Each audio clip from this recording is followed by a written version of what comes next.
spots, and as soon as they're low, the reaction time on Sparkle is insane. The blade generation is gonna be cracked. He's killed 4. Is Sparkle getting the ace? Oh! Whoa. That's a big one. But although he's leading the charge and he has a blade here, so although brings the building down, reinforcements are going to be on the way. Trying to dodge. What a hit! What a kill on the Spire! That is absolutely ridiculous.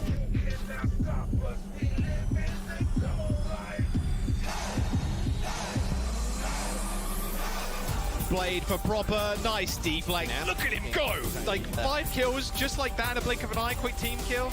As Mirror is tossing in the front line, a 4-man anti. Vancouver Titans are gonna wipe them off the map. Comes. Oh my! That is ungodly. Another one, absolutely demolished.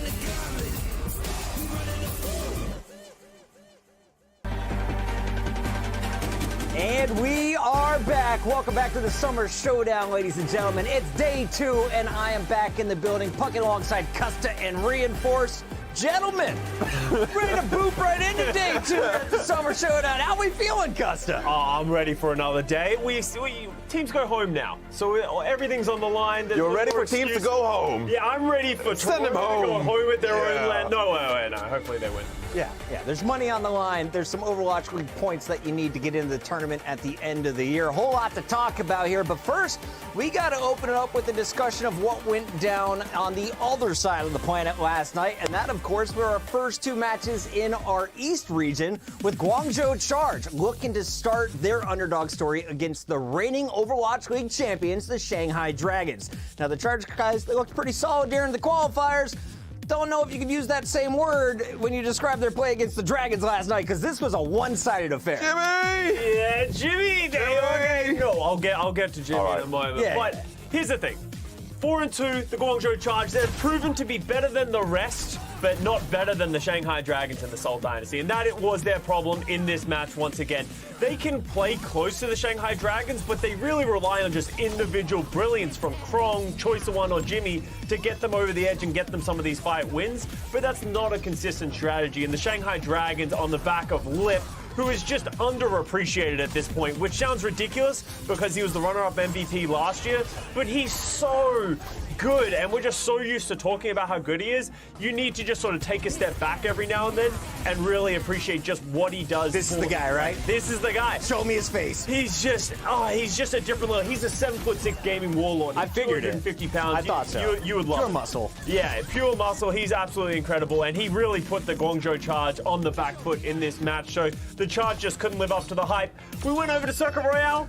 Jimmy had some good moments. He did give it to Lip a little bit, but it wasn't the Jimmy prophecy that I had hoped it would be.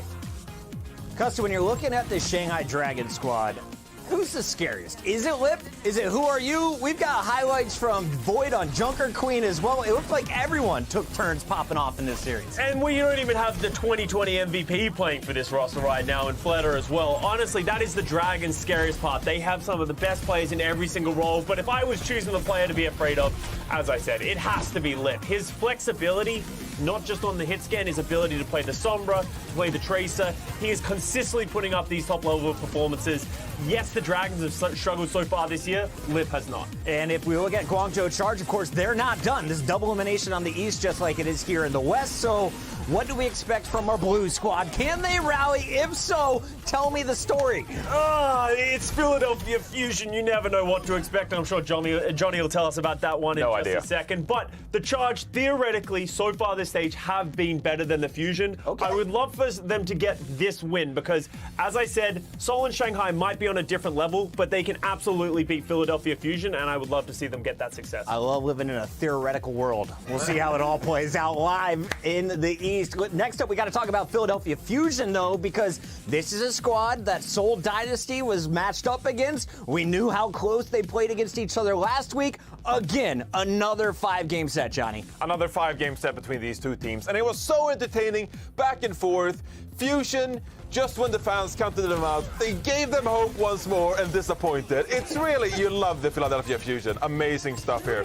We kick things off on map 1, Nepal, and Seoul Dynasty were just on fire. Fitz had a great performance here on the Sojourn for Seoul Dynasty, but also MN3 showing signs of life. You know, benching Carpe is no small feat, and MN3, a rookie coming into this lineup this year. He's explosive, ranked up a 3K right here, and it was pretty much the only shining light for the Fusion. Otherwise, it was Seoul Dynasty. Stalker had a great performance, another rookie here in the lineup for them as well. Fitz swapped over to the Ash a few times. We saw that last week. It didn't work out. This time around, Seoul Dynasty with a refined kind of tactical approach.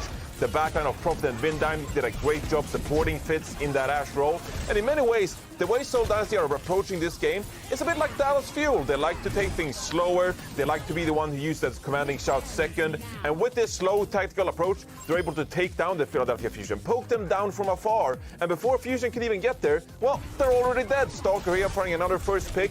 Great performance overall by the Seoul Dynasty squad. I was so impressed by Seoul throughout this, but Philly, of course, takes it to a Game 5, Johnny. So let's tell the Fusion fans, let's sell a little bit of hopium here. What did we see on the good side from the Fusion in this series? The good side is that the damage players are popping off. Cest has been a consistent factor for the Fusion squad. Few would even argue that Cest is in the Rookie of the Year conversation, but also MN3, that he's able to show up, rack up these kills with the railgun, and find the opening picks. Aim got here with a 3K on Brig. You don't see that every day as well. I was going to say, Cousin just did a fist pump. Was that for Johnny's point or for the Brigitte? No, because you weren't here last week, but last week me and Johnny got into an argument about Zest. I said that his Genji could be Rookie of the Year potential if the Fusion had been better, and it seems like you've come I around. was catering to the fans. I don't agree, but I was catering to the fans, all right? I'm just getting paid to say words, guys. It's okay. He was all right. He was good. All right, I'll give them that. But overall, it was Seoul Dynasty here on map 5, and that's where Stalker really made the big difference for the Seoul Dynasty squad. You would say, like, oh, Fitz, you know, on the Sojourn. Profit on the Brigitte. Smurf, a veteran, 2-time champ. No, it was Stalker, the young rookie on Genji, who made the biggest difference. Do you think our editor is a Brigitte man? Hey, I feel like we do get a lot of Brig B-roll coming in here. Either that or Johnny's just like slipping them a 20 and like, let's get some more profit Brig. Just a little bit more profit in my broadcast. No one ever complains about that. Well, gentlemen, 2 matches are down in the East and only a few remained as we look to crown our winner in the East during the Summer Showdown. Let's see how the bracket has played out so far, and I don't think there's any surprises here. This is the way we all predicted it playing out, right, Johnny? Absolutely. I mean, Shanghai Dragons and Seoul Dynasty, they've looked like the 2 best teams in the region so far. Seoul Dynasty, they lost to Shanghai in the qualifications, but Seoul themselves started off things 12-0 in maps. So, yes, the 2 favorite teams are on top in the upper bracket. Now, yesterday, sorry, go ahead, Scott. I want to ask Johnny, Guangzhou Charge, Philadelphia Fusion. We don't get to put our predictions on the broadcast, but just putting you on the spot. Who's going to win that one? I'm going with the Fusion. Sorry, Jimmy. No, I'm going for Jimmy. Let's go Charge. No. Sir James is going to show up in a big way today. I feel it. Gentlemen, yesterday we saw that we had Profit, of course, on Brigitte, and you told me it's because they had some young studs on DPS. That didn't make sense to me yesterday. Today, after watching some of these highlights, it totally makes sense, and I wanted to spotlight one player in particular. Let's talk about Stalker and this Genji we saw, because this is the guy who's kind of stepping in and causing some chaos when it comes to the Blades. Is he the best Genji in the East? Is it who are you? Who are we looking at? And what does this player bring to the table? All right, look, fuck it, look. Okay, who are you? He is the lead. He is the number 1. So it's kind of unfair to compare a young rookie like Stalker to who are you. But I would say Stalker is definitely the number 2. And that's big praise, you know, for a rookie coming into this team. You're playing alongside Profit, the GOAT, and Fitz. And he's finding his place in the starting lineup. This is a guy that you need to learn the name of, because Stalker is going to be in this league for a very long time. It's almost unfair, because in many ways, he's like Profit the Junior. The way he's able to flex over to the Tracer, the Genji, the Sojourn at times, and compete with some of the best players in the league, this flexibility is like unheard of before players like Profit, right? So a bit unfair to call him Profit Junior when Profit is on his team. Stalker is overshadowed, but he deserves all the praise. Let's call him Little Profit. Little Profit. Honestly, I've just been impressed when he first signed with this team. We're like, that's a great signing. We're excited to see him. He's probably not going to play. You know, Prophet and Fitz are on this team. They're going to play majority of the time, but Stork has come in multiple times this season and impressed us every time he's done that. So awesome to see him, a rookie popping off once again. He has a bright future ahead. Great stuff last night. That is our player spotlight for the day, and a strong start to the summer showdown in the East. We also have 4 matches coming your way live from Toronto today. Now, most of our top seeds from day one moved on. Will the tournament continue to follow the chalk? Johnny and Custa will try and sell us on some of the lower seed upsets after the break.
We're back live on Watchpoint, and we've got a jam-packed day for you, so let's not waste any time and jump right in with our favorite, and dare I say, most important segment of every single day. The bracket, guys. Oh, the bracket. The bracket! Taking a look here in the West, Dallas Fuel with the #1 seed went down 2-0 to the Justice. They pull off the reverse sweep, and now that means they play the Spitfire. Meanwhile, in the bottom half, we got the Shock versus the Outlaws. So our top 3 seeds winning, but London pulling off the upset over the hometown favorites, the Toronto Defiant. Guys, what's the biggest takeaway from this day one, and how does that set us up here on day 2? For me, it was how weak the Dallas Fuel looked. As much as, you know, they still got the win, they are a great team. They were the #1 Johnny's seed. picked for the tournament, right? They won 3 maps in a row. Yeah, but they were the #1 seed and they struggled against the Washington Justice. There's no chance that I was not impressed with how they played. They could struggle against the London Spitfire. Biggest takeaway for me, how impressive the Washington Justice looked against the Dallas Fuel. I mean, to take 2 maps of the Dallas Fuel or a Juggernaut, that's amazing. I like these cells, guys. All right, well, yesterday was all about the favorites. Today, I think it's safe to say it's about the underdogs, right, Chad? Toronto, folks. It's time for you to sell us on some potential upsets here in our day 2 action. In front of you, I put some hockey pucks, all right? Each of you have 2, and each of them has a lower seed on that hockey puck. I need you to look at that team and tell me, how is this squad on thin ice going to pull off a power play if they're truly going to reach their goals to avoid being body checked out of this tournament and other hockey punts? Guys, it's time to get pucky. It's time to puck it up. Yeah! We're doing it, Johnny. Get ready because you're going first. Johnny, you have a hockey puck in front of you. Tell me, how does this team slap shot their way in to the next round? You want one of mine? Can I pick anyone? Can I pick any puck? Yeah. Any puck? Grab that That's one. a bad choice. Yeah, That's a grab that bad one. choice. Who do we got? The London Spitfire. You have to go against the Dallas Against the Fuel. Dallas I guess it's Fuel. I picked All right. Dallas Fuel to win the tournament. London Spitfire. If Dallas Fuel are to get it done, it is through the lower bracket. Because by God, the London Spitfire, they are one impressive squad. I tell you, Hardy with the push-ups on stage, establishing dominance against the opponents yesterday. Amazing to win. A Sparker, one of the proudest sons of Sweden we have. I mean, the way he represents our country, not only as Kevster an MVP candidate, but Sparker. Look at him go here on the Soldier. Fantastic stuff. Just landing all the shots with the red gun. Am I convincing, Puckett? I don't know. Yeah, Admiral I saw landed. his Twitter last night really applauding Spurs. Oh, yeah, absolutely. Backbone here on the Genji. And I tell you as well, he can pull out the May if need be. So if you're a fan of May, Puckett, Backbone is your guy. Huge fan of May? Great. Backbone is like the only guy who plays May in the entire league. So there you go. I haven't seen it in a bit. Does the May come out and push today, Johnny? Is that how you beat the Fuel? Sure, why not? Bring out the May. Bring out the May, Backbone. Come on. You need everything you got, all right? This is a great group of players right here. They know they are the underdogs, but they're not going to waver. They'll bring the confidence, they'll bring the fun, and that's what you need to be able to take down a Only partner. 25 more seconds to fill of this great sail. London Spitfire! I mean, this team right here, all right? Someone put on the tea kettle, because these Brits are about, I think they have one Brit. Yeah, Backbone's a Brit, all right? Yeah. He's about to drop the bag on the Dallas Fuel, I'll tell you so much. Wow, Johnny could sell me a 1991 Toyota Corolla and I would pay full price. Custa, you're up next. It's time to pick up a puck and break down how you think this team can skate through to the next All round. right, leave my London Spitfire alone. How many hockey puns did Hex write in today's script? Yeah, I don't know. Like 42. I'm here for it. What do I got? The Houston Outlaws? That's easy. Oh, this bad boy is easy, Puckett. Let me paint you a picture. Because they play the Shock, who's statistically the most successful team in the league right now? Yeah, but, you know, Number 2 previously, seed. they have a bunch of rookies now who choke on stage every single tournament that we've ever been to. You know, the San Francisco Shock, they don't even know how to play the game. They just get so frightened by themselves and the potential success that they can find. Houston Outlaws, though, they're an infallible team. They have never choked in their life. Houstonable actually means winnable, okay? Everyone's been getting it wrong this whole time, and it's gonna get done on the back of this man right here. Pelican last year was our Rookie of the Year, and he has been going absolutely sicko mode on this Genji. He just hits a different gear. You guys remember in Dallas when he had that 5K Hangzhou play to pull them across the line? He will do the same thing here on Genji. And then you have the map 5 pinch hitter in Merit, who is just one of statistically the best hit scans that we have in this league. He has been popping off. He was alongside Chio, who plays for the San Francisco Shock, on the same team in O2 Blast. They traded time. Merit, in my opinion, especially in those grand finals in contenders, was better than Kilo, and he has continued to show that in the league so far. Then you just have everyone else. You got SBD on the support line. Lastro, you don't even know what that means. SBD, it means Silent but deadly? Exactly, that's exactly what it means. Thank you. He can play the Ana, he can play anything. He is ridiculous at whatever he has to touch. And then we have the Flex God who plays Doomfist himself, Dante. I know what SBD means. I watched that show. You watched that show? It's a pretty good meme. It's a good meme. Well, I have to say, Johnny, you are getting stomped in this competition so far. Roasted you in the opening round, but it's time for a little bit of revenge. Reinforce, please pick up your next puck, show it to the camera, and tell us how your squad can avoid the penalty box, aka getting kicked out of the tournament by losing. Here we go. What do we got, Johnny? The Washington Justice! Yes! They're gonna get the job done! Decay is back with a vengeance! They're playing the Toronto Defiant. Screw the home crowd, You want to alright? slow The down? They Washington haven't started the Justice- video yet. Play the video, let's go! Assassin with the blade. Look at him tearing the Dallas Fuel apart, alright? This was not Dallas Fuel playing weak. This was the Washington Justice being strong, alright? They're the villain in the Overwatch League. They're about to get the job done and play spoiler for the Toronto Defiant homestand. This was supposed to be the homecoming for the Defiant. This was supposed to be their breakout stage. They got the 4 seed. They looked amazing. No, look at the K. Look at him just clicking heads. Boom! And then on Edison right here. Boom! Boom! I mean, this stuff is incredible, all right? Boom! People are sleeping on the Washington Justice. This is one of the best damage deals in the entire league. And you got opener. He's not just an opener. He's a closer in this backline. The way he's about to drop these sound barriers for his team to counter some of these rampages coming out from Hotba. Hotba, more like Coldba after this game. Krillin on this brig as well. He's about to throw all the armor packs required for Assassin to finally stay alive and not be like top 3 worst deaths in the entire league. Washington Justice, I tell you, you gotta put your confidence in these guys. They look solid as heck. They're thick. They're oiled up. Everything you need from and your favorite oiled up. team. Everything you need. Everything you need. Your favorite team. How can you not love this squad right here? The thick and oiled up comment is the only thing I agreed with during that rant. And that is worth 3 points. And I held up 2 fingers. Let's talk testing again because it's finally back to you, my Australian friend. By process of elimination, I think you know that you got Florida, but pick it up anyway. Show us the puck and tell us how this team can catch lightning in a bottle. Look at me, Goomba. Look at me, Florida Mayhem. You got this, baby. Double flex support is the future and is the truth of this league. No one else actually knows how to play this game. Goomba is just a mega brain. He has 500 IQ and he has solved the problem. The double flex support, yes, it might not have been working so far, but when you got Surmajed and you got RuPaul in the backline, anything can happen. These guys are actually mechanically insane and people don't give them enough credit because what they're pulling off when it works is incredible. Yeah, they're going up against the Vancouver Titans. Yeah, they have Aspire, but Deepe, his iron shoulder is weak from being not on a team for the Gladiators so far this year. Take that, He's Deepe. going to try and iron shoulder them in the hallway, and it's just not even going to work. He's going to fall over just like the Vancouver Titans. The Florida Mayhem, on the back of someone's incredible rookie leadership, will hit another level. They've Incredible rookie leadership. Exactly. Those. I'm just going to throw as many adjectives as buying I can in there. Yeah, you're buying in. You would not even believe this guy. When they win, you're going to see someone's dance moves, and you're just going to be on the hype train. They're going to go all the way. They might win the entire tournament. It's going to be easy for the Florida It's man. going to be super duper easy. Ladies and gentlemen, you heard it here first. Every single match on today's West broadcast will be an upset. Call your bookie. Get your numbers in right now. All right, gentlemen, as we head to a short break, we don't want to go anywhere quite yet because we've got to remind people.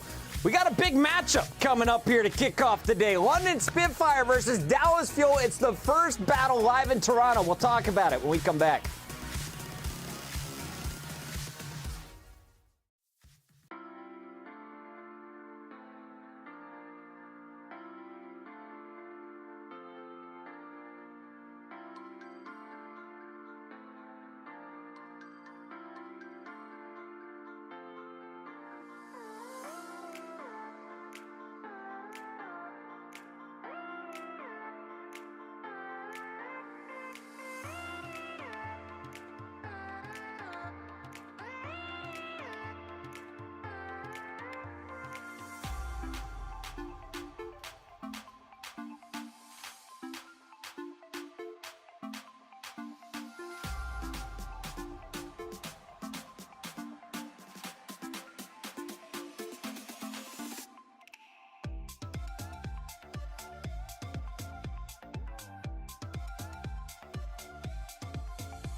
Watchpoint is back, and so are your favorite human beings. It's Puckett alongside Custa and Reinforce. Reinforce just lost the battle of the upset salesmanship. How? I Custa, was so convincing. the champion sold me hard. I don't think a top seed's gonna win today, but if they do, it might happen here, gentlemen. The first battle of the day, the London Spitfire take on the Dallas Fuel. And the Fuel, well, they came out a bit flaccid yesterday, Johnny. We touched on it with the Justice taking 2-0, but then we saw a reverse sweep after some hero swaps. So how can they avoid a slow start today? Is it more than just the Sojourn? No. Come out, play the Sojourn, all right? Is that convincing enough for you, Puckett, all right? Come out playing the Sojourn, because the London Spitfire especially, they know how to counter the Ash. They've beaten Toronto Defiant twice when Toronto plays that Ash, so, all right? Edison, avoid the Ash, play the Sojourn, get us clean 3-0, all right? That's the goal right there. Easy job. Clean 3-0s. That is going to be the key. On the other side, the London Spitfire made sure that they're the enemy of the people here in Toronto. Everyone cheering against them after they beat the Defiant, I assume. It's a huge matchup today, Costas. So how do you pull off this win right now if you're going to get it done and earn some love from everyone in that venue? For both of these teams, it's like really comes down to just the synergistic. We can talk about the hit scan matchup of Edison versus Sparker, but I actually want to take a look at the backline because we have two very different Lucios. Support Appreciation Day! Support Appreciation Day! We got to think about the Lucios because they matter too. And this is Chio versus Admiral. This is the qualifiers Lucio head-to-head, and you can see the differences in their playstyle. Admiral likes to play with the team, less aggressive, get more of that healing, probably using those amps up for healing less than speed, while Chio, he just exists in your backline. He has more final blows, he has more hero damage, and you see that in his gameplay when you go. Just yesterday, this is their stats, and it tells the exact same picture. Look at how little healing Chio is doing. Aggression is the name of the game for him, which is a double-edged sword. If he is not getting value from that aggression, not getting those final blows, it could turn back on them. So keep an eye out for this. The London Spitfire will have more healing, but the Dallas Fuel will have more offensive prowess. And are we going to see any Zenyatas or Anas, or is it 100% going to be Lucios for these two players? No, these two players are pretty much known as Lucio players. We have some players in here who can play some flex support if they want to, but for the most part, these guys, this is their comfort. This is the hero that they want to be on, and I would expect them to be on it the entire series. I mean, look at these sick eliminations that we're scoring here on Lucio. Honestly, though, you're a support player. I can't play support because I don't like to help my teammates, but Custa, what is the most impressive thing you can do currently in the 5v5 meta as Lucio? In this meta, Jotes is exactly like Goats, a meta that I played in, had mixed success in, that we can talk about, but the big thing is about getting that aggression. It's about getting that little bit of extra value. You can just sit back there and heal everyone and just sort of speed everyone around, but the best players in the world, the best Lucios in the world are the ones who are getting more done, and you need to get environmental kills, you need to be pushing around the tanks, and you need to be a threat at all times while staying alive. It's so easy to get picked off. We've seen it from some other Lucios so far this stage. I want to see better gameplays from them. Well, the support line are always the unsung heroes of the squad, but Reinforce, tell us about the people who truly deserve the blame when the team loses a fight. The tanks. No, what is this? What is this garbage you're spewing out, all right? Yeah, tanks are the most important role. There's only one tank, all right? So you better take care of that tank player, all right? It's going to be Hanbin versus Hadi. Oh, by the way, that rant was very annoying for me because as a tank player, I don't like to get booped. I don't like to get booped by Lucios, all right?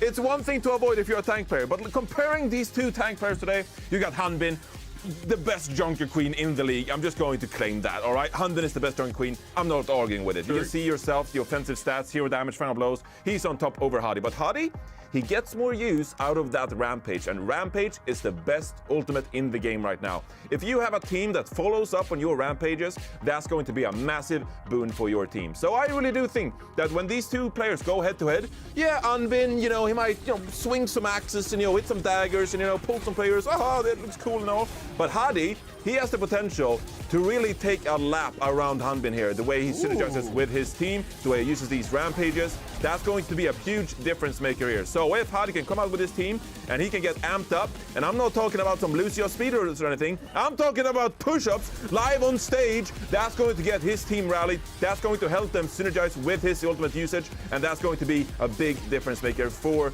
the London Spitfire. So are you convinced about this, Puckett?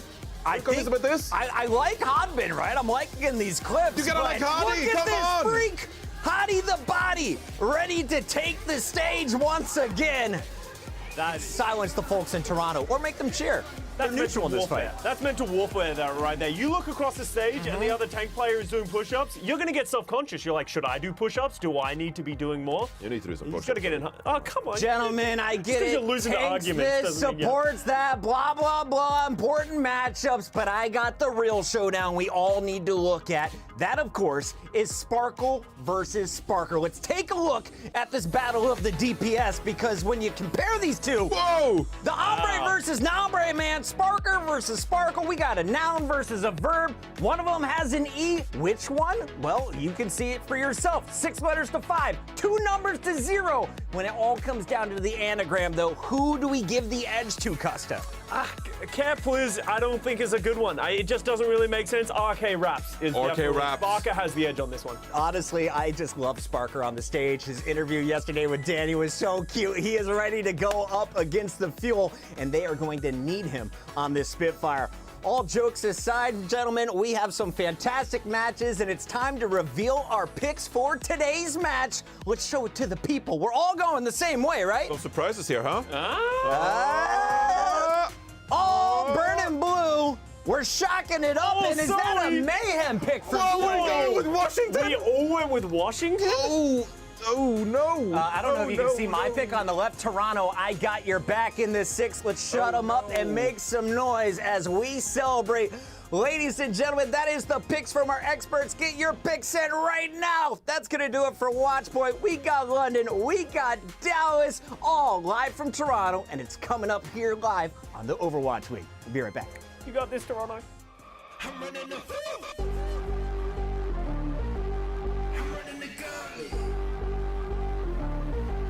You know what can stop it. Spots it as soon as they're low. The reaction time on Sparkle is insane. The blade generation is gonna be cracked. He's killed 4. Is Sparkle getting the ace?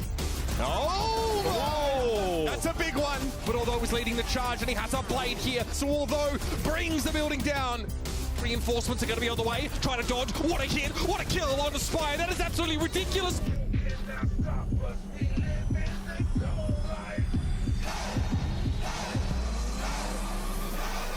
Blade for proper, nice deflect. Look at him go! Like 5 kills, just like that in a blink of an eye, quick team kill.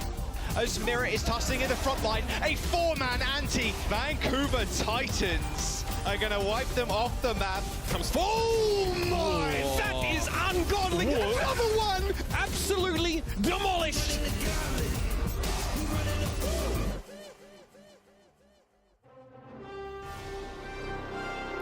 Day number 2 of the Summer Showdown tournament.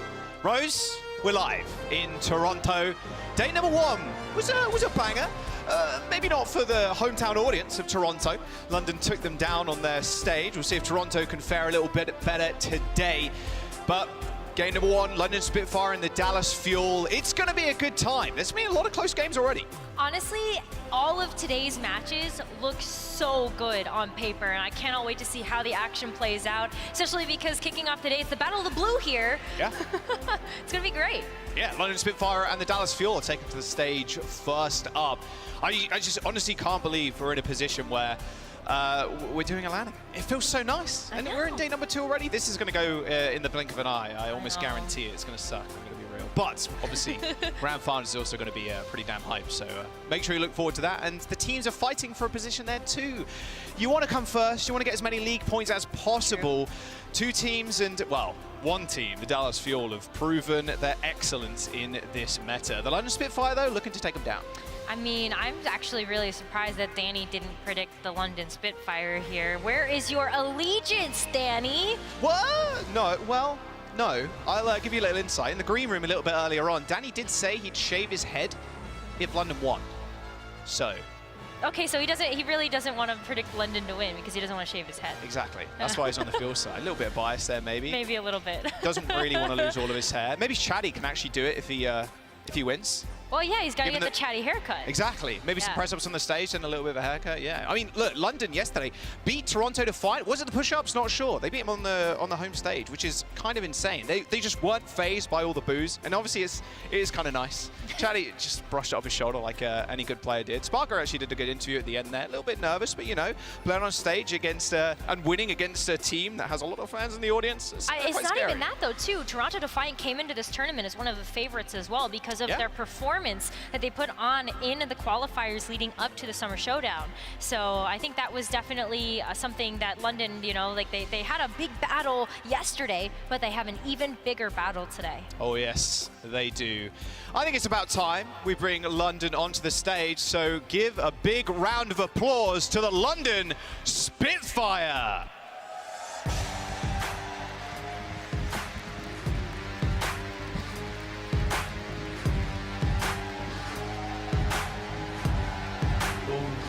Not as many boos as I thought there would be, gonna be real. I want to see Hattie do some more of those push-ups. I'm gonna be honest. Maybe that was their secret sauce running into this, but I think so. this team has had another like big come up from a meta where they shifted it completely into their favor, running the Rhine Rush now to the Junker Queen, and Hattie really stepping up to that role. And I think one of the reasons why we saw London Spitfire yesterday just play so well with the Junker Queen is because it really does lend itself to that kind of Reinhardt Rush style, where if you're playing against the Ashe, which is what Hisu was running yesterday, just run at the enemy team.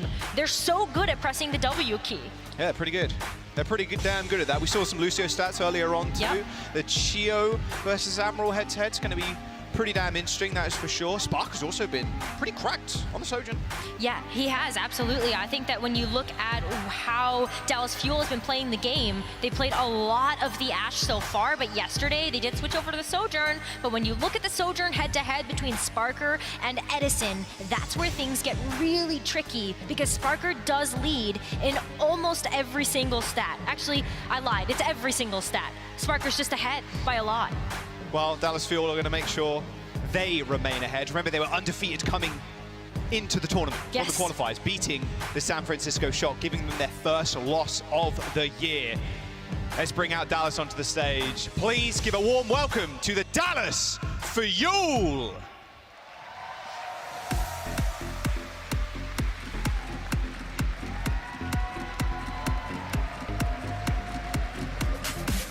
Another team with a gargantuan fan base.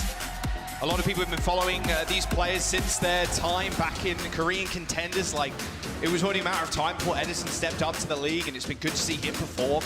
Can he show up against Sparker? Maybe London do get a slight land buff, beating the favorites in the Toronto Defiant yesterday. The Dallas Fuel, ironclad mentals though, Rose. Almost got 3-0'd by the Washington Justice, but just smacked him around with a reverse sweep. Oh, the reverse sweep was something else too. Dallas Fuel identified that the Ashe was just a little too passive, and even with Chio's interview yesterday, you could hear that Chio and Sparkle just really like to play this aggressive game with that Lucio and Genji, but the Ashe, because it's a little bit more passive and plays more defensive, didn't really lend itself to that style. But let's go, Dallas. They are here to play today, and it looks like they're all smiles so far. Sparkle's always got a grin on his face. Every time I see him, there's not a moment in time where he hasn't got a big smile. Stepping up the stage is going to be big. He's been playing on stage too, mind you, since he was like 14, 15 years old. Yeah. Like, god damn. Has that experience, Another, for sure. another amazing personality in Harbin too. Another big smile on his face, and he should be one of the best Junker Queens we have currently in the league. Yeah, absolutely. I mean, we saw the stats that the desk broke down, and even going into this tournament, Hanbin was one of the top Junker Queens just by a lot. And so when you look at also how they performed yesterday, Hanbin is still living up to the hype on that Junker Queen. I just want to see them continue with that aggression, because that's really how they took down Washington Justice yesterday. Yeah, look. I love support players, I really do. I'm with Scott on that one on the desk. I don't want to hear Johnny talk ever again about how tank is an underappreciated role, okay? Look, you got a new hero, we haven't yet.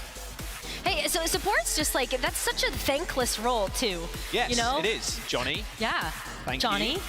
I'm not going to blame Parker. He's a DPS player. He can do what he wants. Yeah. Tank players need us more than the DPS players need us. That's true. Yeah, but the Chio versus Admiral head-to-head in the Lucio was also kind of crazy. Chio loves to go aggro, and so do London. So it's going to be Probably a bloodbath. Well, but you saw it from the stats as well, though. It really does back up that London Spitfire puts a lot of emphasis on making sure that they stay alive. And something else that backs up that just Lucio sustainability is just how well Hadi has been able to make use of the Junker Queen abilities. You know, the wound, being able to get that bleed and kind of get some of that health back has been really nice with those rampage kills as well. Hadi just does have some of the best wound uptime as well as those rampage kills. Yeah, it's pretty big. And he not dying as much as Han did. Saw the stats Yes, a little bit earlier absolutely. on. But that's kind of ride or die with Dallas, right? I mean, they're either all in or they're all out. And maybe that's one of the reasons why Hunman's got a lot of deaths. Have to wait and see. Two teams in blue too, which is always quite nice. I like it. Blue's a great color. Yeah, Wearing my favorite blue color. today. Oh yeah, you're wearing blue. Yeah, there you go. Well, you're wearing blue. Yeah, blue and yellow, I Mostly suppose. blue. Mostly blue. Well, blue's my favorite color, so. Yeah, same. Yeah, there you go. But it is insane. And looking at the results from yesterday, Dallas Fuel reverse sweeping the Washington Justice, but it very much felt like a Decay moment, right? It's like, oh, Decay is on stage and he's clicking on people's heads and everybody's just dying. But Yeah. the Dallas Fuel coming back from that is kind of a big feat. Maybe that is a little bit on Washington, choking at the very end there, but they have been formidable on stage. Well, the biggest difference was when Edison switched over to the Sojourn. That's really when the reverse sweep started coming through for the Dallas Fuel, and they were able to play way more aggressively with that hero. But I wonder if Dallas Fuel is kind of feeling themselves. Can they go back to the Ashe for Edison? Can they play that on Li Jiang? They did pick this map. But what's interesting about the map stats for both of these teams just this stage is that they're pretty similar in terms of their win rate. All right, Li Jiang Tower is our first map. In fact, it looks like Li Jiang all day today. So that'd be kind of nice. Yeah, it's first map for every matchup we've got today. So I hope you like Li Jiang. I like Li Jiang. Yeah, so it is a beautiful map. Of course, it is night and daytime too, with the different modes. I wonder if that's going to be standardized at one point, whether we only play on day, only play on night, not sure. But This just has to be renamed Market. It can't be Night Market anymore. I'm standing by But this. it's still like a... But what if it's only open at night? Well, I don't Then it's care. Night It's Market. daytime here. Yeah, but it's closed now. But it's still the market. The daytime. Yeah, but it's closed. So it's not a market if it's closed, right? But the shops still exist. Yeah, but there's no people in the shops. So? So it's night market because it's opens at 9. I'm gonna die on this It's in hill. the game. I You don't can't win. care. I'm gonna die on this hill. Team 4's listening, and they're on my side. You know what? They probably are. It's fine. It's okay. It's beautiful either way. But let's talk about the match at hand here. London and Dallas getting ready to come out of the gates, and Dallas looking to use that symmetric teleporter from Sparkle just to try to beat London Spitfire to the punch. And Edison right now is on the Sojourn. All right, yeah, that's the change that you wanted to see. A lot more fast pace. You got to be if you're against the London Spitfire. Oh, good first blood. Sparkle taking down Sparker. They highlighted how many letters Sparkle has versus London Spitfire's Sparker. This time it's Sparkle coming out on top. That also falls this aggression that we wanted to see from the Dallas Fuel. Already quite apparent. Oh, Sparkle with 3 kills to start off. And Dallas Fuel end up capping. Well, what's really interesting is you can see that Sparkle and Chio right now are playing together as a unit like they want to be able to do. And with Edison on the Sojourn, it really does allow Dallas Fuel to play this faster paced game. They're gonna be focusing down Sparker. Sparker has the ability to get these pop-off moments and take out somebody before the fight even begins. So if Dallas can take out that massive threat, they're not worried about that so much anymore. Sparkle's not that much ahead of Backbone, kind of ult charge right now. Slow and steady. Dallas Fuel don't really want to give up positioning. They just want to bait London Spitfire in between these doors. A clutch commanding shout from Hardy to try and keep himself alive, but the over-aggression from Fuel, they're not punished at all. You can see Sparkle dashing back to the rest of his team. And with Hardy dead, London Spitfire have to make a decision. They either go in off of some damage, some poke from Backbone and Sparkle, or they have to back all the way out. This indecisiveness might cost them here as Landon gets taken pretty low. Backbone reflecting a lot of that damage, but look at that. Harby just rushes in. A double Carnage kill from the Junker Queen.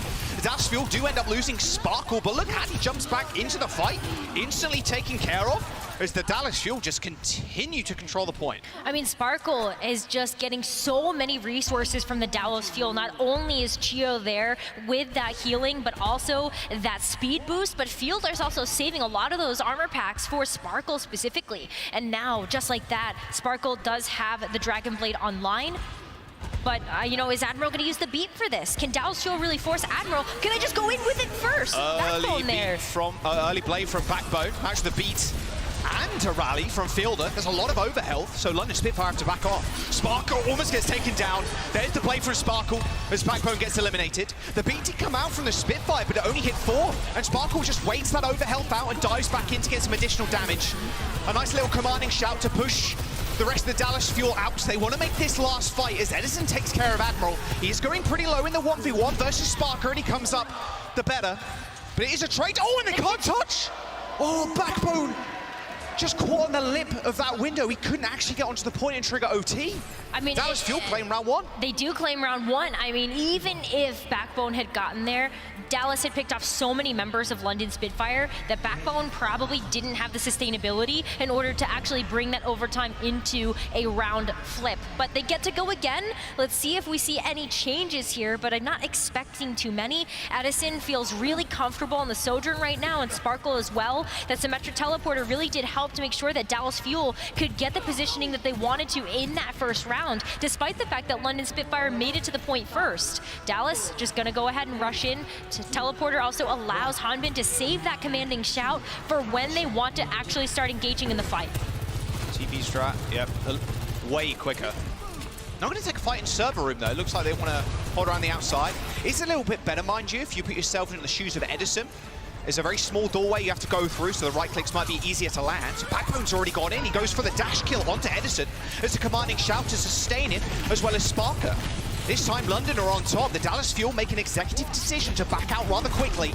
Something they've been very good at, Rose, is just like the neural network is completely linked between every player of the Dallas Fuel. They know when to go in, they know when to go out, and they work as a hive mind. Yes, I was about to say that's what I was thinking as well, but they're already back too. That's what allows you with a quick switch around. Double disruptor shot doesn't really result in all of anything, but look at the health bars the London Spitfire right now. Hardy and Spark are going pretty low, and they actually give up the point for free. You gotta wait for that sustainability to come back online before you can move in, but Hardy's down now. Dallas Fuel gonna capitalize on this. Yeah. Misstep there from London Spitfire. They needed to get healed a little bit quicker so they could keep themselves in the fight. Infinite reflection there from Sparkle and Backbone, just reflecting each other's shots back at each other. Dallas Fuel, now they control. What can London Spitfire do to come back? They're not really near any ultimates. Sparkle's the closest one, 10% towards that blade. Yeah, and Admiral right now is sitting on 70% of that sound barrier, so that's not even a viable option to try to respond to that blade, but Sparkle has been finding so much value. Dallas Fuel get the call. Sparkle's got that blade online already, and he's going to pull it. Admiral's nowhere near that beat, like you were saying, Rose. Sparkle goes pretty low and actually taken down by Landon. In amongst the chaos, Admiral does end up falling over, and London Spitfire now don't have that speed boost to march on in. They've still got a fair bit of heals. That means the Dallas Fuel have to rely on Edison getting a shot onto the backline. Backbone goes pretty low, jumps back to Mega Health Pack using that Reflect. And now getting healed up slowly. Admiral's going to be able to come back into the fight, but the Dallas Fuel are going to march on forward with that beat. A headshot onto Hardy ends his life, and Backbone sees that as a signal to back away. The Dallas Fuel once again come out on top as the London Spitfire now eventually have ults that they've been building this whole round. I mean, London, though, they were really hoping that Admiral Soundberry would be able to get back online. They were able to contest that point for so long, but it just wasn't there. Chio beat them to the punch, able to use that sound barrier to play a little bit more aggressively and just stop the fight in its tracks. But now, at least Admiral did hold on to it, could go in with the double support ultimates here, but Fielder goes first. Look at the agency from the Dallas Fuel right now, always marching on forward. Backbone hitting 4 people at a time with these swings from the blade. Unreal value. Doesn't matter how many support ultimates you have. If multiple people are getting hit with the Dragon Blade, it's still doing enough for the rest of London to finish the Dallas Fuel DPS off. London Spitfire will end up getting the cap, but Dallas have 87%. I mean, this is what we expect from Backbone, though. Even yesterday, watching that match, Backbone just took a little bit to kind of ramp up to being able to get that value from those blades, but I'm expecting to see Backbone able to convert that Dragon Blade energy into kills. But it's time Overclock for from Sparker. Edison. Sparker can hold on to his. If London Spitfire can just survive this overclock, they might be good. Rally's coming out from Landon too. You can see how passive Sparker's playing right now. He wants to go and peek with the overhealth so he doesn't get one shot. Backbone and Fielder end up trading. Much better for the Dallas Fuel, but they actually get hit with a 3-man rampage. Now they're in trouble. Sparker leaps forward, finds a kill on Chio, but a reflection kill from Sparkle will end his life. A rather scrappy fight on the outside of this point. Harbin is all alone. He hasn't got many heals left, and Landon with a nice double kill onto the front line of the Dallas Fuel as they continue to hold. They burnt a lot of ultimates in that fight though, Rose. They did, but I mean, the London Spitfire, that's something that they're really good at, is executing that patience to hold on to those ultimates until they know they have that advantage in ultimate economy. Now it really is about Admiral and Chio. Who's going to get to that sound barrier first? Right now, Chio was leading the charge. He was able to beat Admiral, but London Spitfire, they played a little bit more passively, so they have that health, sustainability online. Maybe they can hold out. Eddie looking for a cheeky right click, trying to peek one of those supports. He can see the Lucio kind of diving in that corner. Has to use the power slide to get away. That's kind of unfortunate. And now the Dallas Fuel are making their approach. There's the beat. Oh, Landon didn't see that one coming. London Spitfire have nothing. Absolutely not. Well, Sparkle pulled. Okay, well, I mean, yeah. Intimidation blade, I suppose. I guess so. Sparkle was the only one to survive. He's actually going to get chased down by the Dallas Fuel. They're not going to be able to touch. Maybe Backbone gets there, but he hasn't got a dash reset. And look, Chio's just hugging the point for dear life to boop anybody away. And just like that, the Dallas Fuel running over the London Spitfire. That first round, definitely favorable for the Dallas Fuel. That second round, a little bit closer there. London Spitfire holding onto those ultimates for the perfect time to at least be able to get 99 to 100. So Dallas, though, we'll see what they got. Edison looking real warmed up on that Sojourn today. Just the speed from the Dallas Fuel, the way they're playing right now. We said it might be a bit of a bloodbath, and it was. London just cannot keep up to that tempo. Fire burning quicker than a jet plane can fly. We'll have to see what happens in map number 2. It's going to be London's pick after this.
Dallas Fuel burning pretty bright already with a clean 2-0 on Lee Zhangtao. It's Hanbin time. It is Hanbin time.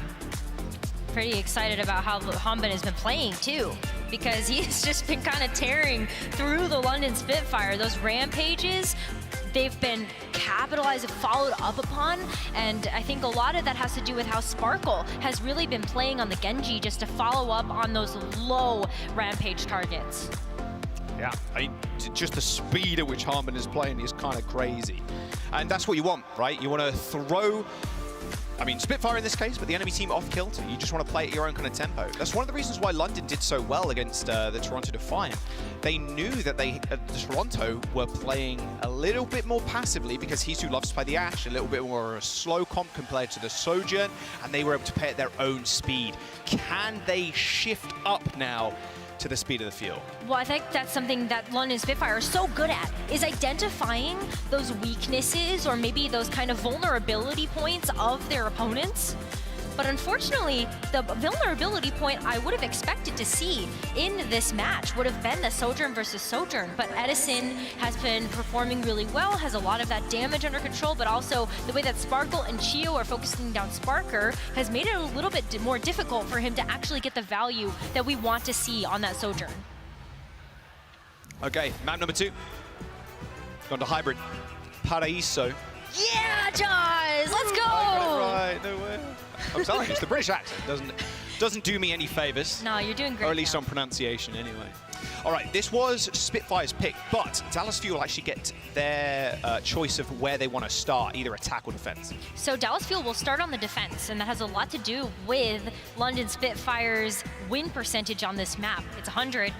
They're 3-0. I know that's not a huge sample size, but they did get wins over the Houston Outlaws and Toronto Defiant on this map. And it's always when they've started on the defense. So Dallas Fuel just gonna go ahead and take that advantage away from them. We gonna see any Ashe here, do you reckon? You could definitely see it on first point. So this is where I have the questions, is like, is Edison gonna feel comfortable on the Ashe? You can totally play it on first point.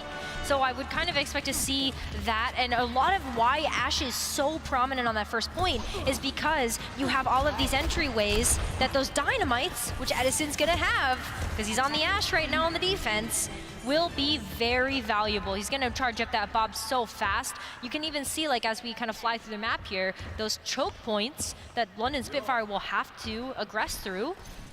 Super good for getting that dynamite value. Yeah, even Super like small. on the point, that little shop, the little fruit shop. Yeah, where a lot of attacking teams like to try to go to kind of force the enemy towards them. Yeah, it's Disrupt Shot's pretty decent in there, but like Dynamite, you can't run away from Dynamite, unfortunately, unless you escape the blast radius. All right, Backbone, what you got, son? Is he gonna get the grapple this time? Oh yeah, he missed the grapple last time around. He's got it this time, don't worry. He was practicing yesterday. Whoa, is that Chio? Well, yeah, he's in the skybox. You know. Yeah, of course. You know the vibes. Yeah, no, Chio's not a frog, he's like a falcon. I don't. He's a jumping tree frog. A lot of trees to jump around on this map, that's for sure. All right, let's see how London Spitfire end up attacking this. They do have the Sojourn if they just want to rush the point or get on that high ground. Push away Edison. Looks like Backbone's going to make the first incision with his shurikens. And look, Edison's getting chased away, but the peel from the Dallas Fuel is kind of crazy. Backbone forced to use that to dash and reflect already. Dallas Fuel are quite split up. In fact, they've traded places with the London Spitfire for the most part. Edison still remains quite protected by the rest of the Fuel. He's used that coach gun to get back on his side of the map. And Admiral actually gets taken out. They're not really paying attention to Edison right now, but they probably should do. They end up trading, and Sparkle also falls. But that dynamite's pretty big. Backbone's going to die to it. 2 members down for the London Spitfire. Sparker, the only one that can open this one up, but it's not going to happen. And a quick kill for Hanbin. Nice little start on the defense for the field. Look at how much value Edison's been getting too. Both Edison and Sparkle, 60% and counting on their ultimates. But also when you look at the support race too, Fielder and Chio, just right now, they're doing so much healing, so much damage. Chio in the skybox. How are you supposed to hit him unless Admiral goes after him? But he's sticking with the team. The big thing about these comps too, Rose, is, you know, they take a long time to end these fights most of the time, and half the time bank has gone off of one push pretty much. They're going to set up, But London need to be able to make a mark here. If the fight goes the same amount of time, then yeah, your time bank is going to be 0 before you even touch the point. And with a kill like that, at least, I mean, gracefully, London Spitfire can back off. And Dallas Fuel, they're going to have to wait again. They don't want to overextend either. If they end up going down, it's disaster. But the poke pressure that Dallas Fuel is putting on London Spitfire right now actually makes it very difficult for them to disengage, because Dallas will push up, really not allow London Spitfire to get that territorial length that they kind of want to just kind of get away from the situation. Hanbin too playing so aggressive. Backbone keeps jumping in so early. Yep. London Spitfire moving at 6. Bob's already available. Double rally coming out, but London Spitfire already pretty weak. Edison and Hardy end up trading, but Sparkle's still holding onto that blade. Oh no, at least the B said to save him, but he's still just trying to cut Sparker apart. Look at the target priority from the Dallas Fuel there. That overhealth from Admiral's beat meant absolutely nothing. It just didn't exist. Dallas Fuel is putting a lot of focus onto Backbone and Sparker. You know, Backbone's been jumping in really early. That leaves that defensive mechanism with the deflect unavailable to really help out the backline. And so when you're going after Sparker, you're going after Landon, you get those cooldowns offline, then all of a sudden you don't have that crowd control anymore to be able to deal with something like Sparkle going after you. And the Bob's available. Backbone has to back out. He's got no cooldowns left. London Spitfire a little bit worse for wear. Oh, there's the Bob. He's taking control of the car. He's guarding it, and he's actually guarding Backbone and Admiral, who cannot reach the rest of the team because the Bob is just stood in their way. The Dallas Fuel with an unbelievable defense. They've already brought London Spitfire down to 30 seconds. Yes, this is final fight, and it's really all on Sparker right now to get something done with this overclock. But is Hanbin even going to give them the chance? Hanbin, Chio playing so aggressively in this match that Hanbin could just set up for a massive rampage right down main, and London Spitfire might not know what hit him. Okay, Fielder taking the 1v1 versus Backbone. Rampage comes out from Hanbin, but he's cancelled. Hardy with a meat shot. Does take him out, but Edison and Fielder just holding that high ground. They erase Landon and Sparker, but London Spitfire still have one support and Hardy on the point. He's going to get a fair bit of healing from his own passive after he hits those jagged blades and the carnages. And it is Sparkle's chance now to just stall for long enough for Hanbin to get back. The Rampage hits 2 on the Dallas Fuel, but now the Fuel are back up as 5 again. Sparkle kills 3, because of course he does. 78% is all the Spitfire gain on point A. Edison too, just playing so far back on point, really denied Hardy a ton of point presence he would have needed to be able to stay into this match and get that overtime just continued. I mean, the damage diff right now between Edison and Sparker is kind of large. Sparker currently sitting at 2.5k damage. Edison near 5k, like almost doubling. That's a big differential. Like, a lot of that is from the Dynamites. Ash in general is going to get, you know, gold damage more often than not, right? With the Dynamites and the shots from long range. Sparker is a soldier and just wants to get those headshots, but still, a disparity like that right now, it's not what you want to see. No, I think that's the problem with the Ash versus the Sojourn, especially when it's in the hands of somebody as competent as Edison, is that those Dynamites put so much pressure onto the enemy team that you really just don't have the ability to go in. Here's where things go wrong for London, as Sparkle actually does get hit by the Rampage, but he goes up and over to be able to get that massive pick onto Admiral and Landon, and all of a sudden, Hardy's just not there to be able to go back to reactivate that overtime. Yeah, don't worry, Sparkle's still clean with it. He's still clean with it. Yeah, he's still got it. All right, Dallas Fuel are on their offense now. They're going to stick with that Ash. Let's see if Edison can find a first pick. London Spitfire have kind of a tough mountain to climb now as they need to defend. They got 78%, so they got a little bit of leeway there. Yeah, they can definitely afford maybe to give up some of the point if the going really gets tough. Yeah. But Backbone, look at how he's kind of playing by himself. Dallas Fuel have done a great job of focusing down a target that has been isolated. Oh, speaking of isolated targets, Edison looked like he wanted to try and peek onto Sparkle there. Backbone just ignored by the backline of the Dallas Fuel. Did a fair bit of damage to Fielder, forcing him to back up, just perma-hold shield. And with that kill, you still got to be careful of London Spitfire. You got to end this fight fast because Edison is coming back rather quickly. Sparkle is behind, use that reflect. Still got his dash available, and he rejoins the rest of the team. Hardy is pretty low, and in fact, Backbone sees an opening. Gets the dash reset off of Fielder. And another pick for the Spitfire is good. Again, burning the time bank is the name of the game right now. Although Hardy going down is not good. Edison is pretty low, but the London Spitfire just bleeding out right now as Chio takes care of Backbone. Backbone trying to make a hero play. Hardy's going to be able to come back in a couple of moments, but not before the Dallas Fuel can get on the point. Landon's going to have to use the rally here. That's going to be huge for the sustainability. They can't just back up like this. The speed the Dallas Fuel playing right now is a little bit insane, a bit too much for the Spitfire to currently deal with, but that rally is going to hold them off for the time being.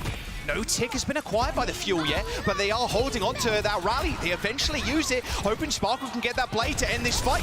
Landon's already dead, and now the Spitfire with almost no healing need that beat to come online. It is 10% away, but the Dallas Fuel aren't even going to let them get to it. The blade has been pulled, but it's already over. Sparker knows it too. Oh, a nice headshot, but yeah, a little 1v4 from Sparker, not going to happen. London Spitfire unable to keep up with the pace, the momentum from the Dallas Fuel. They're granny shifting, not double clutching like they should. And the Dallas Fuel with a quick and clean 2-0. This is so good for them right now. Dallas Fuel, they just look like they know exactly how to deal with the London Spitfire. Usually it's London trying to find those advantages against the opponent, but this time around, it really is Dallas. They know where they can exploit these DPS in the backline, and it's removing so much damage from the board. It's turning out to be a quick series. Maybe Hardy needs to get to the floor, do some more push-ups to get him back in. Because yeah, that Paraiso, or Paraiso, sorry. You corrected it, it's okay. Was pretty damn, oh there, happy belated birthday. Oh, thank you. It is a rough spot for London Spitfire to be in. Can they come back? Reverse sweeps, we've almost had them already in the Summer Showdown. We'll have to wait and see after this break. It's London's choice once again.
Hey, yo, new skin just dropped. Yes, the Summer Showdown Legendary skin is out right now. 200 League tokens for the Happy Genji skin. I wonder if they put a little Easter egg of Happy on there. Maybe a little JPEG of Happy somewhere hidden in the skin. Not sure, but that's on sale right now for 200 League tokens. Make sure you pick that up. Yeah, I do like the fish in a bag. I was gonna say that's for you. That is, yeah, they put me in the game. There's, you know what? There is a shark in the game on Ash's pool party skin, or like the pool summer skin. Right. On the gun, Yeah, there's a dangly like shark at the very end of the gun. There's a shark on Blizzard World too, isn't there? There is. It's hanging upside down. Yeah. Yeah, it's pretty sick. More sharks in this game. Let's go. More British fags in the audience. Let's go. Listen, there's some sharks in this game though, right now, in this match. Dallas Fuel, they're hungry. They smell the blood in the water right now, and that's gonna be that 3-0 versus the London Spitfire. Yes, yes, yes. That British flag needs to be a little bit bigger. Yeah, give London some more confidence.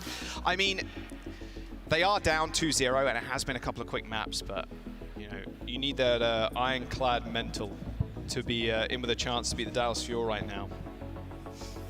Paddy's #1 fan. Can't wait till we get Paddy back. Push-up buff too. Push-up buff. Yo, true. Circuit Royal is our next map, Rose. That was London's choice. Why do you think we're going here? Yeah, so London has performed very well on Circuit Royale so far in this stage. Yeah. As like a 2-1 record so far. One of those wins was over the Toronto Defiant. I hate bringing this up in the home crowd. I'm so sorry, but it's just stats. It's just facts, everybody.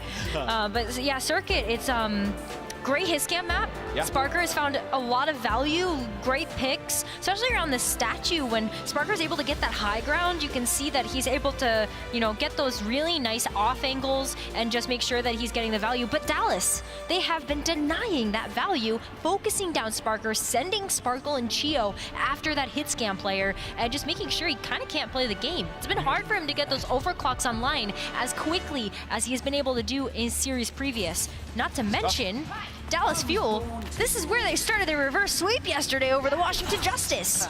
Yeah, confidence is probably an all-time high for Dallas. They're like, wait, you picked Circuit Royal? Really? Really? We know this map. Okay, well, that's fine with us. I mean, if you're thinking about it from London's perspective, they want to set Sparker up. He's definitely been the linchpin for the team and getting a lot of those opening picks. And this is a bit more of a hit scan orientated map, long sight lines. We know what when we had the Widow meta, like the best Widowmakers were coming out, getting some crazy clips. But the spawn holds too. Yeah, not so many long sight lines when you get in spawn health. Nope. Yeah. Kind of rough. Kind of rough. Fun to get out of spawn though, so now it really is about how Dallas is going to control it. Oh, landed with the first pick too. Yeah. This looks good. Target priority from Backbone there. You can just see him spam right-clicking into Fielder. Yeah, spawn hold broken even. Oh, Backbone a little broken there. Might need to be put in a cast after this. All right, that's probably the quickest spawn hold break of all time, unless Edison finds the little 1v3. No, he doesn't. All right, London. Broken the spawn hold already. And you can see Landon even, like, after he got picked, he's like, yeah, okay, like, this is good, though. Like, the rest of the team, they've got the cart rolling. I'll be coming back soon. And London Spitfire, they're walking away with a pretty good chunk of charge. But what's really interesting about that is Edison's still leading slightly in the Sojourn matchup. I mean, he walked away with 35% there. Edison got some quick picks, too, but Dallas is back fast. Disruptor shots there. They look like miniature Made Blizzards, which I always find quite fun. All right, this is the perfect corner for Sparker to find kills. Nice right click. Wow, Dallas Fuel just crumpling under the sheer weight of the Spitfire currently.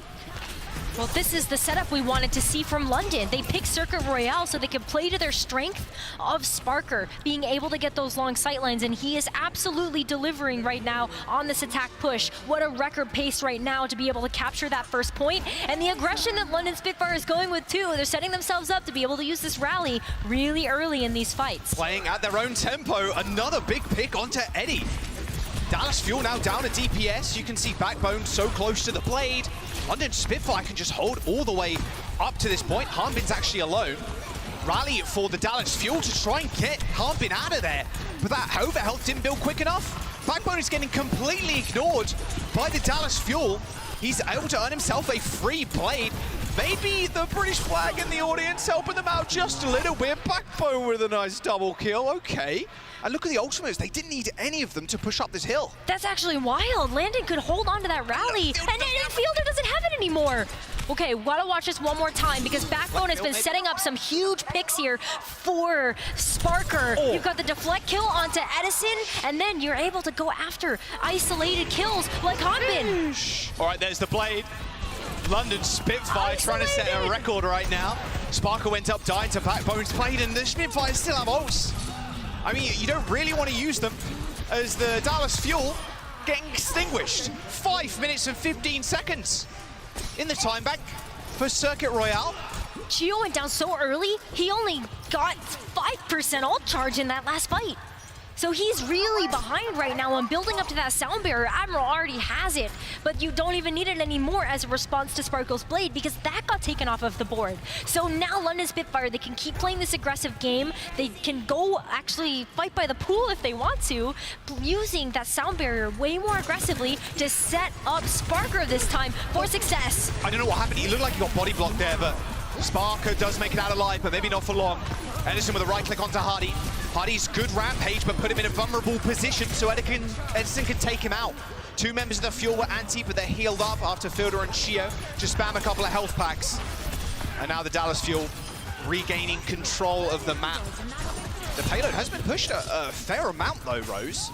And with 4 minutes in the time bank and a beat for this, the London Spitfire, if Sparker gets a pick, it could open this up to a final fight on that last stretch.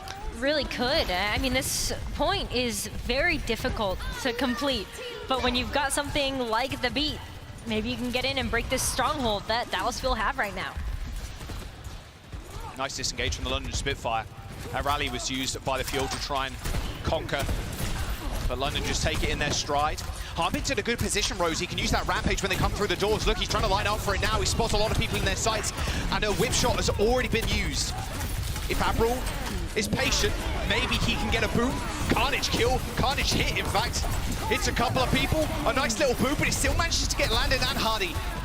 London Spitfire backing up, but still piling on that pressure with a rally of their own. Backbone holding on to that blade. No one's gone down apart from Edison as the Dallas Fuel still want to fight this, but it's looking rather worse for them. They don't have a lot of damage with Edison dead, and Backbone with a clean triple kill, and they'll get the payload going again. This is another reason why London Spitfire have chosen Circuit Royale as maybe a start to their reverse sweep, or at least keeping them in the game. Backbone has been able to use all of these tight-knit corridors to keep getting those dash resets, playing along the walls, making sure that those shurikens are going to be able to find their mark. You've got a really narrow lane to fight in, and not only does Backbone kind of make those Dallas Fuel members low, but low enough that Sparker can get those charged up railgun shots. Rotation for London. They want to take high ground away from the Dallas Fuel. Double blades are online. Backbone dashes back to the point to try and put pressure on the Fuel, but now the Fuel see this as an opening. The blades have been popped. Where are the kills? Sparkle's super low in the corner. Deflector's run out as Landon takes care of him. Backbone dashes back to the rest of his team to help them out, but they didn't even need it. Landon and Hadi come up big, and now Edison with the overclock in the backline gets it deflected back in his own skull. The Dallas Fuel just wiped off the map as the London Spitfire. It's quite a quick push. End up capping with 2 minutes and 17 seconds in the time bank. That's pretty lightning fast right there. Wow, I mean, this is just a complete turnaround right now from the London Spitfire. They look like a brand new team. Those first two maps going so heavily into Dallas Fuel's favor, but now that London Spitfire are playing in a comfort pick, they really are setting up Sparker and Backbone for so much success. That's been a huge key for London to just kind of keep going for those big isolated kills onto Dallas Fuel. And a lot of that is Backbone just kind of leading the charge, getting those shurikens, finding somebody that's low, and then all of London just rushing at that one person. But we are swapping sides, so now we're gonna get a chance to see how London Spitfire fare on the defense. Yeah, no, funny business. I wonder how close London end up holding. A couple of times we've seen teams have like a loose spawn hold, not really playing up to the doors, more playing around the payload. London's one of those teams too. maybe they try something a little funny when it comes to the defensive hold, but London, when they do focus a lot more on the support from Admiral and Landon, they do like to play a little bit farther back so they don't get run over by the spawns. And Dallas too, I think they're actually preparing for that when you see Edison on the Ashe trying to get that dynamite damage to actually force London Spitfire back and get that disengage, but Edison doesn't see it. Oh, they know. Okay, they know. Papela, they know. Okay, all good. I mean, I guess benefit for Edison here is that they're all clumped up, so you can just lob a dynamite and hope it lands. There you go. See, that dynamite damage is kind of insane. However, the shout will help the supports keep everybody healthy. Payload's still moving, mind you. London Spitfire doesn't want to let it slip through their hands, and it's doing just that. Look at that. They have to make a move now, otherwise Sparkle could move that payload for free. He gets that over health, but now he's trying to go for a flank. Sparker knows he's there. A couple of shurikens fly his way, but London, creating more of that hive mind that the Dallas Fuel have, end up coming up with a kill onto Edison. They do trade it for backbone, but holding in this small room is good for the time being. Well, you have Sparker as well. You can just kind of wrap around the Fuel. Out. Okay, the Dallas Fuel managed to catch Sparker out. You saw him holding on. He tried to use that slide, went back into the building, into the wall. Got body blocked. Is the Dallas Fuel? They're going to break this hole. Get the payload. Go. Okay. All right, that was great.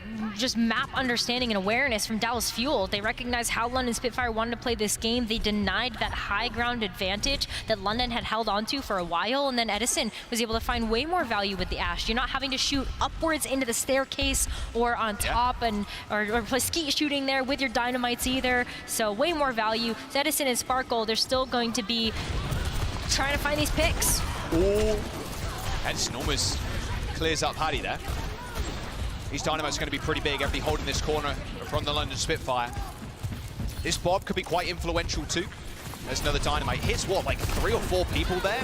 Now London decide to go in, but Landon's actually on the floor. A counter bash from Fielder. Puts him on his back so he can't escape. Or can't even whip shot anybody. There's no utility there. As soon as he gets, I guess, the mutual knockdown. And this Dallas Fuel end up capping. Apparently no one will be able to defend this map at this point. It's all good. 40-second difference, too. 40-second difference for how fast Dallas Fuel cap versus the London Spitfire. Yeah. London came in with like 5 minutes or something, but that's pretty negligible now when you know that Dallas Fuel can play such an aggressive game that Bob was held on to. Edison can just kind of throw that as a zoning ultimate for the London Spitfire, and then they just have to disengage. They don't want to be taking too much damage from the Bob or the dynamites. All of that damage does add up. There's the Bob. He's running to the back. He was already half HP before he started shooting. Bob does fall to the disruptor shot. And that was all on Sparkle. Look at him, 300 HP Genji. Yeah, you take that any day of the week. All the resets are good. Dallas Fuel now playing London their own game, just trying to force ultimates out. All started off with that Bob from Edison, had to push London all the way back, and they took a lot of damage from that too. But now London Spitfire can fire back with that sound barrier. You know, you have that overhealth available. You aren't going to be taking too much more from the dynamites, and even the blade. Might have to use that a little early, but oh, look at the boop on it, Sparkle. Yeah, he does get booped. And London Spitfire just beeline straight to the payload. They know it was a 2v5 on the point. Backbone with an unbelievable amount of damage with this blade. You've seen the Dallas Fuel trying to cower away from him, but they end up just lining themselves up. 3 minutes for the Dallas Fuel. They don't get the payload though, unfortunately. Stopped 3 meters away from capping point B. It's a huge denial from London Spitfire too, especially when they've been preserving their ultimates. Now the ultimate economy is back in their favor. They are so good at being able to carve out that just advantage. They force Dallas Fuel, force their opponents to use their ultimates first. Here you go. This is what you want to see. Huge London Spitfire rampage. forcing the issue. The Rampage hit 3 and backbone. This is an easy clean out, right? You get a lot of quick dashes. Everybody's anti, so they can't get healed. Dallas Fuel still willing to fight this, so is Harbin. He's cleaning up the Spitfire somehow. It's up to Sparker to try and figure this fight out. He's got Hardy in his back as Harbin gets eventually killed. He survived way longer than I think London Spitfire anticipated. Oh, a nice shot to Chio. Sparker, the hero of that fight. 0.9 meters too. Another minute burned off. The Dallas Fuel struggling to get up this hill. They still might be able to cap, though. I mean, 2 minutes is plenty of time for Dallas Fuel to actually out-rotate London Spitfire in these ultimates. You're going to expect London to use this rally now, but are they going to be able to get Backbone's blade up in time? Oh, Hottie's getting pretty low, too. Yeah. Sparker? Same with Sparker, he had to back off, he got dynamited, or back. Oh, what a shot! Edison. The rally comes out from the Spitfire. They got a little bit of overhealth to work with, but look, they have to back up. Will they contest? That's the question, or will they hold this 4 position? I don't think there's a point right now. It'll be a 3v5. Chio is pretty low, but receives the commanding shout just in time, and now the Dallas Fuel don't want to let London set up. But London might just do that. A kill on Chio is good enough, but the Dallas Fuel more than willing to fight these 4-on-5s. You've seen it time and time again, and they kill Landon. The London Spitfire's backline just fall apart. Sparkle once again comes up massive. Oh, look at that, too. In all of the chaos, Dallas Fuel ended up capturing that second point. They don't add a whole lot of time to the bank, and in fact, London Spitfire is still going to be outpacing them. Dallas Fuel, though, they could just snowball here. Jack, look at that. 4 ultimates on the board. London still trying to fight to get these online. Backbone's gonna have to find value. There's been a few maps now. His Dragon Blades have been good. From Backbone, Chio matches it with the B. Can Backbone find enough damage for the team to follow him up? The Bob's already out. The London Spitfire have to make a choice. They go in or they back out. They're gonna decide to go in, and Edison's Bob just cleans house. The London Spitfire getting back-to-back team killed by Dallas, and they still have 2 ults online. They do, but you know that Admiral has the sound barrier now, so at least when London Spitfire rush out of the spawn, as long as nobody gets taken out here, Admiral's sound barrier should be able to keep them in this fight for 1 more contest. Lane for Sparkle. The beat comes out. The rampage from Heartbeat gets cancelled. Sparkle just hit him with a quick punch, and now the Dallas Fuel ultimate is absolutely nothing. And the London Spitfire manages to defend against them. And this might just be last fight. There's 1 minute and 30 seconds to go, but London can play super far up. Yeah, they're going to, because they know that even if they get completely wiped here, they're just trying to get some poke damage. They want Sparker to have that overclock online, because if they end up popping that while Dallas Fuel are making an approach to this payload, maybe Sparker gets to take somebody out. They get more time off of this clock, they stack around Dallas Fuel, and then all of a sudden, it will be last fight. Landon, though, has the rally. They can go ahead and start building up that overhealth now to make sure that they can take this fight by the pool. Dynamite doesn't really do all too much. Someone needs to know on the side of the Dallas Fuel. They're all anti. Edison and Chio in trouble. Hardy chasing down the front line. There's the rally from the Dallas Fuel. They're more than willing to fight these 4v5s, but it's not going to work out this time around. The Dallas Fuel overstepped their mark. Fielder kills 1, but does it matter in the end? They have 30 seconds to go. They need to rush to the point. They've got no support ultimates and quite a late kill onto Fielder. This could be where the reverse sweep starts to happen for London. Chio's gonna have to use that speed boost, and also on top of that commanding shot from Hanbin, just to be able to make it to point as a full team of 5 to be able to have a chance at getting there. But what do they have? Nothing. Sparker still has the overclock available, and Backbone might just have another blade for the end of this. Comes down to this. And look at the positioning from Sparker right now. He does get dashed on, but his supports are right at his back, ready and waiting. Sparker finds 1. He's lining him up to knock him down. Harbin's dead. And London Spitfire are going to be able to defend on last. Sparker kills 3, almost 4. Overtime, disappearing. London's map choice, London's win. As the Dallas Fuel was so close to taking that map, London deny it.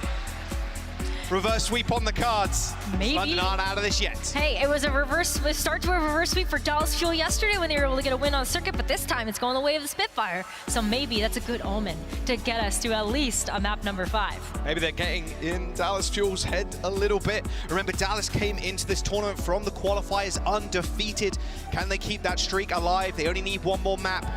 We'll have to wait and see. It's their choice now, and we're going to push after this break.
London turning the game on its head as they take Circuit Royale in quite a quick fashion, mind you. They had like 5 minutes going into third, something crazy like that.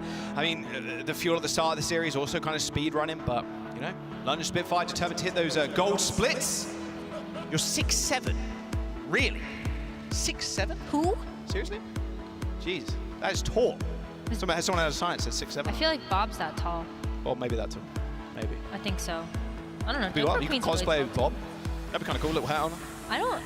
I would not be able to cosplay Bob. I'm too short for that. Oh, you yeah, are. look at that. Okay, Yeah, you're pretty, tall. You're Woohoo. goddamn tall. Woo. God. I look like a small garden gnome. Matt especially would look like a small garden gnome next to you. Oh, that'd be funny. All right, we are going to New Queen Street as the next map, and that is Dallas Fuel's choice. Fuel's choice for a great reason, too. Dallas Fuel are 9-1 on this map throughout the course of this season so far. They have, I think, actually been able to get a completion on it, too. So Dallas, they know exactly what they need to do, the trajectory of the map, the architecture, and this also plays really well into Dallas Fuel's strengths as a team, where Sparkle gets set up to be able to get those dash resets, and also when Edison has been performing the way he's been performing today, this is a smart choice from Dallas Fuel. Yeah, Chio can go on that high progressive playstyle too with Sparkle. We've seen that a lot actually with the Genji and the Lucio just going off as like a duo and then stopping the Sojourn or the Ashe, getting a good sight line and just kind of pressuring them out. But London Spitfire played around that really well during Circuit Royale. Look at that. Backbone still all smiles today as he gets a chance to play on this beautiful stage in Toronto. And he's got a smile for a great reason. Backbone was so influential to London Spitfire getting that win on Circuit Royale, and he's been putting up the damage. Look at that. Yeah. Oh. Circuit, almost 11,000 damage. Some good damage stats. 17 final blows. When we transitioned into this meta too, his Genji didn't look that great, but like you can see the evolution of it. And then London were like, okay, the Genji's not great, maybe we'll try May. May worked to varying levels of success, yeah. Depending But now he's on back the on team the they're Genji. playing with. Yeah, exactly. But now he's back on the Genji. He's looking like his old self. Like and I think Backbone kind of made his name playing the May in the Rush comp. It's good to see him flex onto a Genji, be more confident, and you have to be. Going against the Fuel, your confidence needs to be sky high, and it should be after that Circuit Royale. Queen Street is our next map. There's the London Spitfire want to take this to a game 5. They want to find the reverse sweep. Can the Dallas Fuel deny them of that in this next one? Well, Dallas Fuel's record definitely supports the idea that Dallas Fuel could just end the series here. Oh, yeah. But I raise you the question of, can London Spitfire keep up this momentum that they've generated? They are very much kind of a momentum team, where we have seen them be able to go really hard against opponents, even after a loss like yesterday. One map, and then all of a sudden it's just back-to-back 3 maps for wins. It's like London, and this will make complete sense when I say it, and it might sound a little bit silly, but London being an EU team, it's like, it very much reminds me when I used to play in like EU solo queue. It's like, okay, so you have like a Ryan player, you like Cloudy or like whatever Ryan player on the rank ladder. It's like, okay, someone has to be a Lucio player, right? And you just permanent speed boost, only running to the back line, and that's London Spitfire. That is what they want to do. That is their team. It's just, we want to put as much pressure on the backline as possible. Hardy is an exceptional Ryan player. He slotted into the Jungle Queen role incredibly well, and it's good that they have this dedicated Lucio player in Admiral. Of course, they have Khan too sitting on the bench. Their support lineup for this season, especially with the picking up of Khan, is pretty damn solid. Like, Khan is a little bit of a freak on the Zenyatta, you know? He's pretty crazy. And having a dedicated Lucio player is not something that a lot of teams had, and I think a lot of teams were kind of struggling to grab one. But Dallas has one. Chio has been very good on the Lucio so far. You can actually see Dallas Fuel trying to posture around the statue, but be careful, Chio, you don't want to go off the edge. Yeah, you know, Chio's just gunning for the boop kills. Well, Arbin ends up going down. Hardy's so low. Spark with a quick reset. Hardy's waiting around that corner. Can't go too far, and Backbone does what he does best. Chio, yeah, attempting to clean up some kills, but the London Spitfire control that bot and start pushing that barricade. London Spitfire are so good at winning the first fight on New Queen Street as well. Despite their record on this map being kind of 50-50, they usually get a chance to set Sparker up for success on these longer sightlines in the neutral. Unfortunately, Sparker's gonna have to come back from spawn, but this is definitely a 5v4 Dallas want to capitalize on. Actually, it'll disrupt a shot there. The retreating members of the London Spitfire have to all walk through that. Okay, and now the Dallas Fuel rather quickly managed to clean up Sparker. Backbone's only just respawning now. Look at Admiral's charge for the sound barrier. I know Spark. Already. Well, that's crazy. That's really fast for Lucio. It's like, I know. Sound barriers? Yeah, Violet's definitely another one of those players that you just blink and he's sound barrier already. Backbone gets so low though, you gotta be really careful. Put some resources into that Genji. Oh my god, where'd he go? Where did Sparkle go? Okay, London Spitfire with a pick on the DPS. Dasfield did get some decent meterage, but losing a fight like this, and having London set up on you, if you don't find another pick, like a Sojourn moment from Edison, could be hard, especially on this corner where a lot of the sports can play around. London still want to pile on that pressure. To get another stagger kill here will be good. London are fighting this as a 4v4, as there's still someone on the bot pushing that barricade. Dallas Fuel got a lot of bolts coming online as the respawns come through. Rally coming out. Landon's dead. He can't match this from the Dallas Fuel. Backbone, does he choose to go in? Doesn't look like it. Wants to get a couple more meters as the rest of his team just decide to back off or either just commit themselves to the ult bank of the Dallas Fuel. Yeah, Backbone just had to disengage there, try to get up to the same meterage, but everybody on London Spitfire basically at this point walk away with an ult. And when you had Dallas Fuel utilize the overclock and the rally, once again, London Spitfire are just trying to get that ultimate economy in their favor. And they do such a good job of that, forcing these ults out of the Dallas Fuel when they force them to take these 4v5s. London will always try to force that out. Backbone looking for a place to go in with that blade. Post-support ultimates being used by the London Spitfire to stave off this aggression. Backbone pulls the blade. That Chio sound barrier now non-existent. Somehow Fielder is in the spawn room almost of the London Spitfire. 40 meters and counting for the Dallas Fuel as they do end up getting white here on this corner. As London once again control that bot.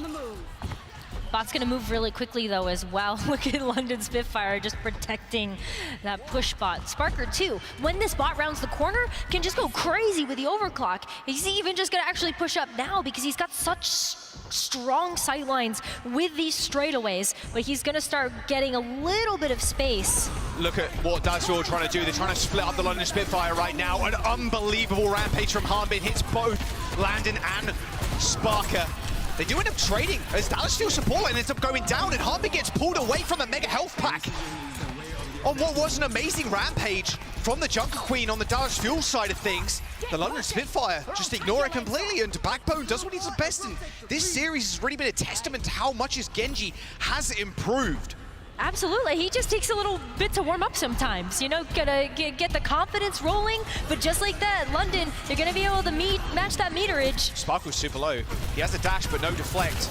Oh my god, Chio's going aggro. Sparkle doesn't really know where to look. He eventually gets taken care of by a Lantern, but now Sparkle trying to show up Backbone just a little bit. Can't go too aggressive though, you still got to deal with that Junker Queen. You haven't got one on your side of things. 0.49 meters are London away from gaining the lead, but Sparkle's making sure they can't do that by putting himself on that bot. Fielder using the rally to sustain the rest of the Dallas Fuel as now Sparkle's just stealing the bot away. And the Dallas Fuel, all the meanwhile, have just won that fight. So this could be a dangerous situation for London Spitfire to be in. Dallas Fuel could get the checkpoint. They could. I mean, this is a huge denial here from Dallas, and especially when Edison can use that overclock. London Spitfire haven't even rounded the corner yet. Edison can use this overclock as a zoning ultimate, and then all of this, London just can't approach. Their head's gonna get taken off here. Overclock from Edison. Backbone's already dead. Edison with a perfect shooting gallery here for his overclock. That's a lot of damage onto Landon. The Fuel, the Spitfire backline have to stay alive, but they are unable to do so. Sparkle's still in the kill feed as the checkpoint has been unlocked. Yeah, butt scratch mode has been activated, and just like that, also just pushed through. At Dallas, they got the overclock. They get to rotate now through Sparkle's blade. And Chio has been putting on some pressure. If he can still play aggressive. Oh, early plays. Backbone's just gonna go in first. Yeah. Chio and Fielder have only got that overhealth to work for it from the Junker Queen. A lot of low health bars on the side of the Dallas Fuel, and now it's up to Sparkle to clean them up. Harbin the next target for London, but no, a knife kill onto Backbone as Hardy tried to push around the bus stop. The supports from the Dallas Fuel have been building up these support optimists this whole time. A blade now from Sparkle straight to the spawn of the London Spitfire. Admiral doesn't want to use this beat as it's their last surviving hopes to try and stop the Dallas Fuel from full capping. They might have to use both support ultimates here, but Chio's gonna do the stop air now. Okay, Edison gets taken out. Maybe this is where London Spitfire can come back. Yeah, Edison dead to a headshot from Sparker. Both beats from either side have been used already. Dallas Fuel, they want to take this 4v5. They've done it plenty of times. Make that a 4-on-4 as London dies with Rally online. And now the Dallas Fuel can just march on forward. Hardy now trying to turn the tides in their favor with a two-man rampage. Harbin sends his one out too. It's Junker Queen versus Junker Queen, a Royal Rumble. But it's Harbin coming out on top. The Dallas Fuel want to end this series right here, right now. Maybe with a full completion as well as Dallas Fuel. They're a full team. They're going to be trying to push all of London Spitfire back into their spawn. Backbone and Sparker, they're down. They are just not giving them any space whatsoever. Sparker and Backbone dead. That bot nearing its completion. This is going to be a tough one. Sparker's going to have to come out and use his overclock. Landon has to get the rally online. It's only meters away. There you go, rally out. Bot contested. Can they find a pick-off? No, they cannot. Sparker ends up going down. They do trade, and look at this. Backbone's actually stealing the bot away.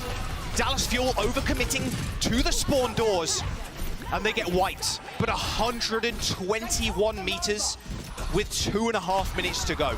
Feels like a gargantuan task right now for London, but they are still getting those stagger picks. Hanbin just goes down. Backbone as well, just kind of going away from the team, trusting that the rest of his teammates will be able to clean up the Dallas Fuel. He's been able to get so much progress with this push bot. And also, maybe gonna get a blade online, while Fielder and Chio don't really have an answer right now. Oh, that was a knife pull onto Edison there. You saw him slide forwards, but not using his shift. Oh, Sparker lining them up. No one peeked their little heads out. He's got an angle, but nope, can't find anybody. Perfect disengage from the Dallas Fuel as the bot continues its path towards that checkpoint for the London Spitfire. Right now, Dallas, they just really want to get a support ultimate online because Backbone's working up to that blade. He is so close. He's just got it online and pulls it almost instantly. A commanding shout from both teams. Backbone with infinite speed, now running down the back line of the Dallas Fuel. Chio and Fielder dead, but Dallas Fuel have meters to give.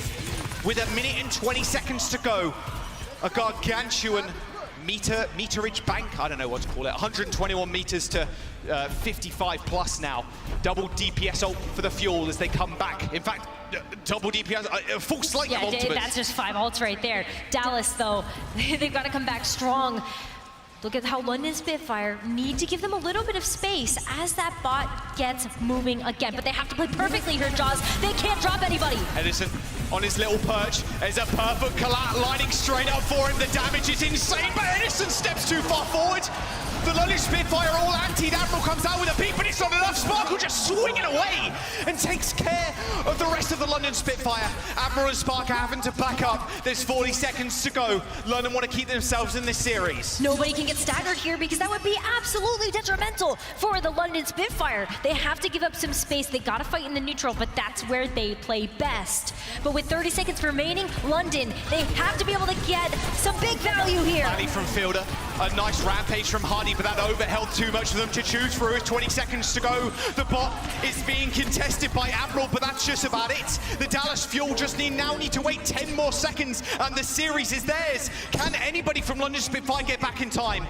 There's the rally online, but it is up to Admiral, Backbone, somebody with a speed boost to get to the point.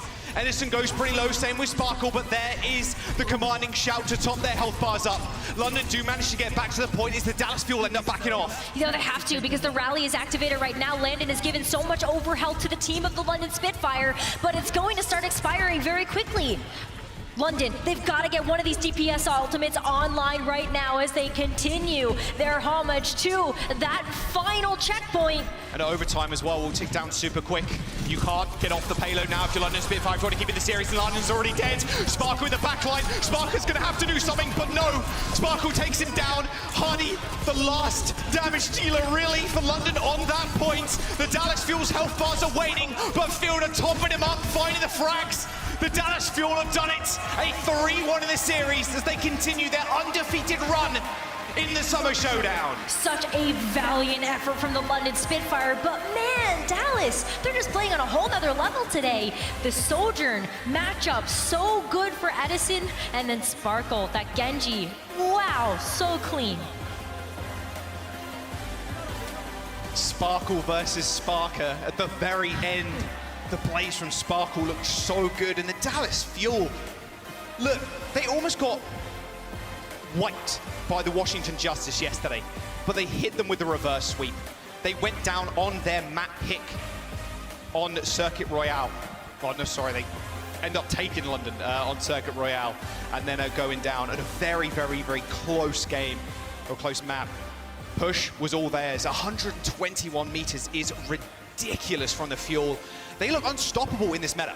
That was almost a full cap there for the Dallas Fuel. That was the perfect choice of New Queen Street. They got it down. Sparkle, Edison, honestly the whole team. But even Hanbin just setting himself up for these massive rampages so that the DPS and the supports could really follow up on that damage. London aren't out though. They do go down to the lower bracket. We'll find out their opponent a little bit later on today. How do the Fuel prep for their next match? I mean, honestly, you don't need to do much. They continue playing this way, Rose.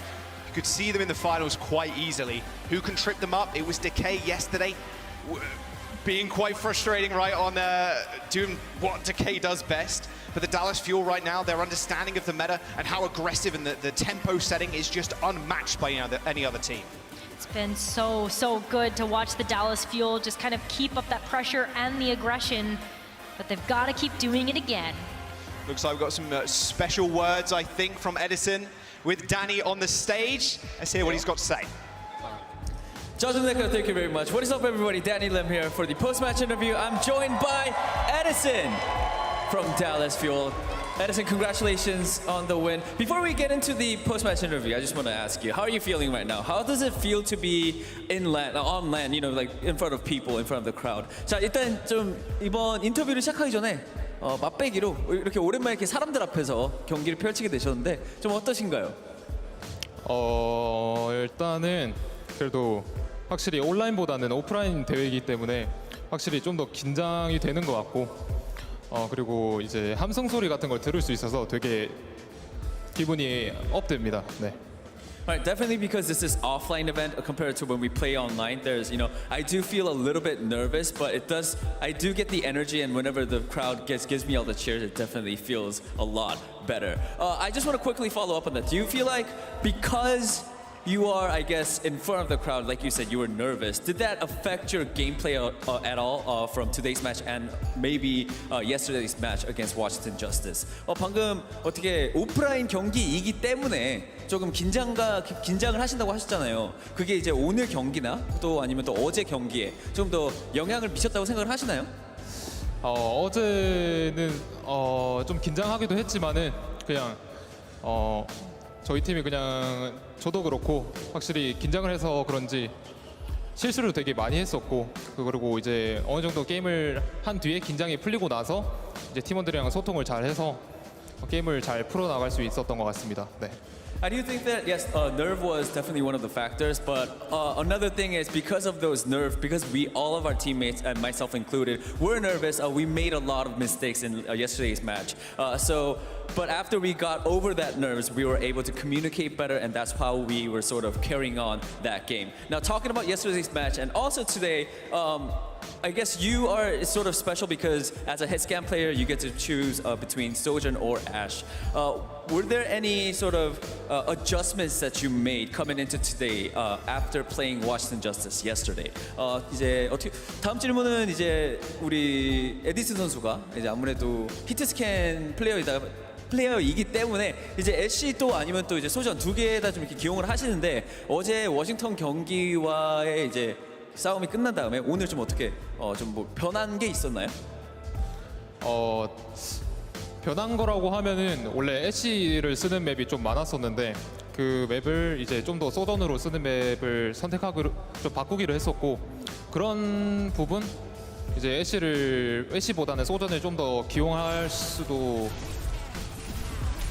네, 있을 것 같습니다. 기용할 가능성이 더 있다. Okay. Compared to yesterday, so yesterday we actually had more maps that were that Ash were more viable. But coming into today, I guess whenever we had the choice of making the map choice, we focused on more Sojourn focused maps. So I think in the future there might be a possibility where a Sojourn might be played more for our team. All right, that is it for the interview. Everybody, give it up for Edison one more time.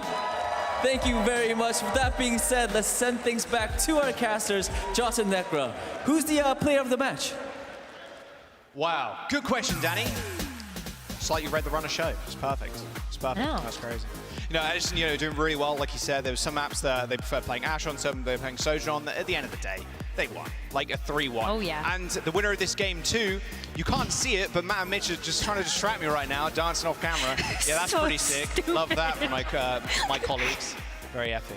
But look, the winner of this series does end up playing Houston or Shock. I want to see that rematch, baby. That Shock versus Dallas rematch. Look, they gave them their first loss in a long time. We'll see if Houston can tip the scales in their favor. We'll have to wait and see. It's going to be a tough one. But let's have a look at the player of the match. Thank you, Danny, as well. It's perfect. It's perfect. Yeah. And now I'm just throwing it on. Well, our player of the match is going to be the man of the hour is Sparkle on the Genji. I mean, it's a hard choice for Dallas Fuel as well, picking a player of the match because every single person on that team had incredible highlight moments. I mean, I was even talking about Fielder maybe getting that player of the match, just the shield bashes and the flails to be able to displace members on London Spitfire. But at the end of the day, Sparkle, those blades were sharp. He's still got it. I remember back in 2020, I think we mentioned this yesterday, but yeah, the bidding war for Sparkle was just ridiculous. Like, this guy is still an insane flex DPS. Those stats really backing that up. 23.7 eliminations per 10? That feels pretty What is good. that? Pretty, I don't know, just Sparkle things, I suppose. What is this? What is this? What is this? I'm not sure. It's a lot of damage. Can anybody take down Sparkle? That is the question. Like I said, Shock or Houston will be their opponents. The London Spitfire aren't out of this. They do go down to the lower bracket, which should be an interesting run. Can they end up going through all the way to the loser bracket finals? We'll have to wait and find out. They still look like a formidable opponent. Well, London Spitfire is going to play the winner of the Vancouver match that's going to be happening a little bit later. So Canada buff, maybe? I don't know. Canada buff? Is it still a thing? Are Toronto going to win today? Come on now, Toronto, show Canada team some love here. We'll have to wait and see. We're going to go to a quick break. We've got match number 2 coming up soon. Don't go anywhere.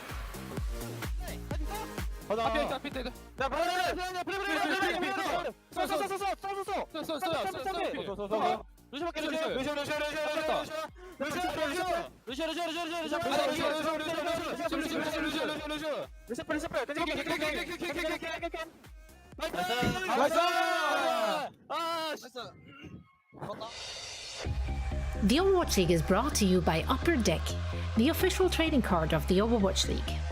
And by TeamSpeak, the official voice supplier of the Overwatch League.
Welcome back to everybody except the Roadhog mains out there. It's playing alongside Custa and Reinforced Larson. First of all, Johnny, who's worse, a Roadhog or a Symmetra in your lobby? I'm going Roadhog, yeah. But I don't know why that would be relevant, because I'm the only tank player on my team. Are you the one playing Roadhog? I'm the one playing Roadhog. I'm the Roadhog player. You're the problem.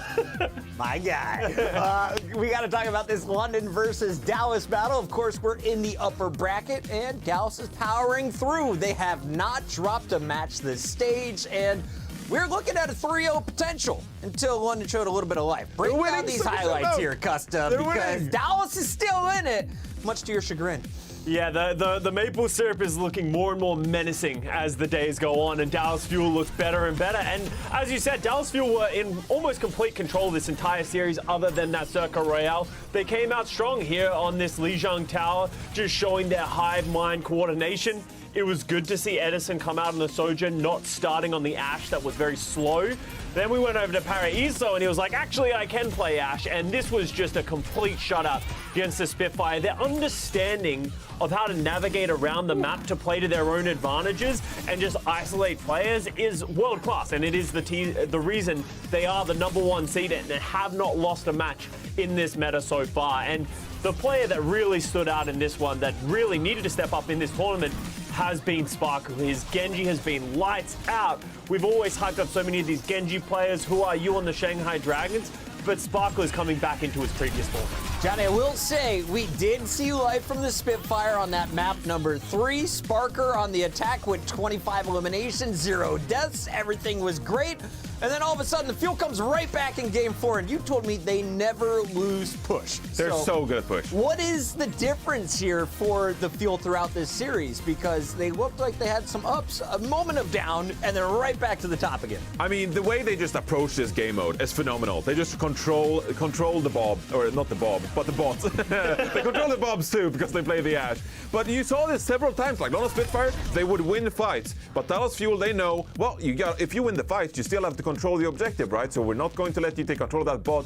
We're going to have the bot on our side of the map, all right? We're going to move it forward, and we're not going to let you have it. And that made a huge difference in positioning around the map. And Dallas Fuel, they're so tactically smart, they make the most out of it. Well, Bob was doing things for Edison today other than jumping off the map. The Fuel looking clean in their first 2 games, unlike their series against the Washington Justice. So well done, Fuel fans.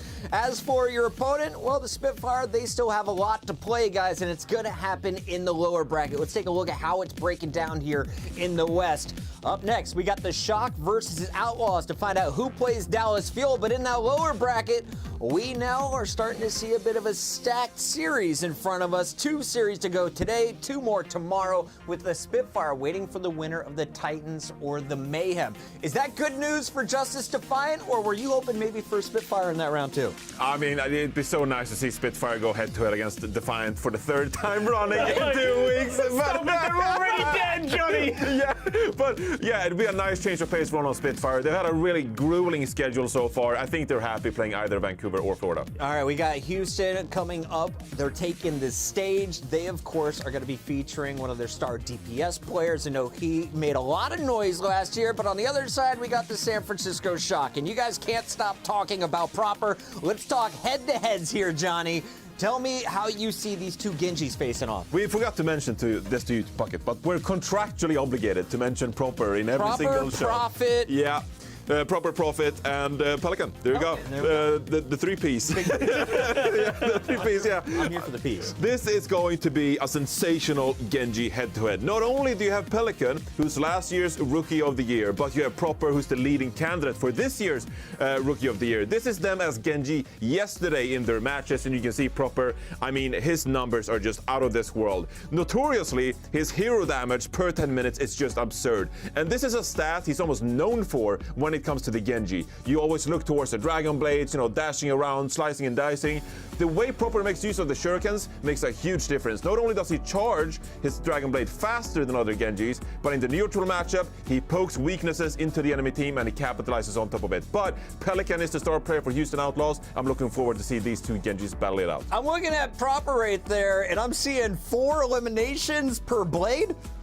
You said yesterday you weren't 80% impressed. of the team? You said you weren't Where was impressed. that That's not yesterday? even his final four. That was yesterday. You're just not paying enough attention, Parker. We keep telling you, man. The observer's fault. Proper It is the wasn't truth. He's the truth. Okay, third person isn't my strength. Bacosta, the San Francisco Shock is the strongest team in your bracket. Why do you have faith in them in this matchup in particular against the Outlaws? They just are on a different level. We talk about proper, but there's just so much talent across the board. And let me talk about the backline because it's Support Friday, remember? Okay, yes, Support You're Appreciation trying to Friday. make this happen. It's Support not gonna Appreciation happen. Friday will be a thing, Johnny, It's a for the sack, rest of the yeah. season. And I want to talk about, Violet. He was back then, he was the Zenyatta of the league. He was an MVP candidate in the GOAT meta, and he was so good. But he's made this transition over to Lucio. And early on in the stage, it wasn't so hot, but he's getting there, and he has such an aggressive, fun style of playing. Finn as well.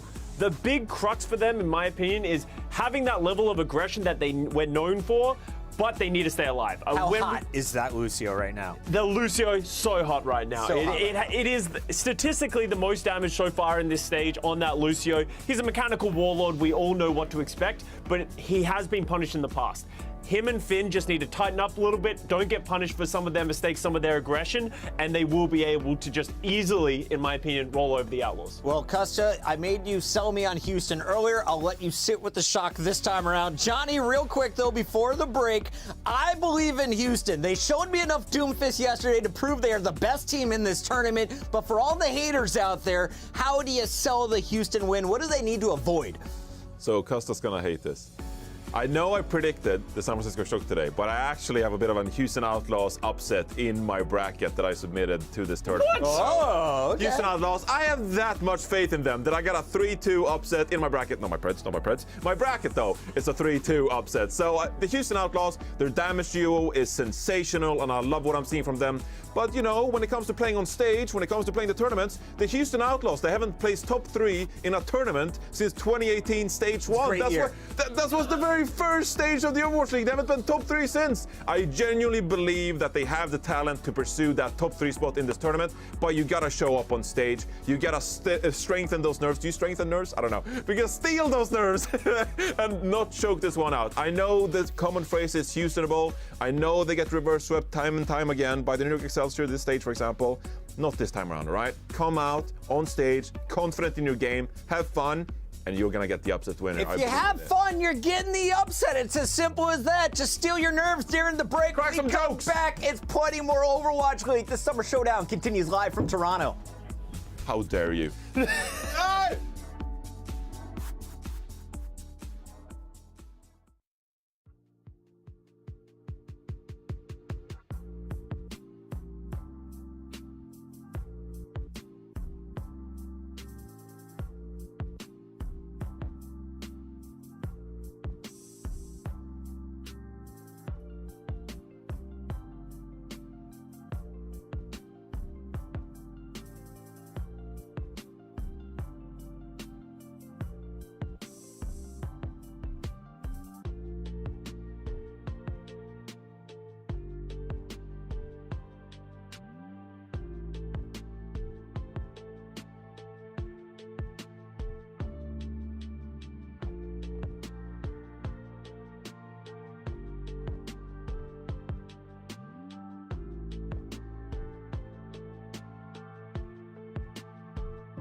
There's just something about Overwatch play in the LAN environment that hits a little bit different, and so far here at the Summer Showdown, our upper bracket has been quite fascinating indeed. The Dallas Fuel will advance further in the Summer Showdown in that upper bracket, and now we have a huge match on the line to decide our other undefeated team, Matthew.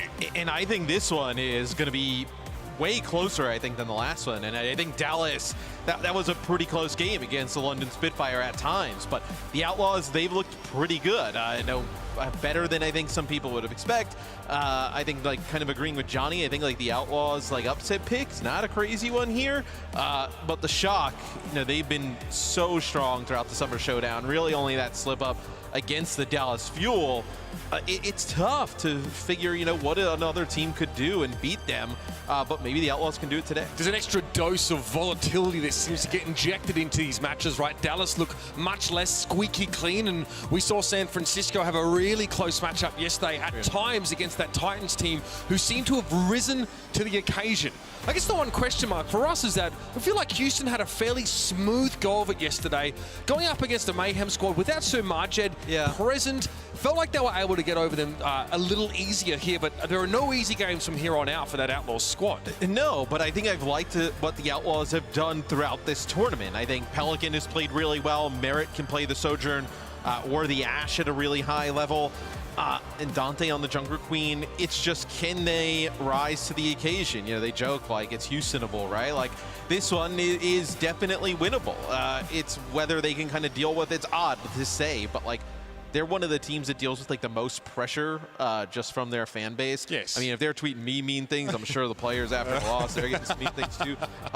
It's just, can they deal with that and overcome? I saw Jake a little bit yesterday. We were catching up, and like, everybody over in Houston seems in really high spirits. I think they have a great team during this meta. Yeah, look, I mean, and we saw this team make some changes, right? Bringing in Lep and Doge, and we weren't quite sure where this team would land in terms of their roster. And Dante has again sort of survived, potential usurping, and has remained in that Junker Queen role, showing us that it wasn't just the Doomfist play that has allowed him to catapult his stock now as a multi-role veteran in the Overwatch League.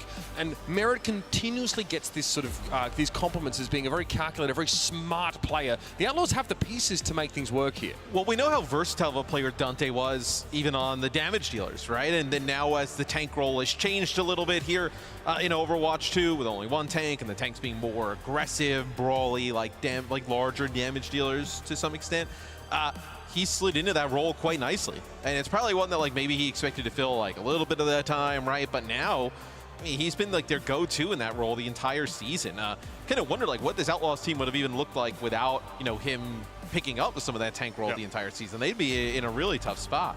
And then, even though we have a huge match ahead of us, both of these teams, part of their minds are thinking about what comes after this, because now we know in the upper bracket, the Dallas Fuel await the winner of this match. I mean, either way you slice it, you get a battle for Texas or you get a rematch there, as the Shock had their streak snapped by the Dallas Fuel. A lot to play for here, ladies and gentlemen, so let's give a good old-fashioned Toronto welcome to the Houston Outlaws. Something funny about a battle for Texas in Toronto. Tell me more. But we'll save that, if it happens. They also have a little bit of like a hometown favorite, like wherever they go. I mean, the Outlaws, just one of, really since the Overwatch League began, one of the more popular teams in the league. And this year have one of the better rosters they've ever put out there. Team has really broad appeal. They really went for it in terms of getting some star power on this roster, right? And we saw Jake obviously spent some time with us in the booth, and now obviously coaching this team. They've really put him in a position to help craft this squad. Lep come in as well as a real sort of raw rookie, and it's just been outstanding so far. Lastro, so many different roles as support. Now it's the Brig. He's one of the top Brigs in terms of Inspire uptime in the whole league at 38%. Yeah, when we know how good Lastro and Pelican were coming into this team, right? And they've kind of, Pelican, I think, has been a little bit up and down, I think, but you're really just judging him off of like such an insane performance overall last year, right? Where he's been really, strong in the damage dealer role. And Merritt, you know, when you kind of looked at like their offseason, you were really excited about him, and he's come in and played great. I think Dante, though, being able to fill that tank role has been massive, right? You know, now obviously no Piggy on the roster. You have Dante, and Doge, like really your two main tank players at this point. And look, Dante is really, whether it's the Doom or the Junker Queen, lived up to the hype. And of course, their opponents, you can feel the earth shake as they approach. Make some noise for our number 2 seed, the San Francisco Shock.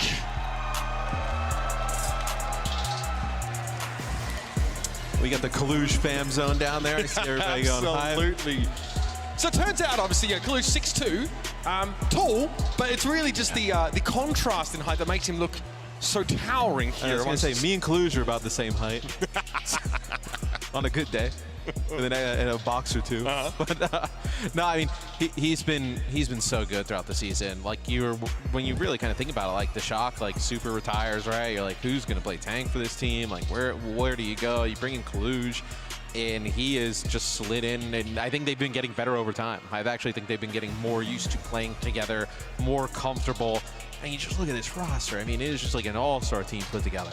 And this is a team that set their scouting efforts not only in South Korea by bringing O2 Blast in as their academy team, right, but also looking at North American contenders, at players like Kaluge, players like Sam. Really robust approach to raising the next generation of champions on this Shock team, and so far, so good. I think, you know, players like, you know, Finn really made a huge impact, especially in a double flex support meta, but even now, this team looks like they are in a position to do some serious damage. A little bit tough, of course, against the Fuel, and this team in the past, Atlanta, showed a little bit of that shakiness as they adapt to playing on stage, but you have to feel like they are the favored team here, even if it's only by a sliver. I mean, look, you give Krusty some really talented individual players with some good game sense, and it seems to work out for the Shock time and time again.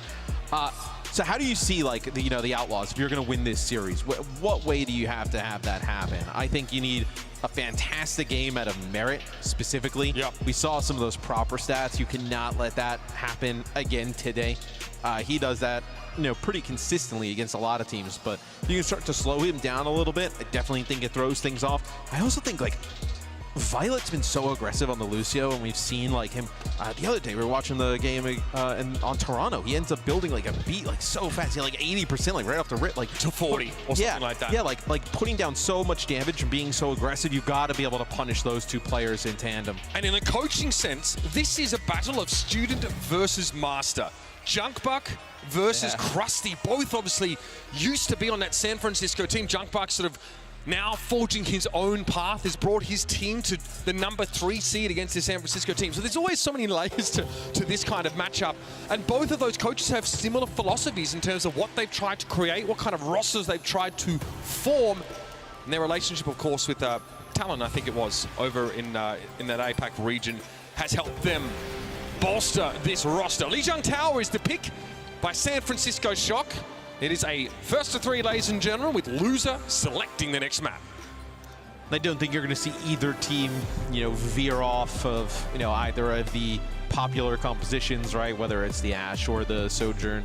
More interested from the Outlaws' point of view. Like, what do they decide to do? Like, how do they feel the best route is to kind of slow down Proper and Violet and some of this aggressive style of play from the Shock? I think their compositions have a little bit more flexibility in terms of, like, are you going to run the Ash? Like, how are you going to play this? A little bit more defensive than you would say the Shock, right? I think the Shock, they know how to win these games. They've done it against everybody pretty much. They just got to do it again. I'm looking out for Kilo here. Yeah? A player that San Francisco definitely need to have working at, max capacity, going up against a player like Merritt, who rarely makes those unforced errors. He's not the kind of player that can get baited into making a mistake. But 5 seconds to go, ladies and gentlemen, out of the gates, your San Francisco Shock and the Houston Outlaws, the battle in the upper brackets. I'm sure both of these teams, after seeing Dallas, if you're Houston, you want to get that battle for Texas in that winter final. If you're the Shock, you want that revenge, right? So a lot on the line, not just for this match, but just over the course of the weekend, right? As both teams really motivated, as Merit, nice disruptor shot to just kind of get proper out of the way. Yeah, really playing safe is Merit. Starts off in that dojo building and then is more than happy to play back towards the point for the time being. Proper is caught in the middle of the play for the time being, but receives a quick cookie. And we're back on. Left goes down here, but Finn's been removed by Pelican. Dante clinging to life, though, and Violet is going to finish the job. Proper, always good for an up-close shuriken headshot dash combo, and Merit has nowhere to run. I gotta feel like, though, if you get proper that weak, like we saw him weak like 2-3 times there, like really low, you got to commit and try and get him out of the fight and finish him off, because if you allow him to get healed up, the amount of damage that he puts down, even outside of Blade, is quite large. He's eventually going to just kind of chip you down over time. You're not going to be able to heal through. Both Genjis having similar amount of damage in that first fight. You'll notice that they are getting towards those first ultimates. Again, Violet, 89% to Lep's 48. Yeah. That's an intangible thing that makes a huge difference when it comes to staving off that first Dragon Blade, ladies and gentlemen. Kilo, that's pretty aggressive positioning. It's not going to be punished, though. It's going to be the commanding shout that sends the shock forward. Great coordination. Just when it looked like Kilo was maybe too far forward, in fact, he was right where he had to be. Yeah, you said he was maybe too far forward, and he heard you and slid even further forward as he gets in there with the rest of the team, wants to brawl out on the Sojourn. And yeah, like you mentioned, Violet able to build up these beats so fast, man. Like over the course of, right now it may not be the biggest deal. Okay, that's going to be, a good old cross mapper, like a Tomahawk Modern Warfare 2 type of thing there from Dante. So you get Kilo out of the fight, you may be able to steal this now. Oh, the Shock are going to invest ultimates and staying alive in this fight, even with 4 players. That is a nasty carnage, though. Not much Kalush can do about that, but the rest of the Shock are here. Here's the Dragon Blade for Proper, and Dante is cut down to size. Merit knows there's no point returning to the fight, and the Shock, that's a bit of a flex, Matthew. So, we talked yesterday with Decay, like, can he do these, like, performances time and time again? And I know it ended up he was able to do 2-3, but not really do it the entire series. Proper's done it every game, every regular season match. He's always been there for the Shock every time they need. That time with the Blade comes up big, where you're looking at maybe last fight territory here for the Outlaws. 91% accounting here. Kilo goes for this overclock, and he's found Pelican already. That's a high value shot, and make it 2. 2 steaming holes bored in heads for the Outlaws, and they are in no position to contest this. Dante eventually gets dragged off his horse as Violet completes the kill, and that will be enough for the Shock. A strong start indeed. Maybe the Outlaws a little bit, nerves jumping in this one early on. We'll see how this next round goes. You don't get a use of your Rampage or Sound Barrier during that first round. You get the action you want at the beginning of a few fights, right? You're not able to capitalize, though. So maybe you just need to be a little bit more aggressive at certain moments, know when to peel back a little bit further, play a little bit more passive. As see this from Dante's POV. This is...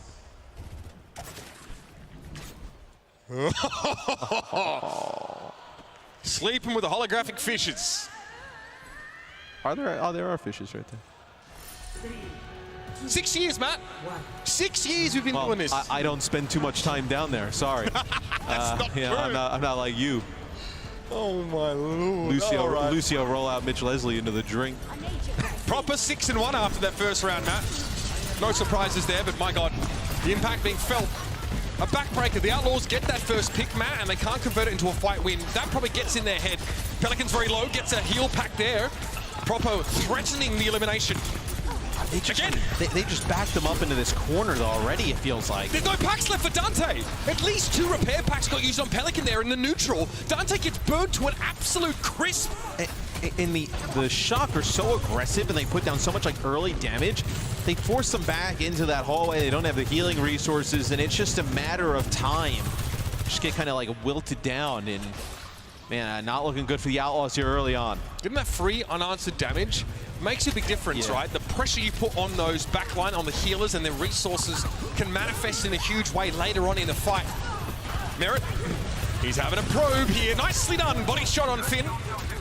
San Francisco don't want to back up entirely here as Kilo's able to take Merit down across the map. Oh no! San Francisco now in a 4 versus 4, and Finn will be back in the fray in no time.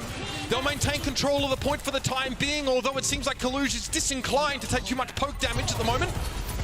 Chio getting close to that overclock. It's going to be a sound barrier for Lep, and Violet's all too happy to acquiesce with one of his own. This will force the Outlaws back. It's the Blade. It strikes the fear of God on him, and God's name is proper today. That's 2 with the Blade, and the Outlaws are nowhere to be seen. The Outlaws end up using their rally there as well, so you have the rally advantage here for Finn, the overclock available for Kilo as Shock looking to dominate here on map number 1. I mean, this is it's not close. No, it has not been great. Maybe Pelican can save the day with the Blade, though. Kilo's overclock here. That's going to be a problem for the Outlaws to push into, especially through a choke. If they lose a player here, it's going to be another 15% or so. Good discipline from Houston. No whack-a-mole this time for San Francisco, but the Outlaws still need to find a way into the rest of this complex. Commanding shout here for the Outlaws as they want to try and gain some ground, and Proper is corralled into the corner, but he gets a repair pack. He's still fighting fit. Kalush is getting close to the rampage, and he fires the knife on Dante. Pelican's Blade. Barely anywhere to go with it. He's able to get rid of Proper, who was definitely deep behind enemy lines, and Kilo slides on in himself. All right, the Shock are just going to throw themselves at the Outlaws here. I don't mind it though for the Shock, right? Kalush, he'll back up, die on the point here as you're going to get up to 99% one fight territory. You come back with your Rampage. You know they don't have anything in terms of support ultimates on the other side. It's a good fight opportunity to give up there for San Francisco. 99-10 here. These Rampages will be key in this next fight as we're in a bit of a support ultimate trough. Can Merit make the difference with this overclock? He'd like to play in space and into the choke with that ultimate. Notice Pelican, he got a repair pack there. Here you go, Merit's going to go for it. Sliding forward. No connection here, playing around the outside of the point. There's players all around him right now. He's looking for Proper, who's behind him. Merit takes a hit, and another. Backs away. It's going to be a Rampage connection on towards the left. He won't have the sound barrier for this fight. 4v4, and Lastro's rally gets some durability, but it doesn't look like it's going to be enough. Proper's going to be occupying Merit for a huge amount of time, and he's still at 6 health. Eventually, he's able to top himself up, but the rest of his team has already fallen. He'll play from the outside, but Proper had a sixth sense about this one. He'll hunt him down as that spider sense tingled. Sound barrier for Leopard, desperation here. Only he and Lastro to benefit from it, and very quickly, these two beleaguered supports will be put in the ground. Dante head first into a railgun. The Blade from Proper just to cut the cake of victory as San Francisco make it a map. Now, and I gotta say, I really love the way that Kalush played that towards the end. When you watch just the way he plays the Junker Queen, like uses the Rampage there, and then just like first-person shooter mechanics, right? He's like jiggle peeking behind some of the cover. He is so good at not taking that unnecessary chip damage before some of these fights kick off. Also know like how to play his life and live, extend it for a period of time. He goes deep with that Rampage, connects with a few players. He's so deep in the Outlaws enemy lines, and he's able to survive there with really not a lot of help. Really strong play from Kalush. Being able to be low economy as the tank on your team is huge in terms of keeping pressure off your backline and letting them just pump those resources into Proper. Pretty dominant showing here for San Francisco in the first map of this series. If Houston have any aspirations to advance in this tournament, they'll need to find something a little stronger.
2019 Overwatch League champions! Whoever said lightning doesn't strike twice has never met the San Francisco shots!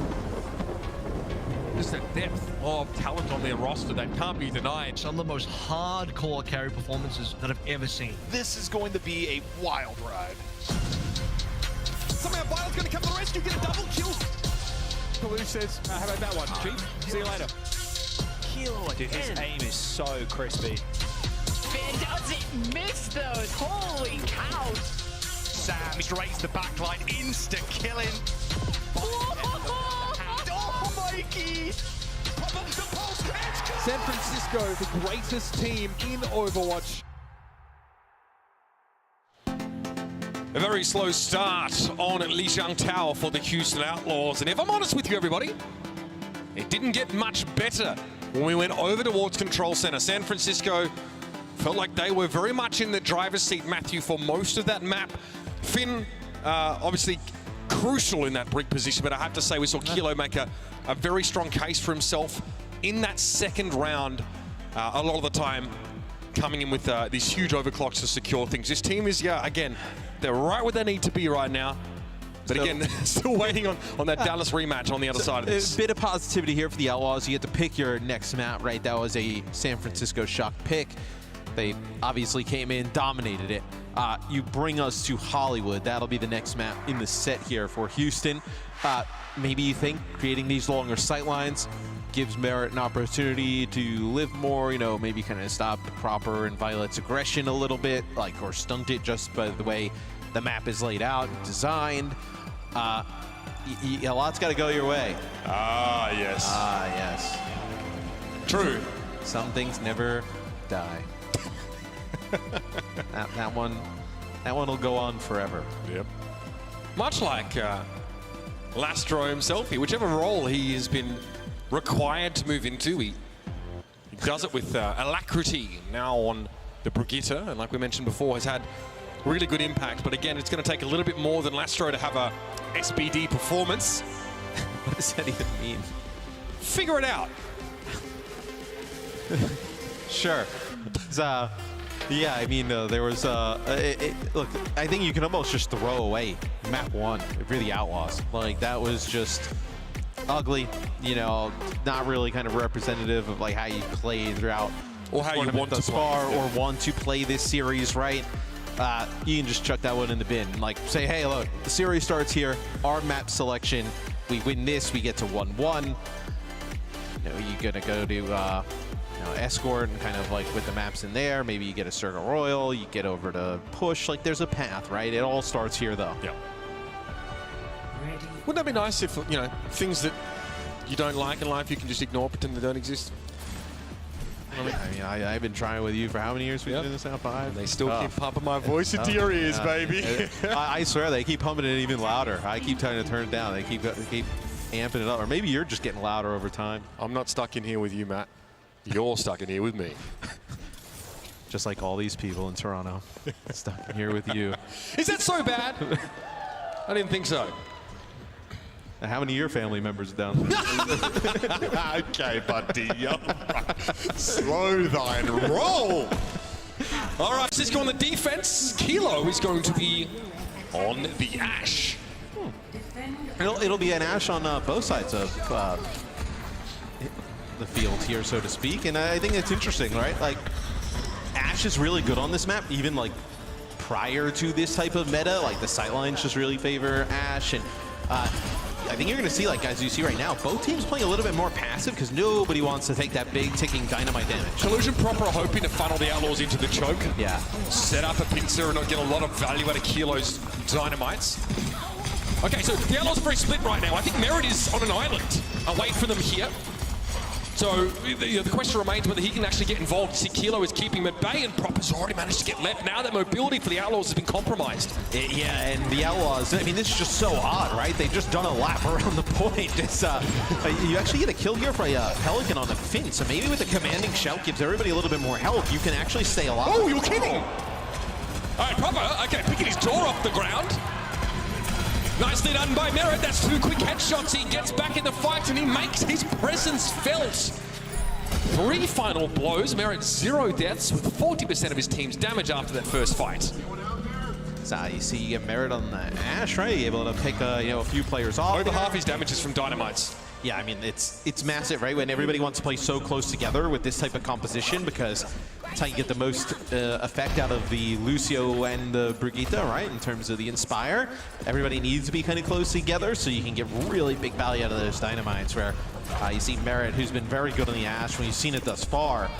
And that's probably part of the reason they select this map, right? As I was talking about, you want to kind of see this type of slower play. Merit answers the call there. Just what the Outlaws needed. Again, tough to defend that point A, no matter what team you are at the moment. Definitely attacker favored. Merit here is just trying to keep tabs on Proper. Free haircut, reverse mohawk though. Sorry, you don't get to choose. But see, as they push them back and Merit hits these shots and hits these dynamites, and you have to use your amp, you have to use your Brigitte armor packs, you just start to dwindle down some of these healing resources over time. Which, if you can do that to the other team, gives you a huge advantage, right? Because the Shock, they pretty much have to play a little bit further back, wait for these things to come back online. This is about to get messy. 5 ultimates on board. Here's a sound barrier from Violet. Lastroy already went for the rally. Lep keeping his beat. The bomb comes down. Pelican on the high ground wanted an audience with Kilo. He declines. He drops to the low ground and gets eaten up by Bob. Dante knifed out of position again. Merit finding a way to remove the Bob from Kilo. And the Outlaws here haven't already advanced all that much. Couple of ultimates left, thinking about how to judiciously apply this sound barrier. I mean, this barrier is for Proper's blade. If they weren't... Oh, Pelican! Oh, well, you got to trade here, so Violet's out of the equation. So don't have the speed to disengage here. So Finn actually ends up popping the rally. So if you're the Outlaws, you got the rally hunt. You know you have the beat advantage at the current moment. Maybe Dante builds up towards this rampage here. Is some type of action there. Proper holding on the blade as well. It's going to be a game of chicken between him and Lep. Kalu's getting close to that rampage, as is Dante, who's taking an absolute licking. Okay, he gets topped up, he takes the mega health pack, but Proper decides it's time to go. It's going to be the sound barrier from Lep as prescribed, and Violet falls first, overextends into Lastro, who starts flailing about himself.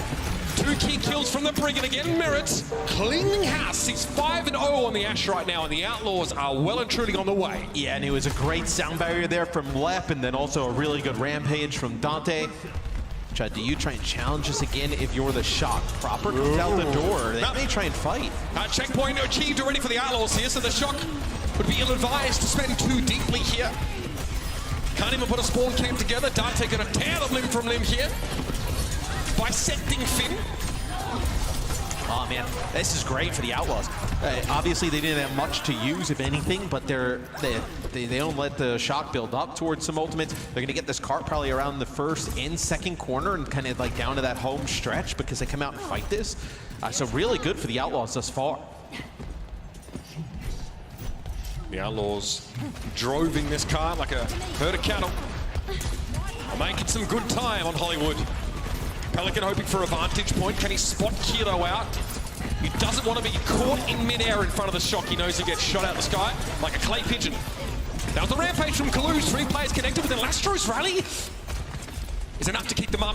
Minimal follow-up from San Francisco, and Kalu's ultimate goes down the gurgler. Well, they rally and then they back up, and the Shock don't actually go in and contest this. It's going to be Violet with the sound barrier, as it's going to be Merit's Bob on the corner. Kilo playing PvE for a bit, but at least now he can get involved, and oh, he does quickly as well. Another dynamite connection, but Pella will. Beautiful blade. He is 8-1.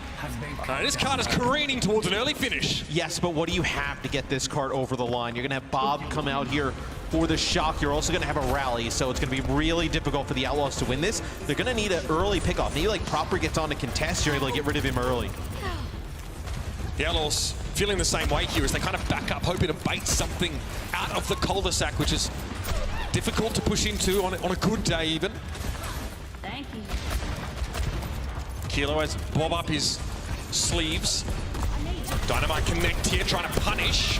Here's a rally from Finn. The Shock taking a lot of upfront damage. Kilo actually wants to go forward with the coach gun. All right, a disengage from Houston. they're just waiting for ults. Like, they got to get like a Rampage online. You need something else here besides this beat, or else you're relying on the Shock having a big blunder. Here's Bob. In he goes. Pelican. Looks like he might have been locked onto first by Bob, so he swift strikes away, and another disengage in the Outlaws. Very disciplined. They get in, they get an ultimate, they get out. They get in, they get an ultimate, they get out. Now this may be the time where they actually stay in here. Are they accounting for Proper in the blade though? Here it comes! Sound barrier out for the Houston Outlaws, and Proper left brandishing Cold Steel in the middle of nowhere. The Merits under pressure, and Proper takes him down. Unfortunately for him, the rest of his team get decimated. Houston, 1 minute, 17 seconds on the clock.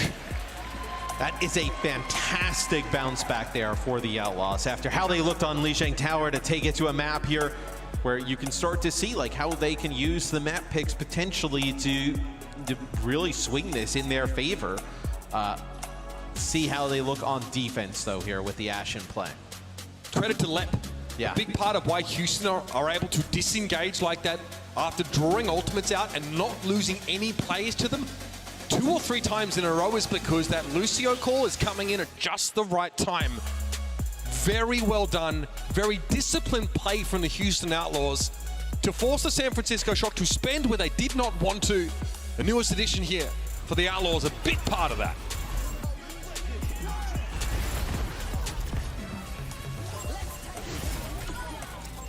Ultimate out, get out, being able to do that to really good effect here. So now we'll see the Outlaws on defense. Take a look from Lep's POV. Speed in, beat, on to 5. Great timing as well. Controlling Proper's positioning with the blade there, boops him back, gets involved. As he uses the cart for some cover there. Yeah, good looks from Houston, very clean. That's really where they're going to have to... Oh my! That's a egg on the face and a bullet in the brain for your boy Chio. You know, it feels way better to play on land. It also feels way worse when things happen like that on the land. As Kilo actually is going to play the Sojourn here, so they want to just move away from the Ashe altogether. The Shock, I think, are going to have to play this quite aggressively. They're going to have to run down Merit, and I think if you're the Outlaws, can you keep him up? Slow and steady for San Francisco. The Outlaws cede that high ground control, as many teams elect to do. Lastro Dante, a lot of damage. Dante a little bit caught out, but Commanding Shout allows his team to again group around him. Yeah, this is a tough one, and San Francisco making all the right moves, Matthew.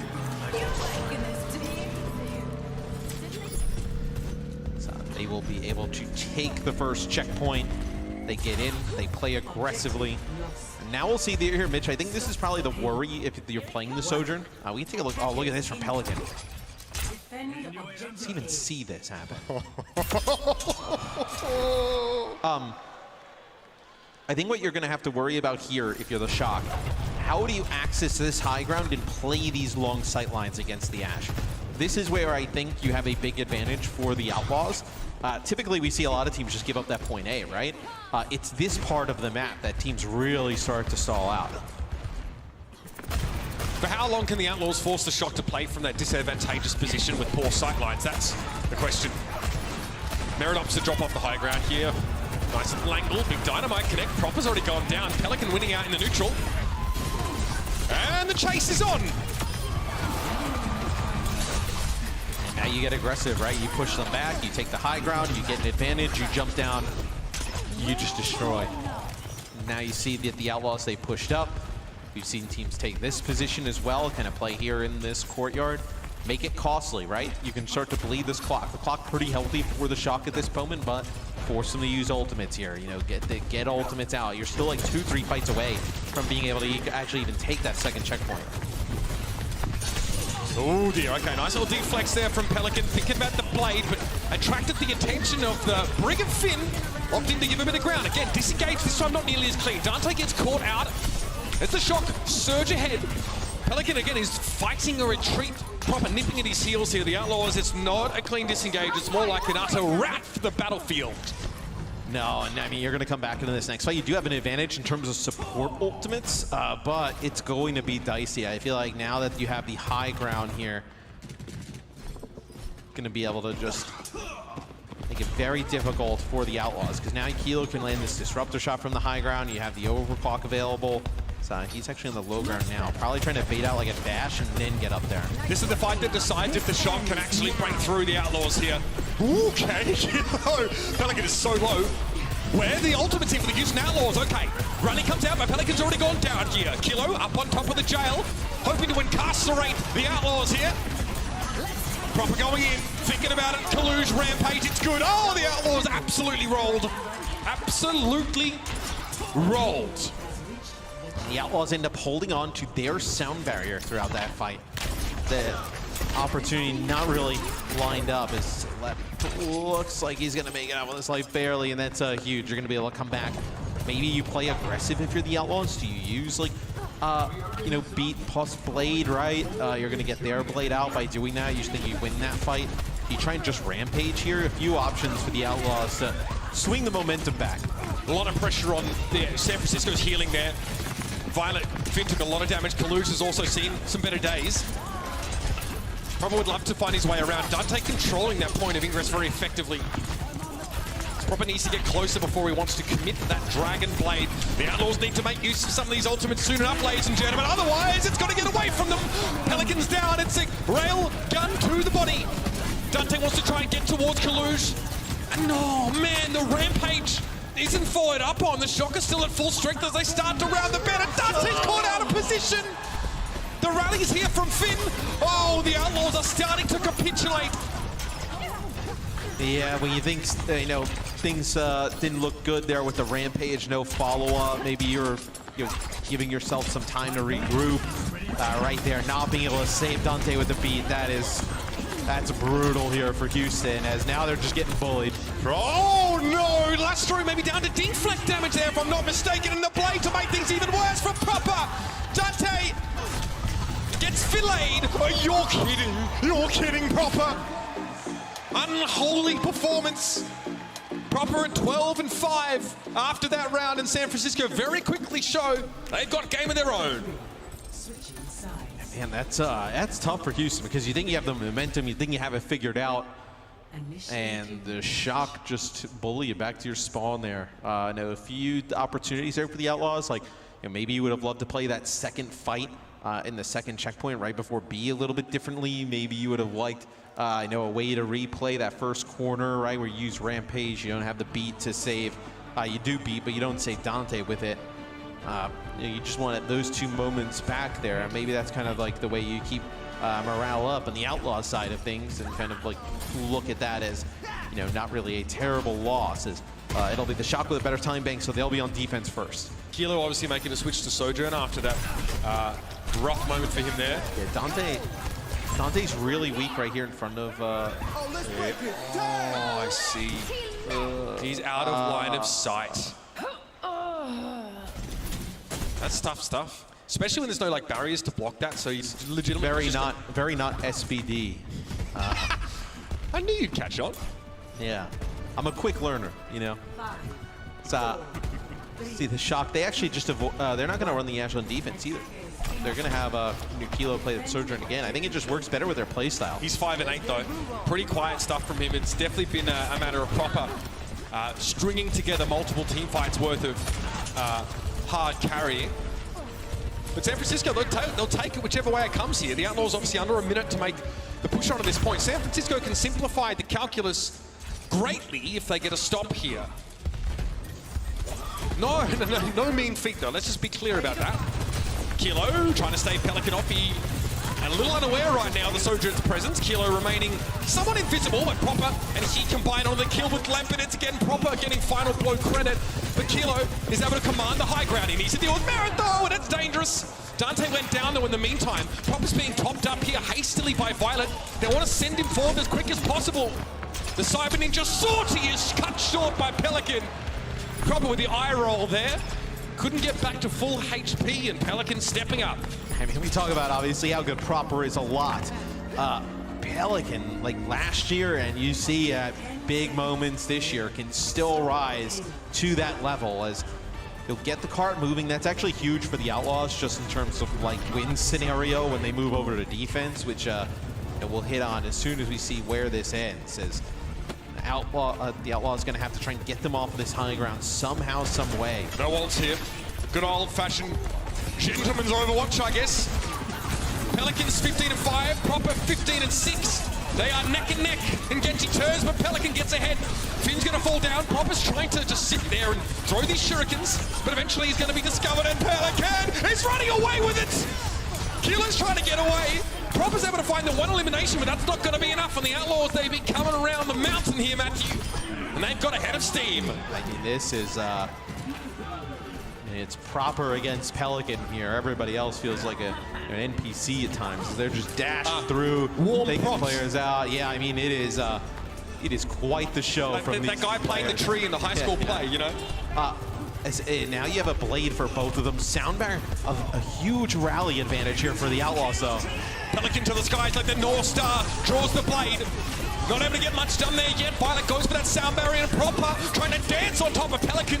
Also comes up with very little from his own blade. We're going to have Overclock online. Bob's coming up here in just a moment. They're running for Lastro here to give the Outlaws some momentum, and Merritt's able to take advantage. 5v4 now as Bob's in the periphery, just putting damage down as he does, and Merritt's coach cuts Kilo into next Tuesday. Finn is down, and the Outlaws are far from done, ladies and gentlemen. Another checkpoint for Houston. I mean, this is a performance from the Outlaws. You're wondering, is that momentum shifting over towards the Shock? They played great on their offense. They have a great time bank. The Outlaws, some misplays there. At the end of their defense. How do you kind of regroup? And they have battled back here now in their overtime offense. Can they win this next fight, though? Dante's rampage has to be huge here. Kilo has to step up. 5-11 right now, but he has an overclock and a chance to swing the balance of power back in the Shock's favor. Finn goes for the rally. He's going deep. Kilo getting aggressive here with the railgun shots. He's putting some damage down, but nothing to run home about just yet. Kaluj gets in there. Kilo finds the body shot. Lastro goes the way of the weary, and that will be that. But my God, Houston, what a run across the map. So they made this way more interesting than it was going to look. Because when the Shock go on offense and they just roll on through them, you think, hey, maybe you get you get that first checkpoint if you're Houston, you make it a little bit further, and then things kind of end, and the Shock have a lot of time in the bank. That is a tremendous push there for the Outlaws. They've given themselves a real chance at taking this map, which is huge. Like I mentioned, this is their map selection. You end up having, obviously, the Shock select map number 1, they win it. You end up losing your own map selection here, and even in a different fashion, right? You're not really playing the Sojourn, you're playing the Ash a lot of the times. Now you start searching, where can we go that we can get an advantage? Then it feels like the series is a little bit, out of your hands, where you win this, you're kind of in the control if you're the Outlaws. There's a lot of different things you can do. Pelican, for those keeping it home in the Genji matchup, 21-6 for young Pelly. Proper 17-8, having a pretty quiet round. And again, there's definitely a bit of a gulf between hit scan DPS. Merritt having extremely solid showing here. He's 11-6. The kind of map where it's a little bit harder for Junker Queens to have a lot of impact, especially in that second phase of the map where much of the fight is held on a periphery or in 1v1s between Genjis and hit scan. Okay, no chicanery at the front of spawn this time. Eyes on this man on your screen. Kilo needs to deliver. And the Outlaws, they concede this space. This is where Merritt can land those big dynamites. Yeah, Proper goes really deep in that corner and you're able to keep him alive. The Outlaws just have to figure out a way to gain some control here. Not a target-rich environment as far as Kilo's concerned. Proper extending for these kills, but Pelican opens up the account. Merritt has a bit of space on the point. Oh, this dynamite could be devastating, yes. More pressure on the healing resources. San Francisco was stuck inside the cafe. And you notice when that dynamite comes down, we're watching from Pelican's POV, and you know what I love is he sees Finn there. They know they're taking the ticking dynamite damage. There's only so much Lucio can do with an AM. Finn is swinging for the fences because he needs to trigger the Inspire, and he's just staying at a distance, just firing from range. And what do? You can't just speed out as you're taking ticking damage to try and find that. So really nice play there by Pelican, pretty smart.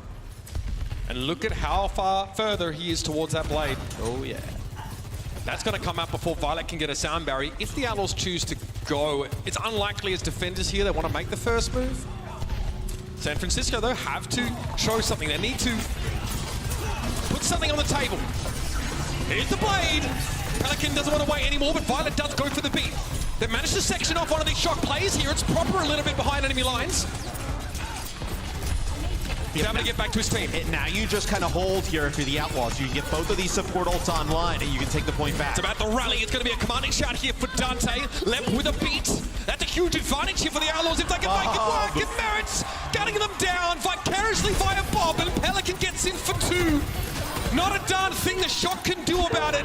We spent so much time talking about how defender, or rather attacker favored this part of the map is, and yet the Outlaws have 2 winning fights in a row. What a big deal that is. Merritt's been getting insane value out of the Dynamites. Just if he's able to connect those, it really makes it tough on the healers for the shock, and you can get some other chip damage. That allows Pelican to go off. Pelican is 25-6 right now. And not too far away from a cheeky little deadlift. Will it be required, though, is the question. Commanding shout, the shock take a ton of damage early. Here comes the rampage. It's good for 3. Finavita both connected with it. Kilo just melts. The Houston Outlaws, they are doing this.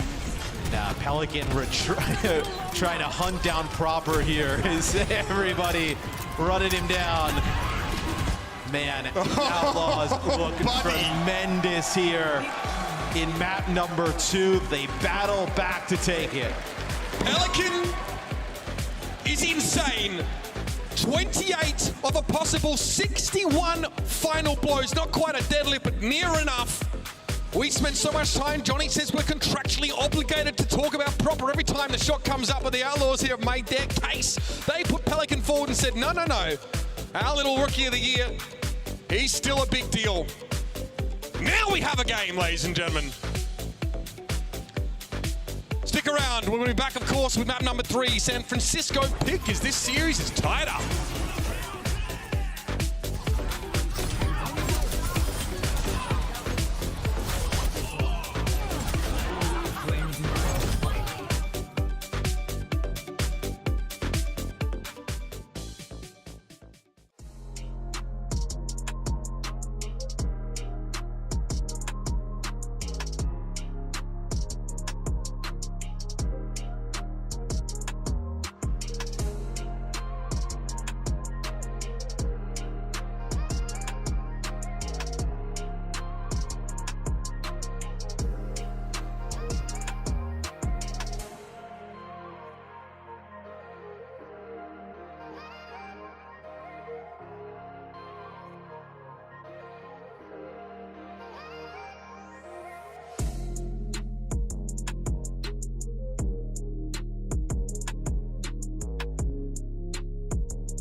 Please don't let me in. Please don't let me into my zone. I just need some time on my own. All these people trying to get a conversation. You can conversate to that tone. My gut eyes on that throne, yeah. So I'm never alone, yeah. All these people trying to box me in. I'm at my weather, it's on, yeah. Now they ask where I'm at. Making hits that line back. I'm MJ, I'm 2-3, man. I just need some time back. I'm zoned in like defense. My life gone, no recess. But I live my best one, so I got no regrets. So I'm gone. Finally back in my home. I'm working like so much. They swear I had me a clone. Can't answer my phone now. Just leave it there, that tone. Ballin' can't beat me up, cause I'm back in my zone now.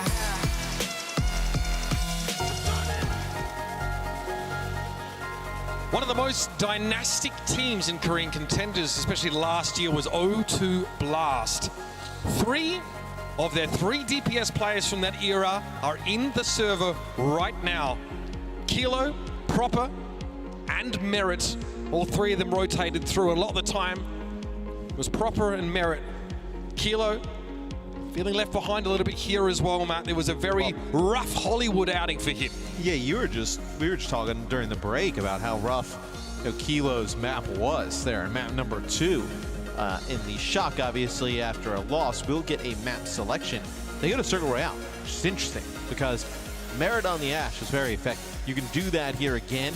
Maybe not as much on the defensive side because you have to play so close to spawn, right? But there are some good sightlines for that hero if you're able to make it work on this map. Really interesting selection here for the Shock. One thing that we definitely noticed across the course of this series is that Pelican has been more than happy to step up to the challenge that's sort of been delivered by Proper. We know Pelican's a known quantity to us here. This is his second year in the league. Had a fantastic first one. Look, here in Overwatch, we get unreasonably excited about rookies, right? We just do. Yeah. That's what people like to do here. It's not like Pelican got worse. He's just not a rookie. I mean, he is still that good as he was last year. I mean, I remember hearing, like, when he was going to the Outlaws, I was like, what? Why would anybody give up Pelican? Like, he's insanely good. And you see why. You know, in a game this big against the Shock, he's capable of, being that heavy lifter to get you over the line. Pelican was the kind of player that had to miss out on a lot of the travels with the Atlanta Reign because of health issues, right? This player had to wait patiently for his chance to get onto the big stage and show what he's made of. So it's got to be cathartic now that he can deliver an elite level DPS performance against an elite level DPS lineup. And you got to think as well, like playing for the Outlaws, like winning a stage for the Outlaws is like what, winning like 4 leagues for another team, right? And they've been a statue to you out there, man. you get bronzed up. I don't know where they put it. I've never been to Houston, but they'll put it somewhere. Sure. I think they have a lot of room out there. Yeah, in the trophy cabinet as well. Yeah, that's true. It'll be the Shock. They're going to play the Sojourn. You play close up here. That's what we talk about a lot of the time. That's what we see here. So it'll be Houston with an opportunity to maybe, do you try and play the Ash here? I believe the other day when we watched this happen, it was like a nasty spawn kill that went down until the offensive team had to switch off of the Ash and go to the Sojourn. So take a look. Merit on the Widow now. Now he's going to go to the Ash. Maybe you take an off angle, right? You see everybody funnel out of this left side. You maybe get a nice little dynamite connection. Cheeky dynamite from behind. Yep. Yep, there it is. It's on Kaluge only. But still, you can see that tick damage is annoying to try and remediate if you're another team and no one's looking at Merit. He gets free damage from the off angle. In this metagame, it's about body shots with Ash, all right? Quite often, you're not really doing that much. Oh, that's a good dynamite. Critical hit damage. A lot of your early DPS comes from that dynamite. Violet is down, and this defense will be tested for the Shock. And as soon as that dynamite hits, that's when it's go time for Pelican, right? He knows that's the 1-2. They're using their healing resources. He can go in, they can command a shout, and yep. You get together in a small room, you don't have a lot of health. That's what's gonna happen as no, that's like one of the tougher parts for the Outlaws to get out of, right? The spawn trap here right at the gate, and then if you take point A, that next spawn trap. Those are some of the toughest parts of the map to get through. The Ash can really put pressure on your opposing Genji. If you can get a dynamite explosion plus the tick damage, Pelican can go and chase after Proper and eliminate him. And even if he doesn't, Proper has to stay out of the fight for a while. He can't poke from medium range. He can't deflect in the neutral because you can't deflect that explosion damage, right? It's very scary for Proper. That's how you shut an enemy Genji down if you play solid Ash. And look at this from the Shock POV. Always on the way back, right? Because you're always taking this damage. That's a nice shot from Kilo. Merit there, just getting blown out. The Outlaws quickly heading upstairs now. Want to play through this alcove. Kilo's disrupt the shot. He's on cooldown presently. He'll have to return. That is a nasty shot from Kilo. Stops the bleeding there. So he'll have a Bob here, so you can maybe Bob get him like an off angle, force them into an area of the map where Pelican can get a really good blade off. No support ultimates available just yet. Pelican going for the middle. Oh, another one! Beautiful stuff from Kilo there as well. Great way to silence the Outlaws before the fight can really begin. And again, they must reset, Matthew. And I'm sure Kilo knew, last map wasn't his best performance. That, hey, if he bounces back, plays well, maybe he feels like that's enough to get this team a win here. And back-to-back fights where you're able to get that first blood, that allows him to build up these support ultimates and other ultimates to be able to withstand some of this coming in from the Outlaws. Look how he's playing. Still infused with confidence as he plays out in the middle of that street. A lot of ultimates about to come up here. This is going to be an extremely volatile trade-off. Pelican takes a little bit of poke damage early. Here's the rally from Finn and Lastro. Flags are up for both sides, but they're not surrendering. Pelican trying to LOS here as much as he possibly can. Okay, he knows where Kilo is right now, but he's popped the overclock. Can Kilo make more of these key connections? Lev has a sound barrier there. Merit's Bob has been removed, but Kaluj loses out in the Junker Queen matchup. Pelican goes for the deflect immediately, and now it's going to be a sound barrier for both sides. Pelican's going to get whatever damage he can, but Proper is one better. Regardless, the Outlaws come out on top. As Lastro trades the kill, and Merit was alive in the back line the whole time. I mean, the biggest thing is being able to keep Dante alive on the Junker Queen. You have that kill straight at the beginning, but you're able to get Kalush out of the fight. We talked about how good he was in map number 1.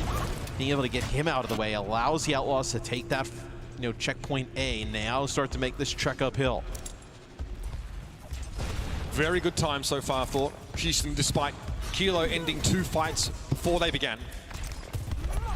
Again, we knew that would be a messy fight with 4 or 5 ultimates up for each side. And as usual, that Rampage, the slowest ultimate to generate in this composition generally, will be on deck for this next fight. And there's no support ultimates there to mitigate the impact of that anti-heal and tick damage, so keep your eyes out for the better Junker Queen lineup. Dante wanting to round the corner.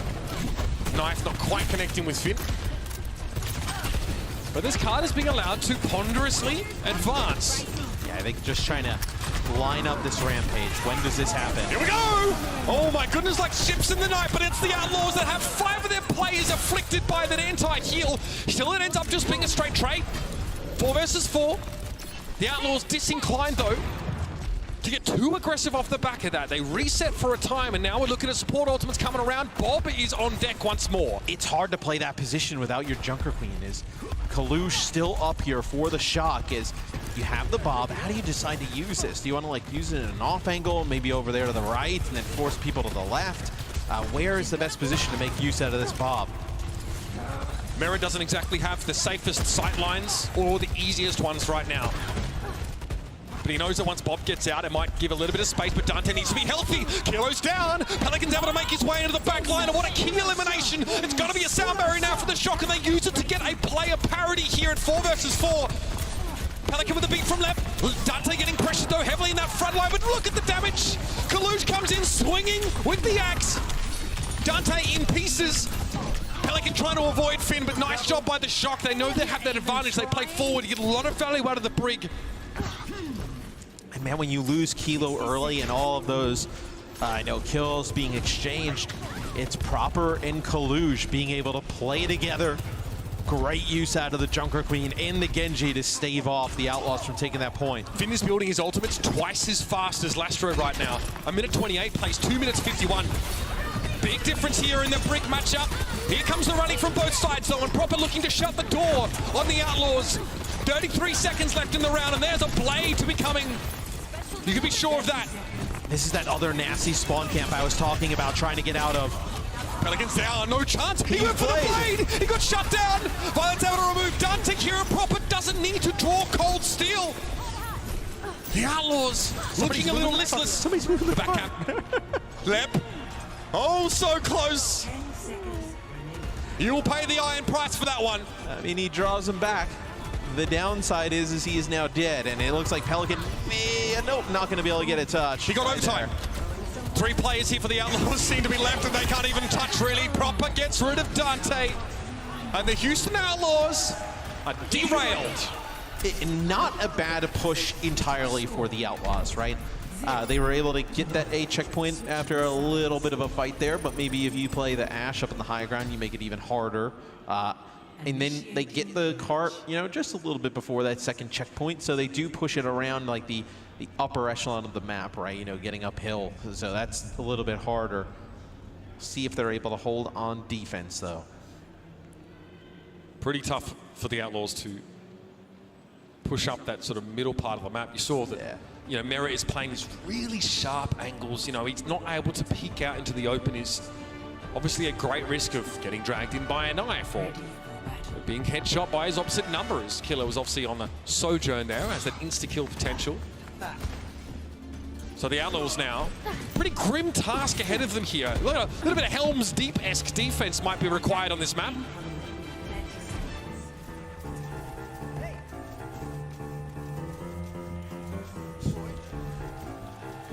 Wait, is it Pirates of the Caribbean? They are getting unreasonably good at this.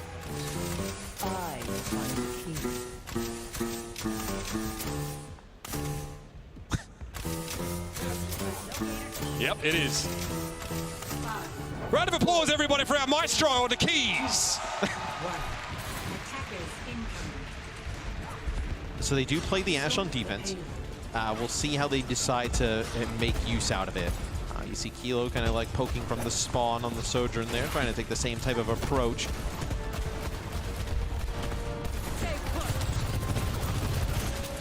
The Shock don't get spawn camped here. They're able to push out. Question is, they still need to convert on this fight, or rather, can they convert on this fight? Yeah. Yellow's almost want to play this first corner. Like with the Ashe, think about trying to just funnel players into that to an area, right? Into the sight line. They bend like a sapling, but they sort of snap back once the breeze is done. Right, because you know, they come around the corner, whether they're inside of you know, this kind of like hotel to your right, whether they're coming down the main street. Good opportunity for dynamite. Those are the types of things that the Outlaws want to force. Like, look at, like, if you're the Shock, where can you go right now? You kind of have to go up this main street or around towards the high ground, but you're still funneling players in one direction. You need to go towards Pelican and that barrier to break up the line of sight and move the car. Pelican kind of knows that. He's the first line of defense. He has to give up that position. Tante got caught. Again, that's what Sojourn will do. Pressure that enemy Junker Queen with railgun hits. Very messy little engagement here, but Proper has a bit of room. Can he do something with it? Pelican in trouble. Violet will finish the job. The bloodthirsty support as Violet is 5 and 3. Yeah, the advantage with the Sojourn you see right there is that burst damage, right? Dante maybe doesn't expect to just have a large chunk of his health taken in a quick second. It's Kilo right around the corner, connects with a shot. You wonder how this guy gets ultimate so early. A lot of the time it's raw deeps. I mean, he was playing Cassidy at some points last year. That's true. That is true. All right, Merritt has space here. Decent part of the map for him to play from, but he can see the Shock trying to get up in his face. And oh, Proper doesn't give Lastro a moment of respite. Gets up his nostril with that Dragon Blade. And yeah, San Francisco, they're starting to feel it now. Pelican trying to back away, but he's not in line of sight of any of his healers, and Proper, he knows it. And he is pushing further up here as poor Lastro, he's in a tough spot. That's very un-SPD of him, Matt. No, not gonna make it out of that one, and that's brutal. You were able to get the blade with your rally there and kill Lastro before he was able to get rally the last time, and then you push up, you catch him coming off a spawn, you delay that even further. It's just gonna be great cart progress here for the Shock. They're probably only gonna need one more fight. Bob could be crucial here. Awkward part of the map for attackers to play. It's going to be an overclock to start things off. Kilo looking for Pelican. He's able to get away for now. Rally healing. Trying to keep Pelican nice and vital. Kilo knows they're coming for him. He backs up a little bit. So does Kaluge. A disengage here for San Francisco as the Outlaws are forced to use that rally. So we'll see now. Can Kaluge hit this rampage? Seal the deal as see players all lining up here. It's go time. Sound barrier here for both Well, Violet rather, as Lep doesn't have that up. It's going to be a nice little rampage connect. Blade, Pelican, bailing his team out. 2 kills, Kilo and Finn both go down. Kalush needs to find some work here with that axe swing, but Proper gets rid of the enemy Genji. 3 versus 2 now as the Outlaws are in an awkward spot. It's just going to be left all on his own, and he gets Last Samurai. A San Francisco Shock back in the lead. Proper and Kalush have fantastic maps. As good of a tank DPS duo we have in this league, especially on the Junker Queen Genji combination. They've been actually able to slow down Kilo. Kilo's having a little bit of a, he bounced back a little bit on that map, but definitely making it hard on him. But the Genji and the Junker Queen for the Shock still popping off. Proper has 3 times the final blows that Pelican does. It's 12-4. And Violet comes out with 7 final blows of his own. Always finding a way to get himself on the kill feed. This time it's on the right side for Violet. And the San Francisco Shock are on the right side of this halftime in the series. Stick around, everybody, as it will be a Houston Outlaws map pick. They're looking to force this one to a map 5.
Show off during the Summer Showdown. You can share your art celebrating summer vibes in the Summer Showdown tournament for a chance to be featured on broadcast and the fan art gallery. And if you're here in the arena, we've been featuring some of your work, whether it's signs or otherwise. So keep that up.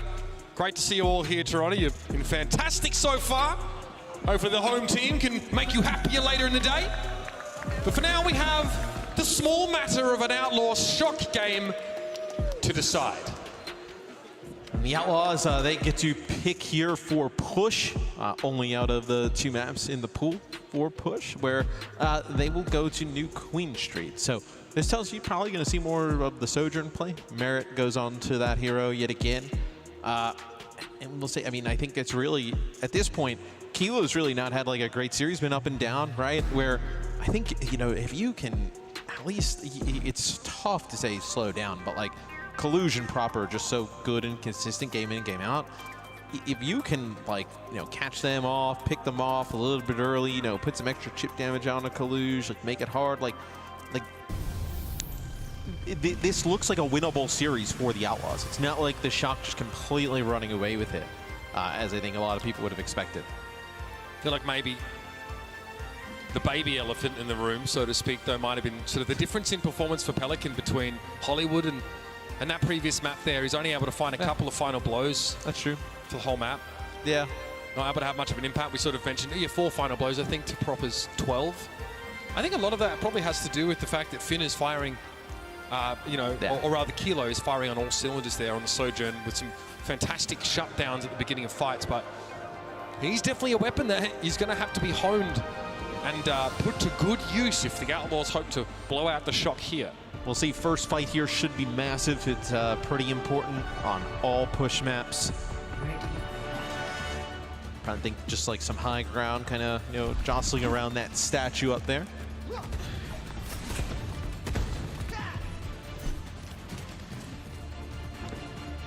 Again, a strong showing here early for the Outlaws can definitely convert to a map win. I think they'd be really happy if they can get to a control map, a map 5. And you also wonder if the Shock, with their map 1 selection of Li Zhang, like that's their best control map, right? Like, so if you win this here, did you take their best control kind of off of the board, right? You didn't win it. Do we end up on Busan or something similar, you know?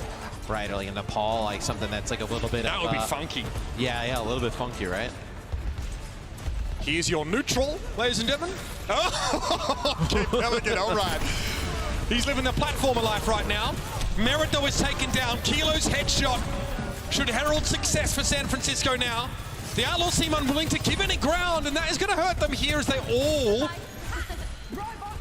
will be forced away.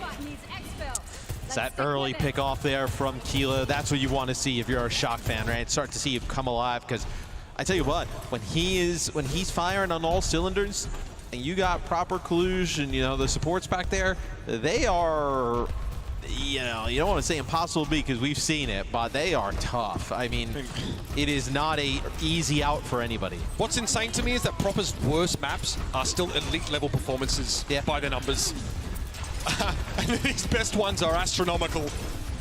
So whichever way, you know you're going to get the goods from this guy. Well worth the spend from the org, no doubt about it. Okay, eyes in Colluge here. I think Merit's really trying to put pressure on the Junker Queen, force those repair packs out, which in turn gives San Francisco some pause for thought. They're going to give a little bit of ground here until the commanding shout comes in. Violet, who's already built a sound barrier, and that might be their ace in the hole. They're going to go with it. Dante very, very low right now, and Leopard's floundering. He's trying to find his way towards that first sound barrier, but instead he finds his way through Collusion's cranium. Pretty important kill there, but it really just stems the bleed. Eventually the Shock will break over them like a tsunami. Yeah, now you can kind of see when it was go time. Dante took a large chunk of damage, used commanding shout, started to back up, and that's when the sound barrier and the aggression came in from San Francisco. That's such a signature San Francisco play, right? Get beat first and use it just to force an advantageous fight. Yep, you get an advantage, you can have your little checklist of cooldowns, what's up, what's not. You see you have that big advantage of commanding shout gone and the Junker Queen low. And you don't let that advantage slip, because look at this. They've gotten that checkpoint right here off the start. So who cares if there's 2 support ultimates from the Outlaws, Matt? Let them use them. San Francisco hoping to force some of them out sooner rather than later, and Lep does use the sound barrier here. Proper's Blade, definitely quite threatening, and if they can get Pelican, they can make this scary for the Outlaws. Lastro, though, Shaolin Monk level discipline does not expand the rally. No, this is still good, though, for the shop. You get that first checkpoint. We talk about how important that is and how fast you can progress after getting the bot back in your favor. In the Outlaws, they'll start to move the barrier, but they had to use some key ultimates to do it. The shock here. Pretty uncommon. We see that first push turn into like a whole checkpoint butt scratch scenario. So they're very, very happy. They've definitely got an outsized amount of contribution towards an overall score. Big rampage, though, here for the Outlaws. They'll take an easy fight win here, no doubt about it. Credit to Dante, lines it up beautifully. Eventually gets brought down by Kaluge. The Outlaws disinclined to pressure any further. Well, look how healthy Kaluge is. I mean, he is full HP, able to go out now and contest. And just because you lose that queen, I mean, that is huge. Being able to just get around the corner, stay alive, be a nuisance there. It's difficult once you lose your Junker Queen. Theirs is still up to stay in it. What's Lastro holding rally for here, do you think? I mean, I think they actually would have thought about using the rally there if you had Dante in the fight. You may need to consider using it now. I mean, will it help you against this? Kilo, if he finds a headshot, it's lights out. Oh, great deflect, though, from Pelican. Kilo just fires straight into that. Takes a big hit in the body. Proper is the cat amongst the pigeons here. Merit's forced to take flight. Lastro won't be nearly as lucky, and those wings are getting clipped. Yeah, I was going to say, it's looking brutal here for the Outlaws because the Rampage comes in, the rally as well. The Rampage for the Shock, and then the rally for the Outlaws. And you're just getting pushed back. You delay some of those deaths. Now you're sitting in the spot. If you're the Outlaws, you have no support ult. You have a Blade going up against the Shock with double support ult in proper with the Dragon Blade. I mean, you could be even looking at a map completion here. Disrupt the shot thrown down here. Pelican is able to find Kilo, who is probing, even with Merit, finding this overclock. San Francisco look like they're unwilling to give ground here. They know they have the beat for Violet. They can make something happen behind a commanding shout and a proper Blade. Lep's building towards that barrier, though. That is going to be the answer if the Shock choose to make that particular gambit. Right now, they're going to keep trading as if they're at 5v5. These guys so confident, and here comes Proper. He takes Pelican down first before the sound barrier can even be a factor. He's taken down the enemy Genji. Beautiful rail, though, from Merit. That's going to stem the bleed here and give the Outlaws a chance to push on back. Are they? I mean, you still have Finn here in the mix. You have Kaluge still here. As they are not being backed up. Well, you have Kilo coming off the spawn. I mean, the support with Kaluge just playing so good. The front spawn actually relevant here, which it often needs it on a map like this. Finn is taken down by Pelican, whose Blade really needs to find the mark right now. Kaluge, he's got to get Kaluge, but somehow the man stands tall. And Pelican can't get it proper. Beautiful headshot up close there. Shurikens find their mark, and the Shock, the inexorable tide of orange, flows across New Queen Street. And you can see it when we were on with Merit's POV, but he was trying to put down damage on Kaluge to make a play and just using the cover of whether it's the barrier of the robot, whether it's some of these signs here, the cars, like doing such a fantastic job, not taking unnecessary damage. That's a connection there. Dante decides to go for it. Rampage catches 3, but the sound barrier is going to be there, and it's timed perfectly with the commanding shout. So the Shock completely protected from that anti-heal, and they dominate the Outlaws. Houston, this is last chance saloon for the Gunslingers. They have to make something happen here, or it's all over. Oh, and it's going to be a mad rush out of the spawn, but Finn, Kaluge, and Proper right up there. They do not want to let the Outlaws out. Here's the Blade. Sound barrier for Lep is going to try and put him in Lastro on the point, but Merit is going to be cut down to size. Proper, ever the sushi chef here, is going to have his just desserts. It's a full clear on New Queen Street. What a way to send your foes packing to the lower bracket.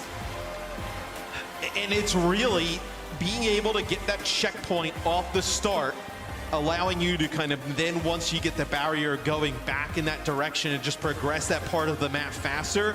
And the Outlaws were never able to really get Finn, Violet, and Kaluj at the end of these fights. You lose DPS here and there at the start of them, and that's, you know, you obviously you don't want it to happen, but it's not the end-all, be-all.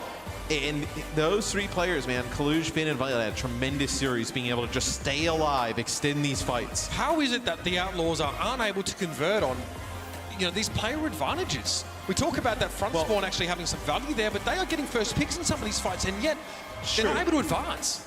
I would say all first picks in fights aren't equal.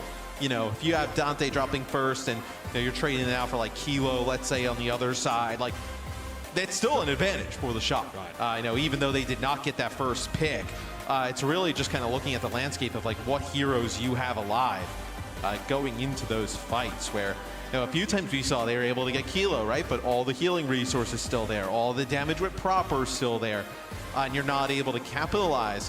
I think if you're a team that's going up against the Shock, you really got to, you know, figure out a way to get that early damage down onto Kaluj, force some of those cooldowns out, because, you know, him, Violet, and Finn are in such lockstep on how to use everything. The Houston Outlaws, their road ahead is precarious. They will face a winner of the Justice and the Defiant. And that'll be happening tomorrow, so they will have their eyes glued to their screens to see what their opponents will have in store for them. Now, if the San Francisco Shock don't find a way to monetize Kaluj on a stick, it's a huge missed opportunity. Yeah, I mean, I don't know how you would do that, but sure. Just put a price tag on it, Matthew. We're going to head down to the stage now with some winning words from our victorious squad. Danny, take it away. Mr. Man, thank you very much. What is up, everybody? I'm here joined now by Violet from San Francisco Shock. Violet, congratulations on getting the win now. Thank you. I have to ask, because I heard from someone that yesterday, Houston Outlaws, when they had an interview, that they said they weren't too worried about this match because they're just better than San Francisco Shock. So, how was the Houston Outlaws? 자, 첫 번째 질문은 잠시만요, 제가 좀 숨을 좀 고르고. 자, 어제 제가 어디서 인터뷰를 봤는데 이제 휴스턴 팀이 오늘 경기가 좀 이렇게 걱정이 되지 않는다. 왜냐하면 샌프란시스코 쇼크보다 우리가 잘하기 때문에 걱정이 좀 안 된다라고 말을 했는데 어떻게 오늘 경기를 해보시니까 휴스턴 좀 어떤 거 같나요? 솔직히 첫 맵 이겼을 때 이미 게임 이겼다 생각했고, 솔직히 저희가 항상 미드타운이나 좀 하이브리드 맵 두 번째 맵이 좀 지금 약한 상태인데 좀 더 보강을 해서 하면은 그냥 쉽게 이기지 않을까. 다른 팀들도 그렇게 생각합니다. 첫 번째 맵 뭐라고 했죠? 첫 번째 맵 미장. So after winning the first map on Lijiang, I thought that we already won the whole match against Houston Outlaws. It's just that, you know, during it on hybrid maps or like second maps, we sort of have a little bit of difficulty as a team. But if we just tune that out, it's not only Houston Outlaws, but moving forward against any other teams, I think it is going to be an easy win for the San Francisco Shock. Talking about other teams. Because you guys beat Houston Outlaws, you guys are going to be going up against Dallas Fuel, who actually, you know, put an end to your winning streak on your qualifier matches. So, how do you think, or how confident are you that you could beat the Dallas Fuel tomorrow? 자, 방금 이제 다른 팀들도 좀 쉽게 이길 것 같다고 말씀을 하셨는데 이제 내일 또 달라스와의 경기가 다시 또 있잖아요. 또 이제 웃긴 게 또 이제 달라스 때문에 어떻게 보면 연승을 좀 이제 멈추게 되는데 이제 내일 달라스와의 경기 좀 어떻게 될 것 같으신가요? 저는 오히려 그때 댈러스한테 진 게 액 때문에 했다고 생각을 하고, 이번 플레이오프에서는 솔직히 좀 자신이 없진 않아요. 이길 것 같아요. Okay. 네. Alright, so I do believe the one time that we lost to Dallas Fuel, I do think it's just like a one-time thing. I'm actually feeling pretty confident that we could beat the Dallas Fuel tomorrow. Violet, I want to hear this from you one more time, because you said that you feel confident, but I didn't get any like confidence from your answer. So I'm going to ask you again. Are you really confident against Dallas Fuel? 방금 이제 자신감이 있다고 말씀하셨는데 그렇게 자신감이 없으신 것 같아서 좀 이렇게 세게 한번 말씀을 해주세요. 이지 윈! Everybody give it up for Violet. Thank you so much, Violet. Again, big congratulations on the win. Let's send things back to our casters. Mitchell, back to you. Okay, we like that. Some fighting words there from Violet. But again, let's be honest with you. Both the Shocker and the field have shown some degree of fallibility here when we've come to land. Their opponents, the rest of the field here at the Summer Showdown, have upped their game. And it's going to be quite the matchup here if we get them going head-to-head, that upper bracket final. Oh, man, what a banger it promises to be. I also think Houston's going to be a problem in the lower bracket. I don't think they're going to be an easy out for anybody still kind of left in the tournament. Yeah, you look at the Defiant you got there, the Spitfire now. So they go up against the winner, of course, of the Defiant and stuff. That's already going to be quite a wild matchup. And if they can make their way through, it's like we've unleashed the Balrog on the lower bracket, ladies and gentlemen. You got that reference? Really? Yeah. Okay, I'm impressed. No worries. Let's talk about our player of the match here. In this head-to-head, we discussed Pelican. He was a big part of the success for the Outlaws, but when it counted, Proper stood tall. First map especially, what a way to start on that front foot. He was really, really dominant over the course of this series. People may be getting sick of seeing this constantly, but there's a reason why everyone's touting this guy as the new big thing. Yeah, I mean, he was really good in this series. I mean, as typical. I actually thought over the last few maps, Kaluge really turned up his play, and I thought that was a huge difference maker, being able to stay alive and play in tandem with Proper, but I mean, it's so difficult. I mean, the performances that he puts up map in, map out are difficult to match. And I mean, he's looking squarely now at a head-to-head with Sparkle in that Fuel game. The guy, I don't think you can sort of overstate the importance of that matchup and just how close it could be. But credit to the guy here. Again, still 1.3 on that Dragon Blade efficiency, which is really impressive, and a very, very low number of deaths per 10 for Genjis, who often struggle to play in that neutral, especially against teams that are looking to use Ashe to punish any overextension. 11.6 final blows per 10. Really, really solid performance for Proper. Constantly choosing to take the fights against Pelican, getting in his face, and more often than not, right-click shurikens up close is able to get him the win there. He has dash resets to continue to run wild in those fights. Yeah, especially in a series where Kilo was up and down, right? And you needed Proper to continue that level of play, especially when the Outlaws, I'm sure a lot of their kind of conversation is how do we slow this player down? We're not able to do it.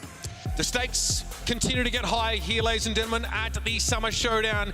We're now looking at the lower bracket in our upcoming matches, and for some of these teams, it is their last chance to show what they're capable of here at the Mattamy Athletic Center. Don't go too far, everybody. It's just starting to heat up here in Toronto, and we'll see you on the other side of these messages. Let's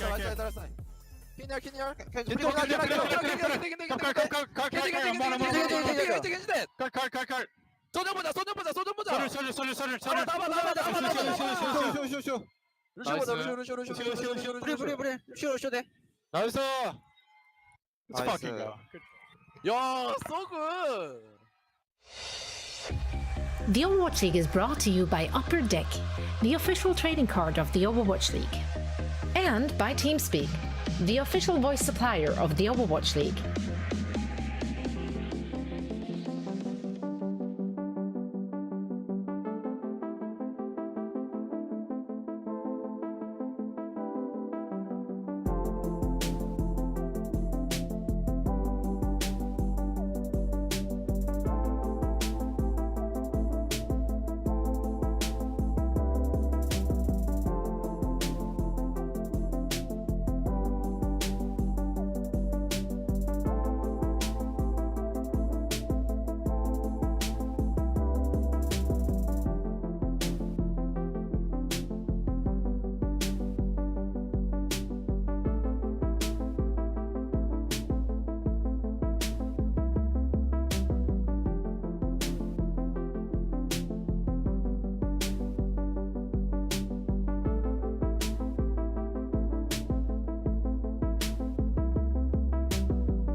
Congratulations, you've reached the halfway point, and you just saw our top two teams walk away with 3-1 victories. It's Puckett alongside Mr. Custom Master Reinforce.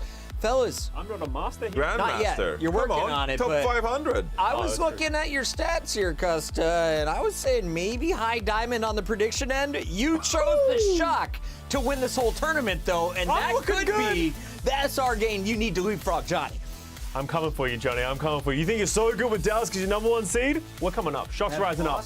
Haven't lost yet. All right, Dallas Fuel still have not lost. The Shock, they lost one map in this series, but they look pretty solid across the board. Let's take a look back at what just went down when the Shock were taking on our friends from Houston. Of course, game number one. Well, gentlemen, this was proper coming out. We had our eyes on Pelican, a little preview of the DPS. Proper looking pretty good today. There you go. Yeah, looking pretty good today. I'm starting to see the hype.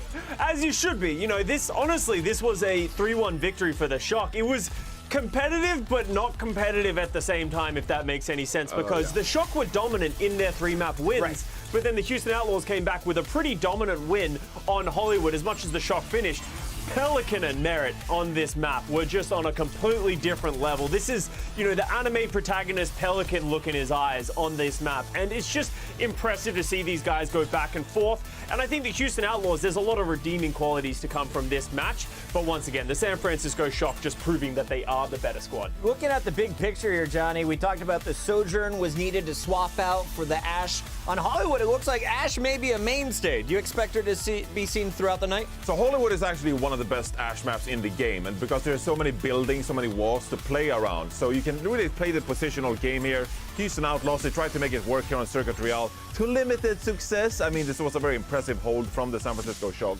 I do think it has legs, but you need Pelican to pop off like he did on Hollywood, for example, to make it work. And you can't do that all the time. So San Francisco Shock, they still remain the more dominant team as they wrap things up here on New Queen Street. Yeah, and as we closed out this final game, Custa, I think you nailed it. Tight series, but one-sided victories when the teams got their map win. How did the Shock settle the deal here in Game 4?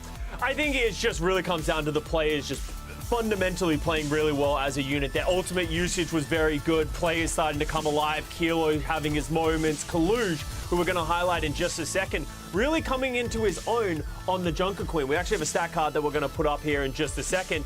Kaluj actually struggled earlier on the stage with the Junker Queen. You know, we know he's a rookie. He's been so dominant for them, but he didn't really assimilate to that hero very quickly. So what happened is over time he's really coming, and this land he has been dominant. You just look at these numbers. 2.6 rampage kills per 10 minutes is very good. High hero damage, that's quite good for the Junker Queen, and he's not dying too much. He's doing his job. He is fundamentally giving everyone else space around him to do it and not really making himself the hero that he needs to be. Get a strong tank, get strong DPS, seems to be kind of the recipe for success for this Shock squad since the beginning of the Overwatch League. But Johnny, I want one word to describe this Shock squad. If you could use one adjective, how do you describe this team in this summer showdown? Does it have to be an adjective?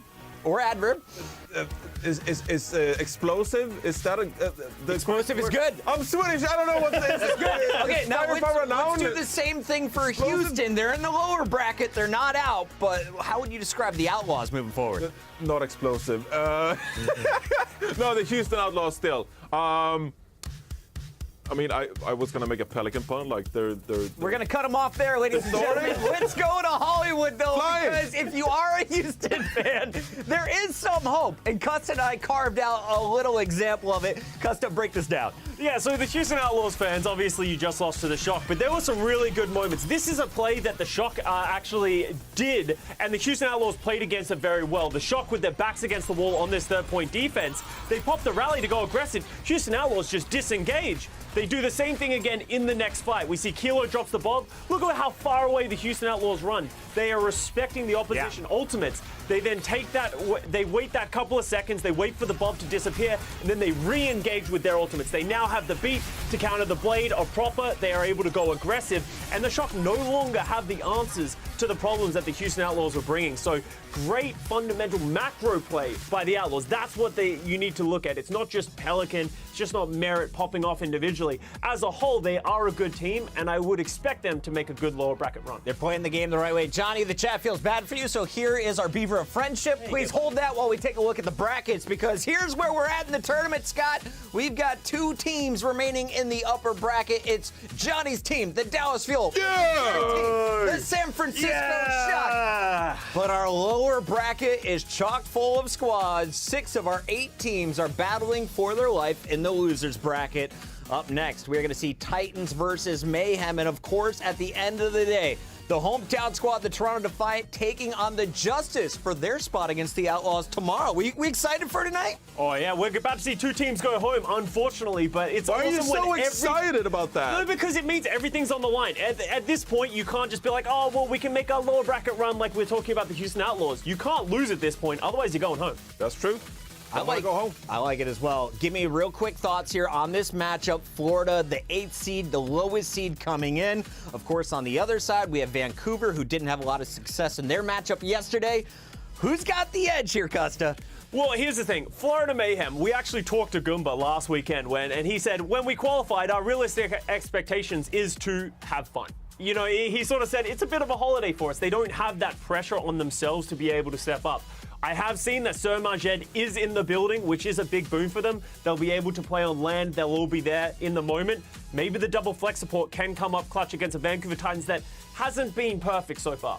Anna and Zen, all 3 games, all 4 games, all 5 games, Johnny. Oh, 2 out of 3, all right? I don't think they're going to bring it out to control, but I can see it happen on Hybrid and Escort. And by that point, the Vancouver Titans have already won 3-0. So, you know, what are you going to do? The Vancouver Titans, they're looking good. Now, if you were reading the Discords, people are saying Vancouver doesn't look super comfortable on land. True or false, Johnny?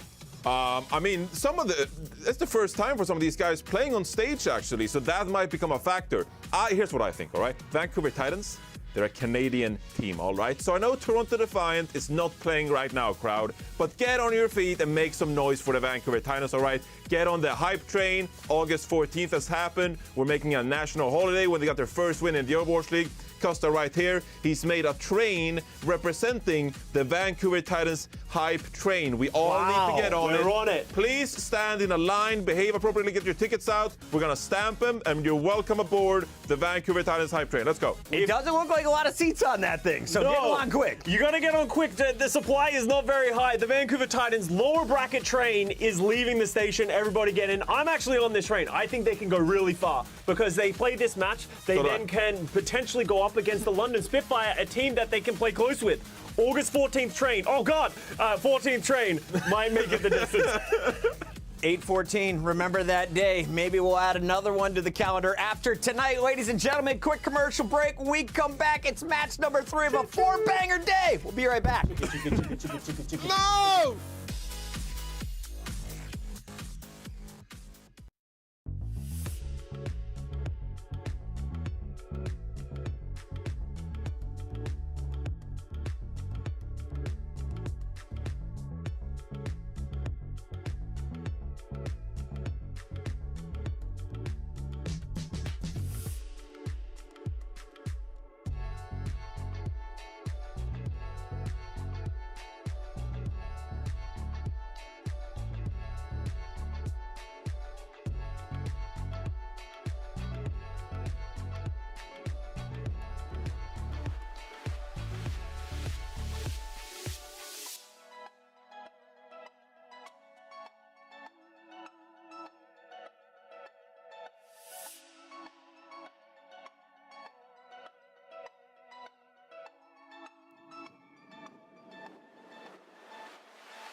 Showdown night here in Toronto at the Mattamy Athletic Center. The double L's, that's Lemon Kiwi, that's Leg Day. We're gonna be bringing you the next match. It's gonna be a good one. The Vancouver Titans and the Florida Mayhem in the lower bracket. Their last life on the line. Oh yeah, there are no more third chances. They're already on their second one, so whoever loses is unfortunately going home, and whoever wins gets to move forward with the unenviable task of facing the London Spitfire. And both of our teams had their maladies yesterday, but one that's already been sorted out is the absence of Sir Marjet, who's flown in overnight. We've express delivered Sir Marjet over to Florida Mayhem, and now he's ready to play on land and keep the team's spirits high and together like every main support should. I didn't actually check if he was here. We're gonna see on the walkout if he's arrived, because I know airports be silly these days. Both teams, I mean, struggled already this tournament. Whether it was Florida yesterday, we got to cast that 3-0. Yeah. I'm not sure they're excited that we're casting and delivering more bad luck to them. But it was a tough 3-0 against the Houston Outlaws, who are looking like a top 3 team though this tournament. And then the Vancouver Titans, I mean, they had to go up against the Shock, so what do you do? Yeah, and Vancouver Titans, they took a map off of Shock as well, which I think surprised a lot of us. We all rated the Shock very highly coming into this. I think that Shock and Dallas Fuel were definitely the favorites, and they are going to be meeting, of course, in the winners' finals. But that's enough of the analysis of what's happened, because I want to bring the chaos. I want to bring the carnage. I want to bring forth in front of all of your eyes for Florida Mayhem.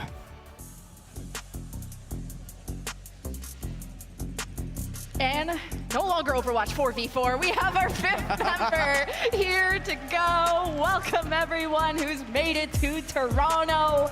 And look at them, someone waving away. Yep, the tall one is the one who got here today. I'm so excited for Florida, who the nerves were settling in yesterday, but they are looking much more confident. Speaking to McGravy yesterday about the things that they had to fix today, just small little mistakes, mostly nerves, but today they feel so confident about beating the Vancouver Titans, especially on this meta. Cool, calm, and collected, yes, Lemon. It's been a night of iteration for Florida Mayhem, and having Sir Marjet here in person brings so much more as well, because it means that you can really center the emotions of your team around your kind of emotional anchors that every team is to have. In history, there's been players like Jake, players like Punk, people who you look to really lead the team, and Florida Mayhem needs one of their players to step up, and when things start to go wrong, if they do, rally around that player to make sure the tilt doesn't set in and that you can always reset, go back to the plan that McGravy and Gumba have laid out. Well, going up against them, the ones that could send them out of this tournament, it's the Canadians from the West. Give it up for the Vancouver Titans.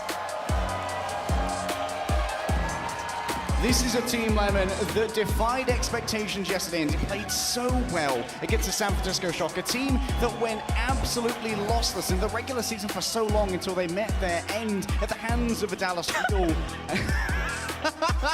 And let's not all forget, August 14th, baby, the national holiday in Overwatch League, Vancouver Titans Day. It had been a disappointing season for the team thus far, but D-Pay has come in. Mr. David Pay, the God Emperor, previously of the LA Gladiators, now of the Vancouver Titans. He's turned it all around, and these players are looking renewed, refreshed, and reinvigorated here in the lower bracket. And D-Pay was optimistic about this team. No matter the loss against the Shock, he pointed it out. They took a map. But for D-Pay to come in with only 3 months of the team, mid-season, to turn this entire roster around has looked good. But the level of trust he has in these rookies, I was talking about King. This is a guy I used to cast back in 2017 when I first started.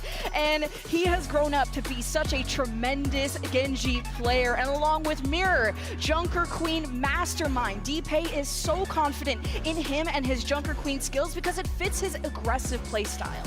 Yeah, the acquisitions that D-Pay has made for this team have all slot in perfectly. Of course, remember that Mirror actually used to be a DPS player on the Gladiators under D-Pay. So evidently D-Pay is a big investor in Mirror and believes that, hey, Junker Queen's it's a character, a tank that we've seen multiple DPS players pick up fairly well, including Dia over on the LA Valiant, and of course Dante, who you all just saw on the Junker Queen on the Houston Outlaws. But here we are, there's our 10 bucks. Everybody's got their bums in their seats. And we're almost ready to head into our first map here in our lower bracket. D-Pay had one message for the Florida Mayhem, and it was nice, it was simple, bye-bye is all Defiant had to say to the Florida Mayhem. But Florida are hoping to turn that 0-3 around to a 3-0 in their favor. And I've always been hyped up on Checkmate. I've even talked to the team, and they've confirmed that Genji is either his best or his second best hero. This is the meta that fits him, along with, even flex supports like Sir Majed. And being able to play that double flex support has forced teams to kind of adapt to Florida rather than the other way around. Even yesterday, we saw Lastra have to swap to the Ana against Florida. Yeah, for Checkmate, these Genjis, it's no Reinhardt, it's no Checkmate Rein, but for Checkmate, Genji is still super impressive. And we look at King as well, and King's sort of fitting into a unique role in Genji in this particular meta in that it's a Spire who's for superstar DPS on Vancouver, so we're seeing King play more of a supporting role, being able to soften up those targets and move in conjunction with the rail to try and make sure those finishing blows are collected for Vancouver Titans more as a team rather than as a singular player popping off. Here's a look at our map set, Jen. We're starting off on Lijiang Tower, of course, and well, while in previous metas I talk about how control center's more suitable towards Ryan, etc., we all know what we're going to be seeing here. Well, this is Florida's choice, and I think they're going to their strengths, something comfortable to them and something they recently played. This was last time against the Boston Uprising, one of their most recent matches, where yes, they unfortunately lost in a Game 5, but that map differential actually is what helped Florida even be here in the first place. But specifically, it was map number 1 Lijiang Tower that they won against the Boston Uprising. That's the only time they played it. So I'm excited to see how Florida will set the pace in this series. Of course, we're not expecting to see any of the double flex support shenanigans from Florida Mayhem on control. The game mode is simply too fast and speed is too important. And when it comes to that speed, Lemon, right now we're running in a double speed boost meta. Of course, we have the Amp It Up from Belucio. It's been classic across years and years, half a decade of Overwatch esports, with the Junker Queen with a commanding shout, giving that team-wide speed boost as well. That's the cooldown we really have to look out for in this matchup. And if someone can hit a better timing, like a secondary, a second shout compared to Mira, that's going to give Florida Mayhem a lot of vigor to move forward. Note here that Hydron's actually a little bit split off after having done the Symmetra TP, but Florida Mayhem, they're playing more reserve to make sure Hydron's covered on his approach. Oh, Checkmate's already dashing in. He's got the shout from Florida, and they start the engage on their terms. As now that their cooldowns are out, they take shelter in the left corridor. Vancouver said, see you later, buddy. We're going to the point. Even with a Canadian accent and everything. But we'll see how this will... are they going to get the capture from this? The unlock coming out. Mira's already been pulled in by the knife. That's going to be an exchange over Disruptor shot, and someone could barely even disengage with only a little bit of health remaining.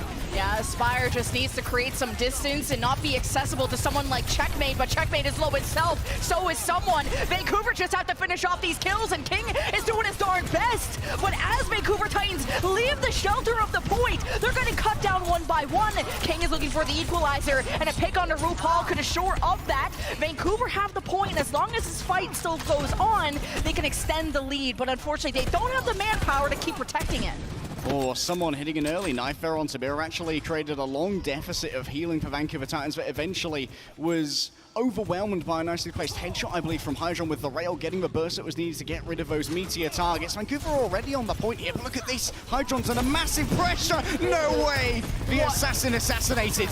What an opening pick, and now how do the dice fall after this? Aspire has used the jump. Hydron is trying to lock him down, but he also wants to cancel the rally from Aztec, but that's been unperturbed. What a shot from Aspire. It's 4 versus 4. Not a lot of healing, though, from Vancouver without Aztec, but it's about the permanent damage. Mira's still close to Rampage, but I don't think you commit to this. You don't have enough health, and you don't have the support. Checkmate will light this fight on fire, and Florida hold on. And King is such a difficult person to lose early, Lem, because it means when someone from Florida Mayhem gets low, you don't have that guaranteed 50 damage you get from the super accuracy of the dash, and it means that your ability to follow up and as well the brawl damage that you get from those right clicks onto targets like the Junker Queen and the Brigitte is entirely missing. Now Florida Mayhem, are they going to swap up their tempo here and have an earlier fight that's not as centralized on the point?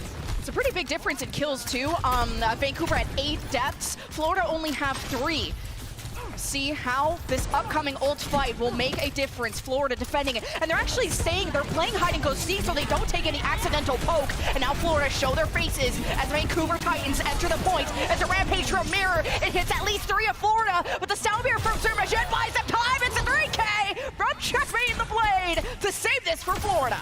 Lemon, Mirror and King both using their ults there meant that Sir Majed got so much efficiency out of that sound barrier. Both of the big plays from Vancouver were countered there. Now with 9% left to go, it's only Aspire with an overclock, and that's an early Rampage. He pulled the trigger, and he fires into Vancouver, who can't even go back to spawn because they're dead. And that type of initiative is what got Florida Mayhem the first round win on Lijiang Tower. It's not just the initiative, Lemon, but also the conditioning that meant that initiative was not expected. It was fight after fight on the point, allowing that space over to the Vancouver Titans. They did not expect Florida Mayhem to make such an early engagement out of the safety. And also, you pointed out in that penultimate fight how everyone was playing around the outside of a point, which was super important because it's environmental deaths everywhere there. That means that if you rampage towards them, you have a big chance of being booped off the map when you do so.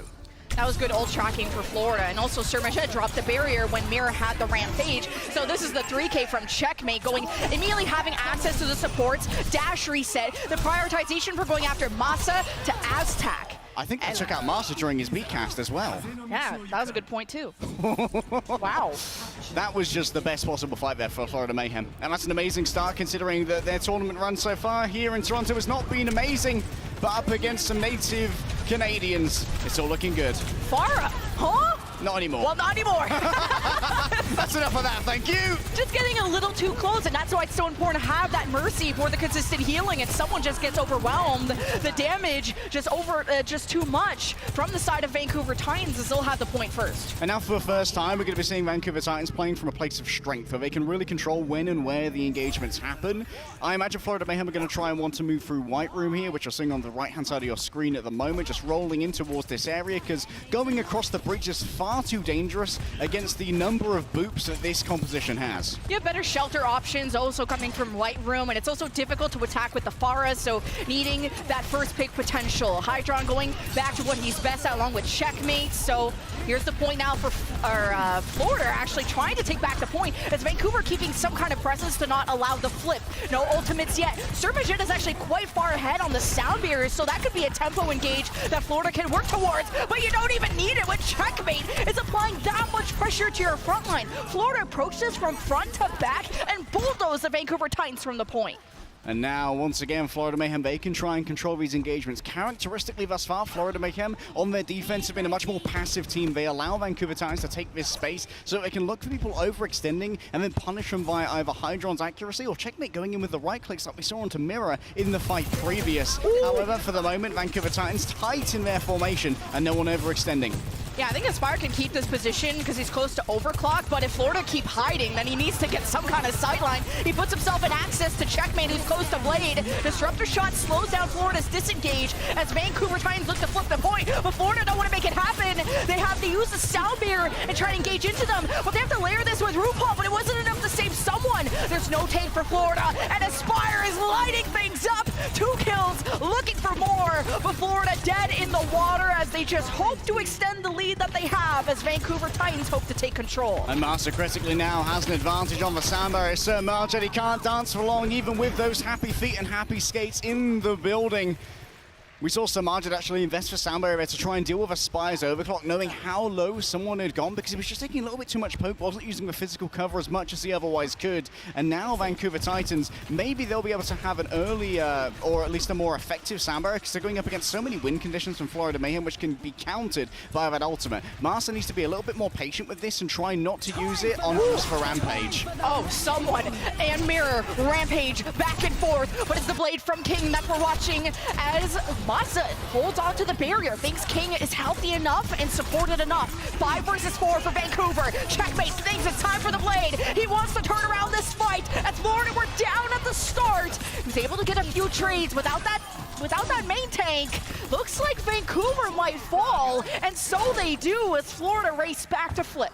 I talked about how Master needs to be patient, and admittedly, there was a good answer there from Vancouver Titans, using both the Blade and their own Rampage to answer someone's Rampage rather than investing the beat, but Master unfortunately allowed someone to die before that sound barrier came out, and that was critical, because it meant only 3 members of Vancouver Titans could sit around and try and clean up that match, and now Florida Mayhem, they aren't going to be defending with any ultimates here, so Aztec can try and bully them out with a tempo rally.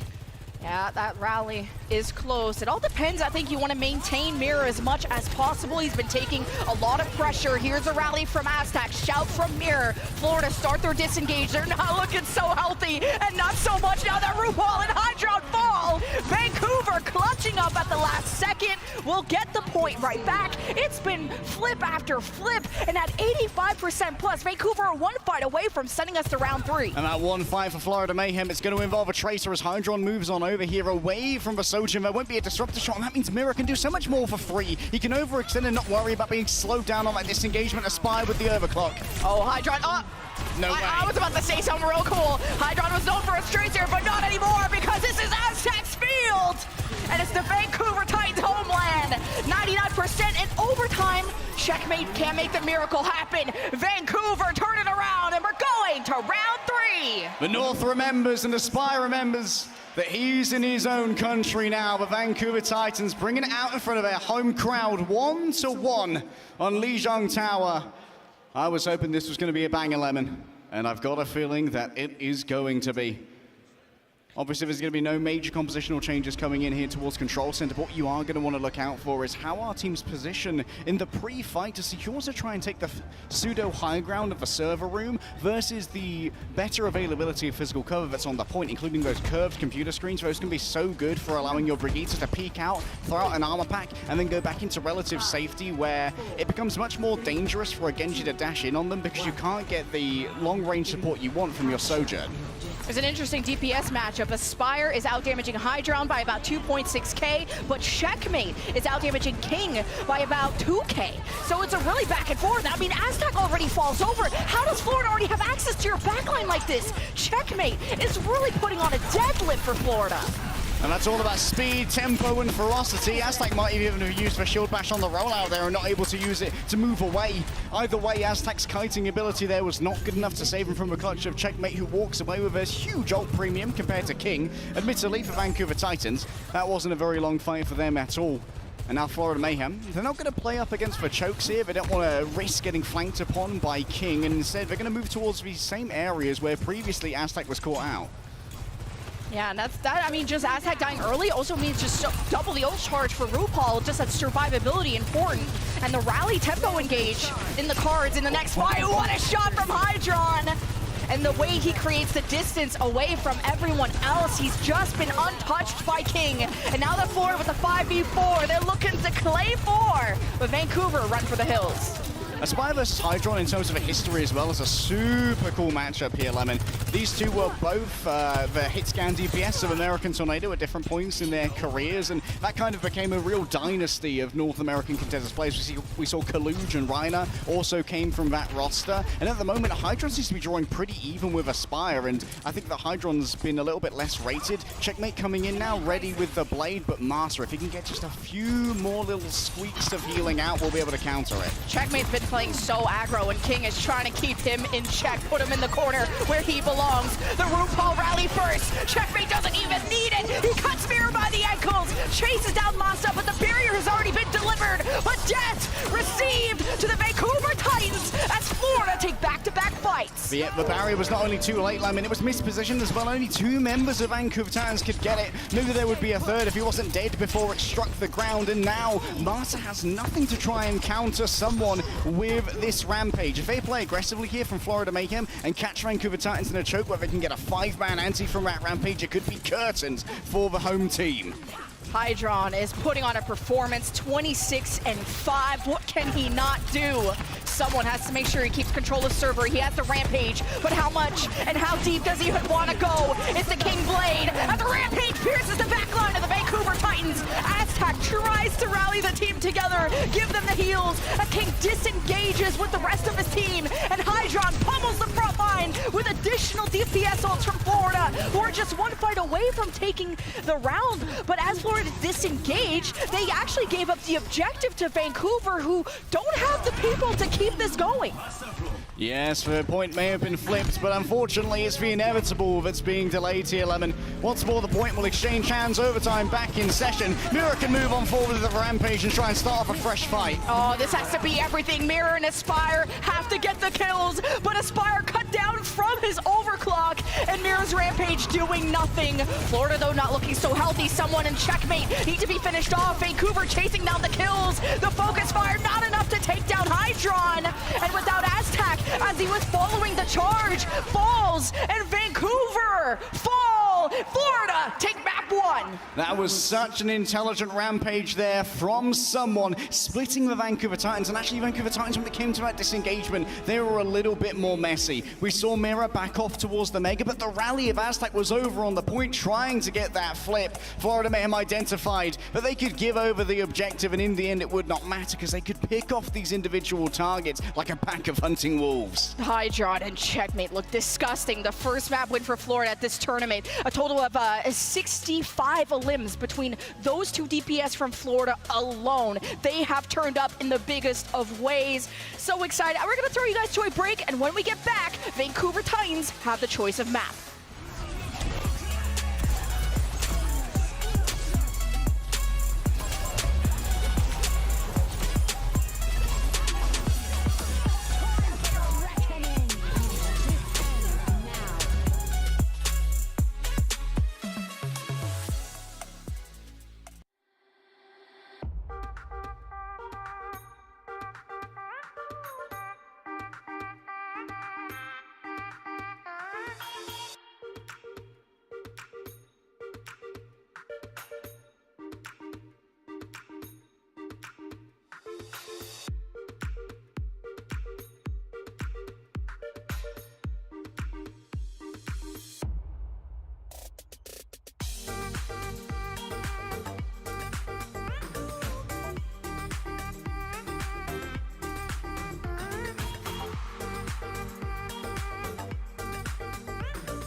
Florida Mayhem are showing us a multitude of different looks, and someone is helming all of them. This guy can do anything. What? Someone already worried? Excuse me, that's not allowed. Is he gonna luge? What is this? Cool runnings? Sorry, someone just slurped up proper on the way through. There's like someone just bolted a bloody hyper-powered Dyson to the front of him as he charges through the middle of the map. I mean, someone has to yeet the spaghetti. Someone was just able to follow him up, clean him up indeed. Someone gonna flat Yurio here, and Dallas Fuel get absolutely Goomba stomped in this first fight. Someone trying to clear a few mines. He's very, very low, but he catches Violet still somehow. When it comes to rookies, I think someone is someone that we're really going to have to start heavily considering as one of the best.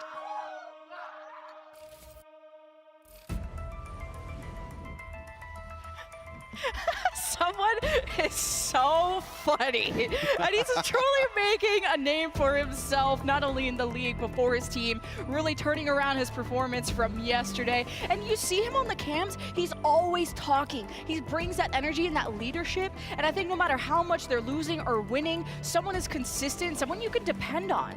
He's yapping away, Lemon. Communication is the key to any main tank success, but also let's not forget that someone highly underrated player, somewhat unknown coming into this year, and Florida Mayhem as an organization in 2022, I think they have been a success story for the power of scouting that their backroom has. Players that other teams probably weren't considering as much, grabbing Sir Majid, grabbing RuPaul, players from North American and European contenders. We don't see too many pickups from European contenders these days.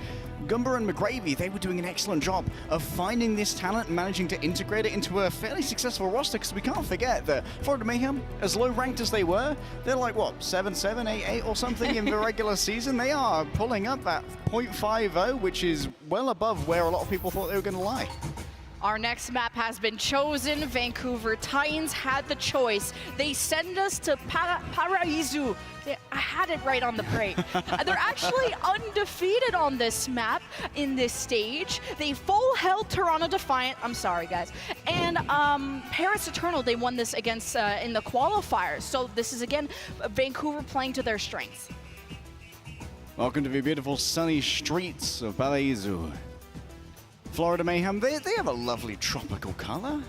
All fitting so nicely here. It's like Florida-esque. On the beaches of Rio. Not enough crocodiles. This is an area, though, where I expect to potentially see ourselves some Ashe. Ashe defending point A is particularly oppressive. I'm not sure if Florida Mayhem are going to be able to bring out the double flex support here to defend. They could actually play a little bit further back instead of playing the first bridge. We could see Florida Mayhem defend on the sort of like surround high ground, but Florida Mayhem, I don't think if they see much need to actually move away from a classic composition at the moment. There's always the feeling that, hey, if we can beat them at what's meta, and what to a degree might have been our weaker composition, well, why would we move away from this? Why would we start to show our hand in the first round of losers? Yeah, that's actually a good point of just Florida brought out the double flex support. Instead of just forcing their players to play like heroes they're weaker at, they just said, well, stick to what you're good at. And which is kind of what I suggest all my teammates in rank to do. But when I spoke to McGravy, they felt good about playing the double main support to the double flex support, but I think that choice depends entirely on the map. On a close range map like Paraizu, you don't have the space to go for poke. Aspire, he goes for a little Widow headshot and gets a little bit of ult charge, but there's that Ashe you were talking about. Okay, so the Ashe here, it's very good at attacking the bridge in particular because you don't need a direct line of sight in order to detonate the dynamite and do some significant damage to bring people low. You can already see the Hydra's actually been brought low by the dynamite, forced to move away, and that's a little bit less precious to Vancouver Titans. They can move forward without being harassed by Hydra. And now Florida supposedly defending this, although the attackers have gone past them as they were trying to access the back line. Aztac almost got knifed as Mir is there for the peel. Someone grabs the health pack and tries to trade blows with the tanks. As well, not a lot of healing is left for the defense now that RuPaul is gone, and you can see the evidence of this with everyone from Florida being in critical health. But it's checkmate that slices through, gets the dash resets on Vancouver, and might have salvaged this fight. There's only 2 people left from the defense and no one from the attackers. It was actually quite a messy fight from both teams. We saw a lot of players going low, but not really the target focus to finish from all off in quick succession and get those dash resets, which are so important important. Florida Mayhem now, though, about to cede away some of the best defensive ground, and there's a new battleground that now needs to be fought for as Vancouver Titans have moved forward and taken out Checkmate. Finally, Vancouver landing some good poke, and that's a good dynamite. And Spire turns and burns on Hydron as they clear the houses from the remnants of the defenders, and Vancouver kind of smooth sailing to the point. The way that Aspire weaves in the hip fire of the Ashe to maximize DPS and really hit those breakpoints to get the killing blows is one of the best factors of Aspire as a DPS. When it comes to his Ashe, he uses the ammo so intelligently, and that's something that you really need to do, because for Viper's reload animation, it takes so long that your downtime can become quite sustained and create real openings of weakness from your team, where you can't really focus down the enemy as much. But the Ashe here up against Checkmate, you're going to try and hit plenty of body shots to make sure that you can't take these riskier peaks and get those shurikens out. Positioning of the hit scans is so important. Remember, Sojourns have better mobility with the shift jump, while as Aspire on the Ashe just has a coach gun. And it doesn't really matter what your mobility is like if you just hit them shots. So Florida, as soon as they have one, they go to look for more. Vancouver Titans spawns are right close by as Florida hope to just maintain the choke. Checkmate very close to the blade. Masa barrier coming up. Already, though, for usage on that deflect. Oh, it doesn't matter. Checkmate taken down by Aspire. He stuck around for too long. What are you doing back here, someone? Just the rest of Florida wanted that choke just so Checkmate could be as close as he could to the supports who had to round that corner to heal the rest of Vancouver. So with that pick, Florida have a good disengage and only lose one person. However, the thing is, Vancouver Titans didn't need to use any ultimates to break through that close hold, and that means almost 5 are going to be available for his final fight on point B of Valizu. Florida Mayhem, the same situation. I hope you limit up Lemon, because this could be a 10-0 fight coming up. It's gonna be a big one. Florida with the rally first. Vancouver meters away. It's the blade from King, the bot from Aspire. Florida getting pounded, but the barrier buys them a cushion they can rely on. RuPaul is separated from the flock. Hydron has to convert and protect him, but someone falls, and there's not that frontline barricade that Florida can really depend on. It's all about picks, and well, King is looking to deny that from Hydron, but Vancouver have just captured point B, so it doesn't matter. And King even gets the knockoff credit from a melee on Hydron as he resets. Master didn't even need to use the sound barrier. This is excellent news for the Vancouver Titans. Samajit and RuPaul, they actually layered over their support ultimates. Lads. That's unacceptable. And you didn't use either one to save Checkmate. He died before the fight, so there's no way to start using those dash resets to start moving together kills and really taking advantage of a brawl DPS that someone in Checkmate bring in tandem. You're gonna have to drop them lads. When you're in Canada, you say buds. Okay, so Mira has the rampage, and he wants to drop Florida to the low ground to just have the red carpet of death, and he delivers it. 4 hits. Hydron at critical health. Vancouver need to focus down these targets. They're for free, and just getting Majette. There's no speed for Florida to disengage as Vancouver hunt down the rest. Oh, I heard a sound that I got confused, but it's okay. I thought you scared me. That's fine.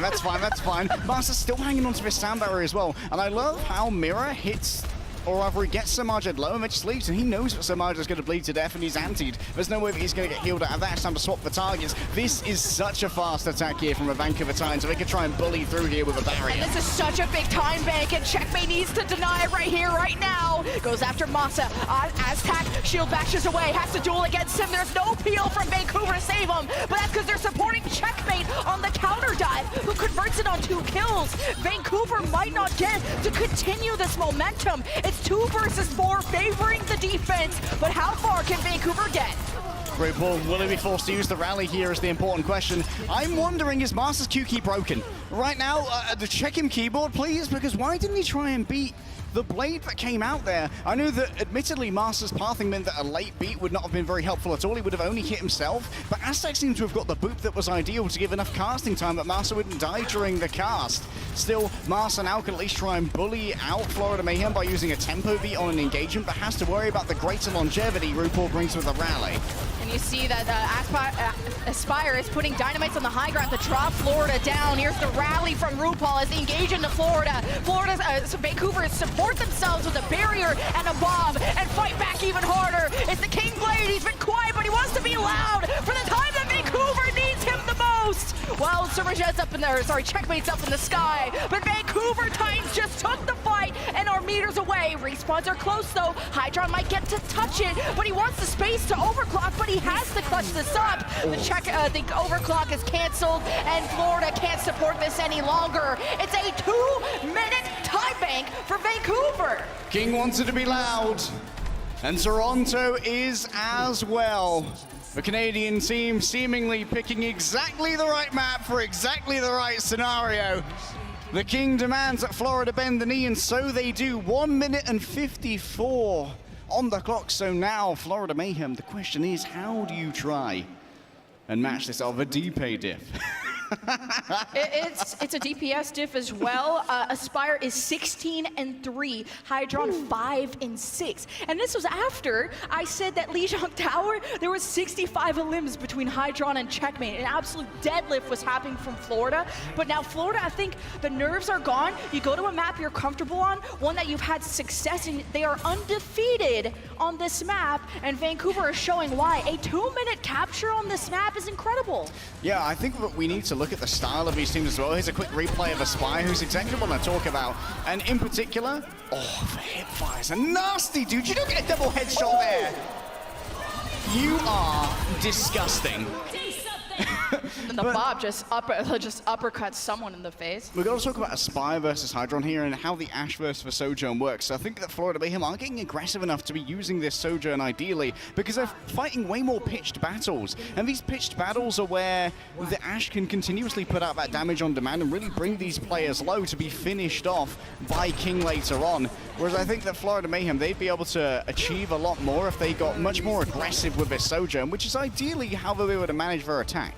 That was a slightly scary Widow shot because King was the one who got hit by a body shot. Imagine if that was a headshot. King would have been down, and that would have been pretty much the point cap for Florida if they played their cards right. But enough with what ifs. Florida start moving across the bridge. Hydron actually jumps on the high ground to drop a disruptor shot, but he doesn't really want to meet face to face with a Junker Queen. Florida, instead of going to the point, they're actually rotate to the high ground. And that's where all of that distraction allows Hydron to get a connection onto King. Checkmate dashes in the back, finishes off Aspire, and without DPS and a tank, this is toast for Vancouver. This is the kind of forward momentum and aggression that I wanted from a Sojourn showing team of Florida Mayhem. And we had Checkmate as well, playing on an off angle on the opposite high ground to try and just harass people into Hydron's zone of influence so that those rail shots could be delivered on people who were fleeing Checkmate and the right clicks. Vancouver Titans, they're going to have to cede away this point, and we're going to move on to point B. Now, Vancouver Titans, the question is, how are they going to set up on these high ground to try and give a good amount of breathing room over to Aspire to work his magic on the Ash? You can see how far back Aspire is at the moment. Florida Mayhem, they need to try and break the blockade of Vancouver Titans and path themselves onto Aspire to dislodge him from this position. Yeah, Vancouver are more focusing down someone. Someone has double the deaths of Mirror at the current moment, but Aspire and King have more deaths than Hydron and Checkmate. So we will see how this one goes. Florida advancing through, taking control of the high ground and doing some scouting around, and that's where the long distance poke between Aspire and Hydron can make a difference before a fight even breaks down. Checkmate, if he climbs through this window, he will have access to someone like Aztec, maybe even Aspire, depending on where he is. So really getting Mirror out of this position would be great. Someone from Vancouver just dropped, and that's actually King, but he has so much mobility that I don't think that's a duel Checkmate wants to take yet. Yeah, King at this point is essentially playing the cart troll. However, now with Mirror moving down, we're going to see a lot more freedom of movement from King. Oh my goodness, we're on top of Aspire. Checkmate's made the dive. This is the aggression they needed. Just Ash doesn't have as much mobility, and Aspire is paying the price. It's 2 kills for Florida already. But the rally, I mean, you're kind of destined to win the fight when you have the extra resources and you pull the trigger first. But with the kind of the free card push that Florida had, and at this section of the map, they can stop Vancouver from even recontesting. Vancouver, I don't think even can with Mirror dead. This is such a fast point B. Vancouver Titans on their map pick. It may have been a fast attack, but ooh, Lemon, they're in trouble. 5 minutes and 15 for point C. And now the question is to Vancouver Titans, how do they stop Checkmate from finding these openings to get on top of Aspire? It's continuously Checkmate finding these off angles, and the dash angles in particular, where Aspire's disengages don't buy him enough space. What a pull. Oh, Aspire uses the coach gun to get back.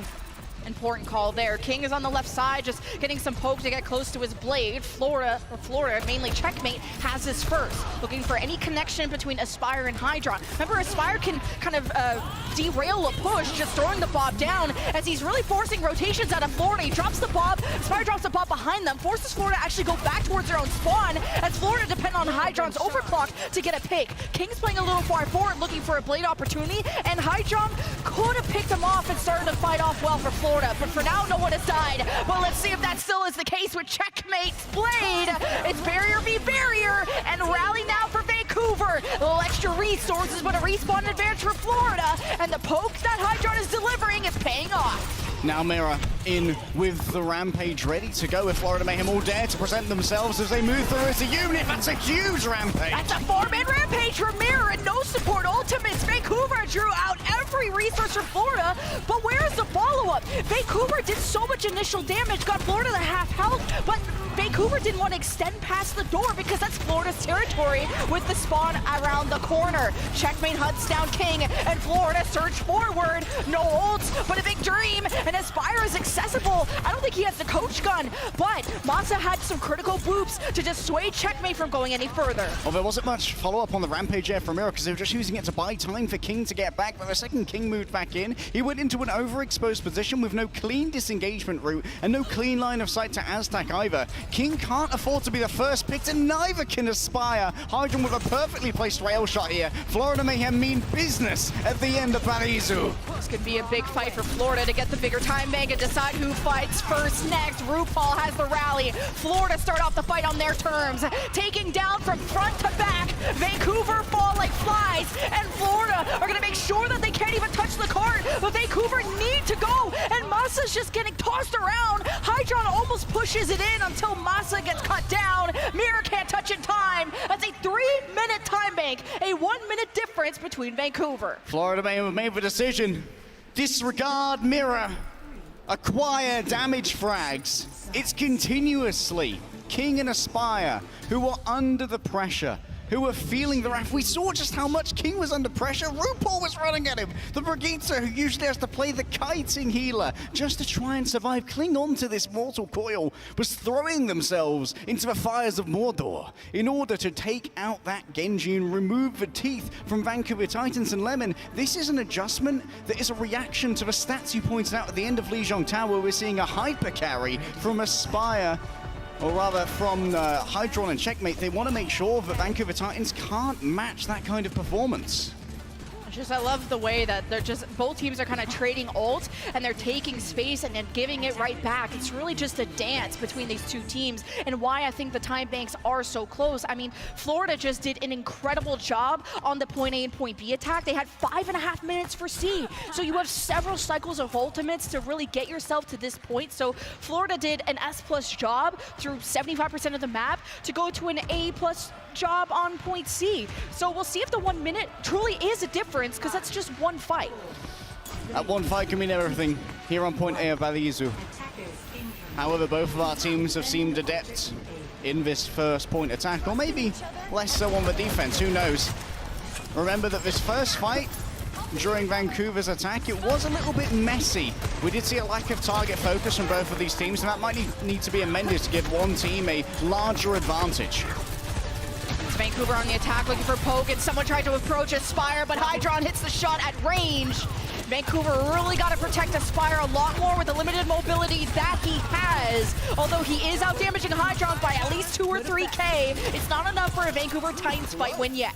This reminds me of a previous match we saw with the San Francisco Shock, where they actually, I believe, got farmed by Dallas Fuel because they had Kilo continuously left behind on the Ash, and Dallas Fuel would just allow them in, catch Kilo when he was on his own on the Ash, and then take a 4 versus 5 afterwards. Vancouver Titans are going to need to move more as a unit, and that's why they have Aspire swap over onto the Sojourn, so there's great ability to join these pushes.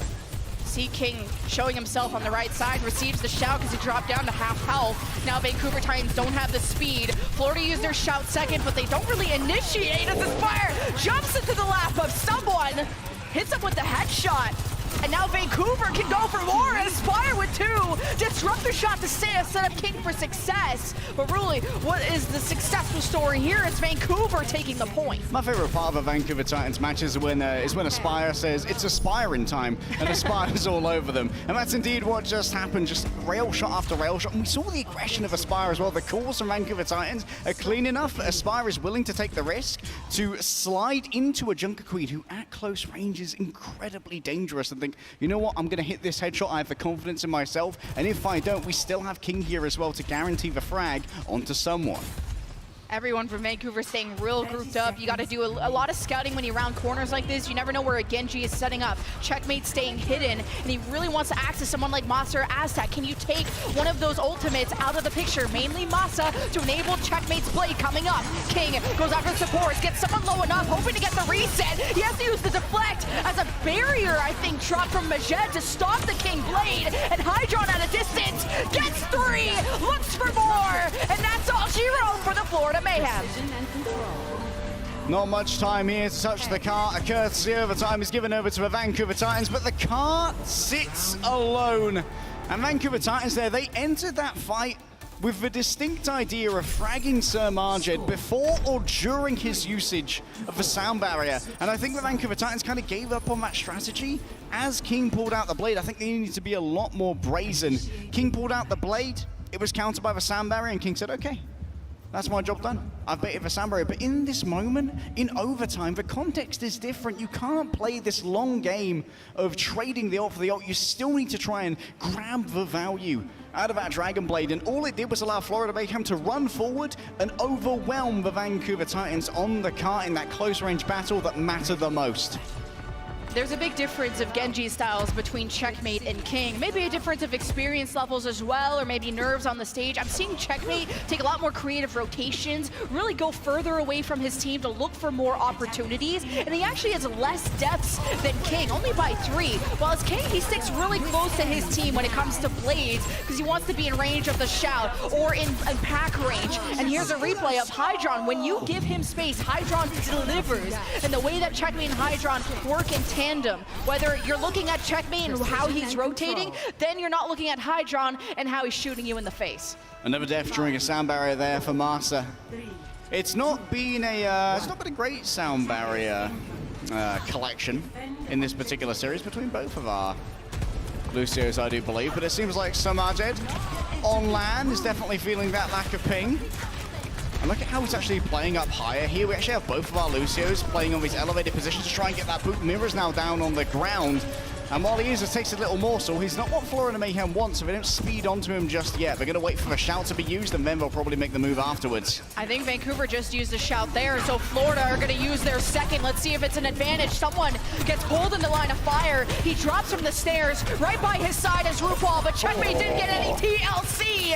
And Vancouver, though, still fall. And how does this happen? Aspire really couldn't get the trades while he was having all the freedom to sit back and shoot. So Florida getting the cap here is quite dangerous because the box of victory's around the corner. Oh yeah, it's not very far at all. 62 meters that need to be moved, but that's nothing here on Balizu.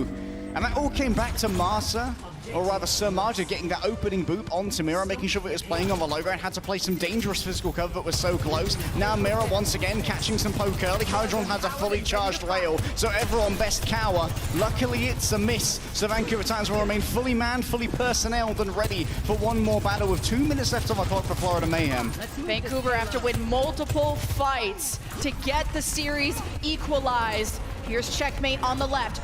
Masa goes to boop him away. Sir Majed escorting Checkmate around. Hydron is low. King can't find that opportunity. Vancouver have already used shout, but haven't really initiated the fight as Hydron looks to support someone from the front, but there's too much damage from Vancouver playing from front to back, so they pushed away someone. You don't have the shout, but you still have RuPaul, but he doesn't want to go for the rally as Vancouver hold Florida for now, and King can access everyone in time. And the question is, how aggressive do Vancouver want to go here? Do they want to have a look at that spawn with Aztec so far away? It does not seem likely, but Vancouver Titans are coming up on so many ultimates here. RuPaul, if he identifies that Aztec's going to be missing, can bully on forward with a rally. The rally fight for Florida. How do Vancouver survive this? Aztec is being patient with his, activates his second. A few seconds too late, though, because King needed that that healing. It's 1 meter away. Florida so close to a barrier. Hydron looking for picks. Can't connect with Aspire, but has to go after King. But it's actually Checkmate's blade that's happening. It gets countered by the Masa sound barrier. No one has really died. It's about Florida zoning Vancouver away enough to go to the box of victory. And they have done it. Florida are on match point. RuPaul's got the Megamind, knows that Aztec's still walking back, so I'm going to pop the tempo rally, baby, and they just run on top of King, get rid of the potential for that Dragon Blade to come on out, and then they can use a luxury sound barrier after Masa has to use his simply to sustain Vancouver Titans on the cart, knowing that they won't have to use so much as barrier to deal with a King Blade. An absolutely amazing macro understanding from Florida Mayhem of all of the potential threats that were arrayed against them and how to use tempo to their advantage. Remember when almost the entirety of the desk predicted Vancouver Titans to take this series, except Zoe. She do be studying a lot at home. She be watching. She knew something no one else did. What's Elodie telling her?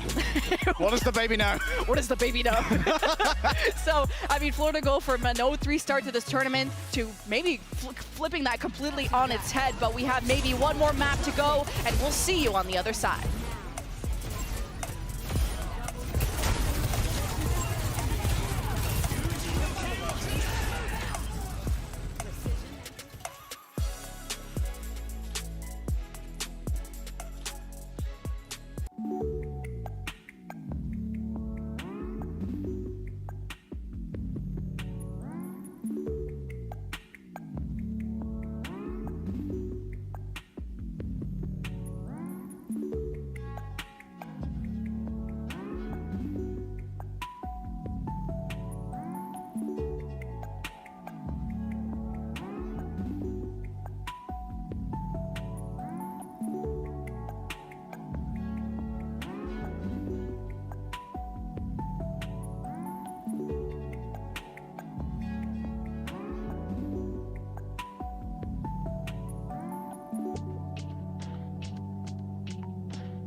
and the spear, and the follow-up is there. Rotation deployment to WGS Phoenix winning the fight. Saved by Aztec drop. It happened. Oh, EMP, but Skyle instantly deleted. Oh my goodness. A little bait switcher.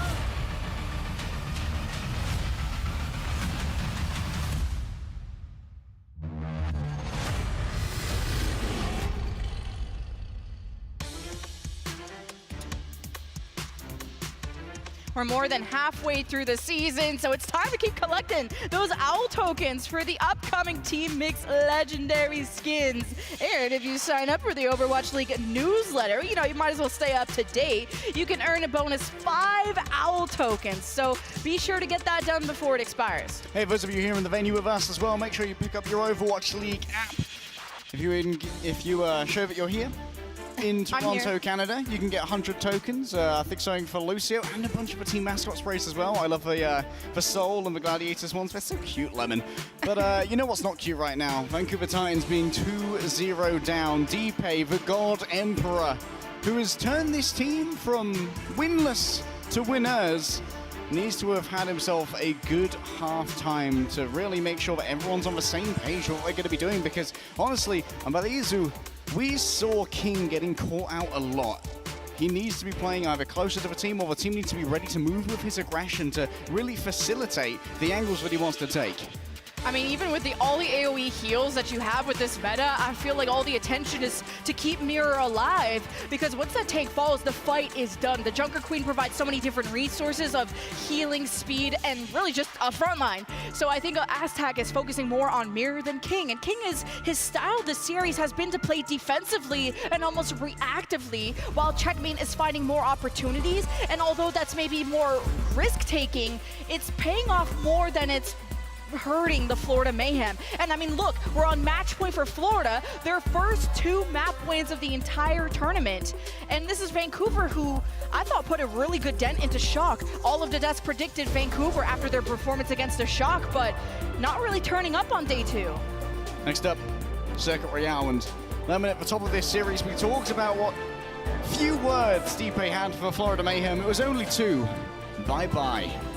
However, there are 4 words that Florida Mayhem have to say in response, with Sir Marjed finally entering the land, and those are go crazy, go stupid. Florida Mayhem, they love to just run on forward with that W and just smack you in the face. And honestly, Vancouver Titans have been stunned. They've been reeling from the constant aggression of Florida Mayhem. And I kind of wonder what the rationale is behind the pick of Circuit Royale, because maybe Vancouver Titans believe that this would be a place where Florida Mayhem might get a little bit of that secret sauce, can't help themselves from that double flex support. But honestly, Florida Mayhem, I think, are playing this intelligently. They don't need to return to that double flex support, even if they do think it's well suited to this particular engagement zone, because they know that at the moment they're winning in the mirror. There's no reason to change. So I gotta say, Finn was better on the piano. I'm sorry, Mirror. You're gonna something about just smashing the entire piano that it just doesn't sound great. But to report back on the map stats, Vancouver are 1-1, losing this to Houston, although it was close, winning this against Paris, which is usually free. So Vancouver feeling obviously very strong, although it's Hydron that continues to get these first bloods for Florida. Vancouver, why take this fight? You might as well go back to spawn, but you also don't want to deal with having to go through that, I guess, choke of your own shelter, as Vancouver not really sure whether to escape. They think this is winnable. They managed to pick up 2 kills, starting to turn the fight in their favor. It's 3 versus 3. Vancouver have closer respawns, but Florida still hold on. Someone's dead, so Florida Mayhem were playing on borrowed time, but they did the right move there and got super aggressive after having lost someone. It meant that they could pick up these additional frags onto Vancouver Titans, turn them into ult charge. Now they can go a rendezvous with someone at a more defensible location while still having trained a good amount of a Vancouver Titans time banker. Spy's been able to do a good amount of damage though. He's drawing even with Hydron when it comes to the charge towards this overclock. Florida Mayhem have a right angle to play around. The only real advantage that Vancouver Titans have is that they can use the breach to get themselves easy sight lines for things like armor packs. This is about who's going to be the better Sojourn player in these poke matches like this. And we haven't even seen Florida play the double flex support, which I really thought would come out on a map like this with the amount of distance between both teams. Hydron getting charged up. Here's Aztec kind of approaching, and King gets disrupted quite literally. That's another first blood from Florida. But Vancouver haven't really given up these 4v5 fights. They kind of hang around and see if they can get a trading blow, but not this time. And now there's actually a hostage situation. 3 players stuck inside there. Aspire's down. Mira's gone too, Lemon. Commitment of the RuPaul rally when I felt like Vancouver were trapped. So it's a Florida Mayhem fight win, but I think Vancouver are happy with that. Oh, but Florida Mayhem now, they're going to re-establish the spawn hold and try and drain. Even if they can get Aztec to use the rally here to break out of spawn, that would be a huge win for Florida Mayhem. The question is, do they actually want to use anything to counter this? The rally just to leave spawn, and Florida are not even disengaging. I mean, Hydron's in the middle of the fire with an overclock, and he's not going to get a finishing blow on the mirror, who's looking to ask him a question. And Florida looks like they'll have to back away. It's 3 versus 3, but Vancouver have respawn advantage, and he saw that Vancouver were racing towards them, but Florida are too quick. Trading 1-for-1 on the ults here, that's just fine for Vancouver Titans. Yes, they have to use the rally, but they still have a Soundware in reserve to try and deal with Checkmate and someone. The question is here, will someone use an earlier Rampage to try and lay the groundwork for Checkmate to have an uninterrupted blade later on, or will Checkmate go first so that someone can clean up afterwards? It's a big ult fight. Point A cap on the line, 3 meters away. It starts with the bolt DPS ult for Vancouver. The sound barrier on top. Florida trying to trade blow for blow as we're left with a 4 versus 4. Checkmate's blade and King's blade are now gone, as all Vancouver have to do is zone off the card for 3 meters. And Aztec is still alive. Mira activates the shout just to help Titans get back to spawn and not get staggered anymore, because there's only 47 seconds left. Master sound barrier.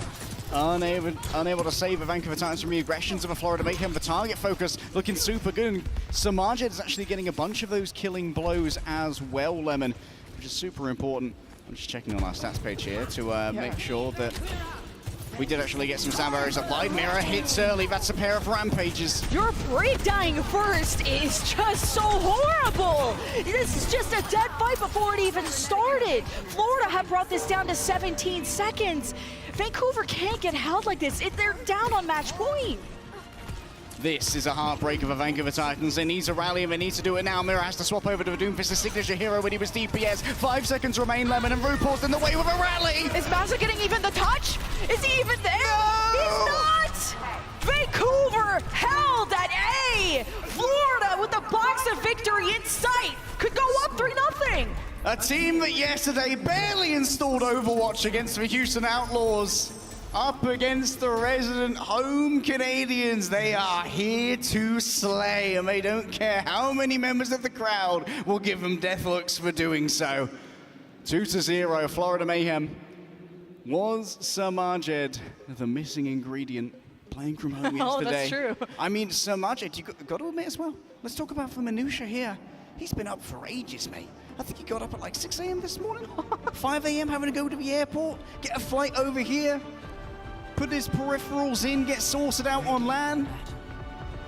It's been a rough day for Samajed, but it's been a beautiful day in the lobby. It's been a rough day for Vancouver Titans when it comes to the actual gameplay, Lemon. And now, in order to stay alive in the tournament, in their home nation, they must hold this cart before 93 meters. So someone was to try to stop, someone as in somebody tried to stop Massa from the touch. Just quite literally a body block, everyone falling back. And I guess it was mirror stop too, whether RuPaul, Hydron, and the boops from everyone. Yeah, RuPaul doing a good job there of making sure not to boot Mira towards the cart, and instead being very judicious with the usage of the whip shot. And I think that we might have saw Hydron body blocking Master as well. Here we have Vancouver Titans with a slightly wider spread. Oh, hello. Checkmate with the Symmetra. Where do you want to go? Oh, okay, on top of a traffic barrier. Not ideal, that's why in front of Mira. Somewhere safe is all they want to be. This is, while this fight breaks down, 4 versus 4. Florida on the attack have managed to TP to the left side room, but now cut off from reinforcements as someone hopes to shut the door, but Vancouver have made their way in, but I don't think that's the smoke that they ordered, so Florida will move forward.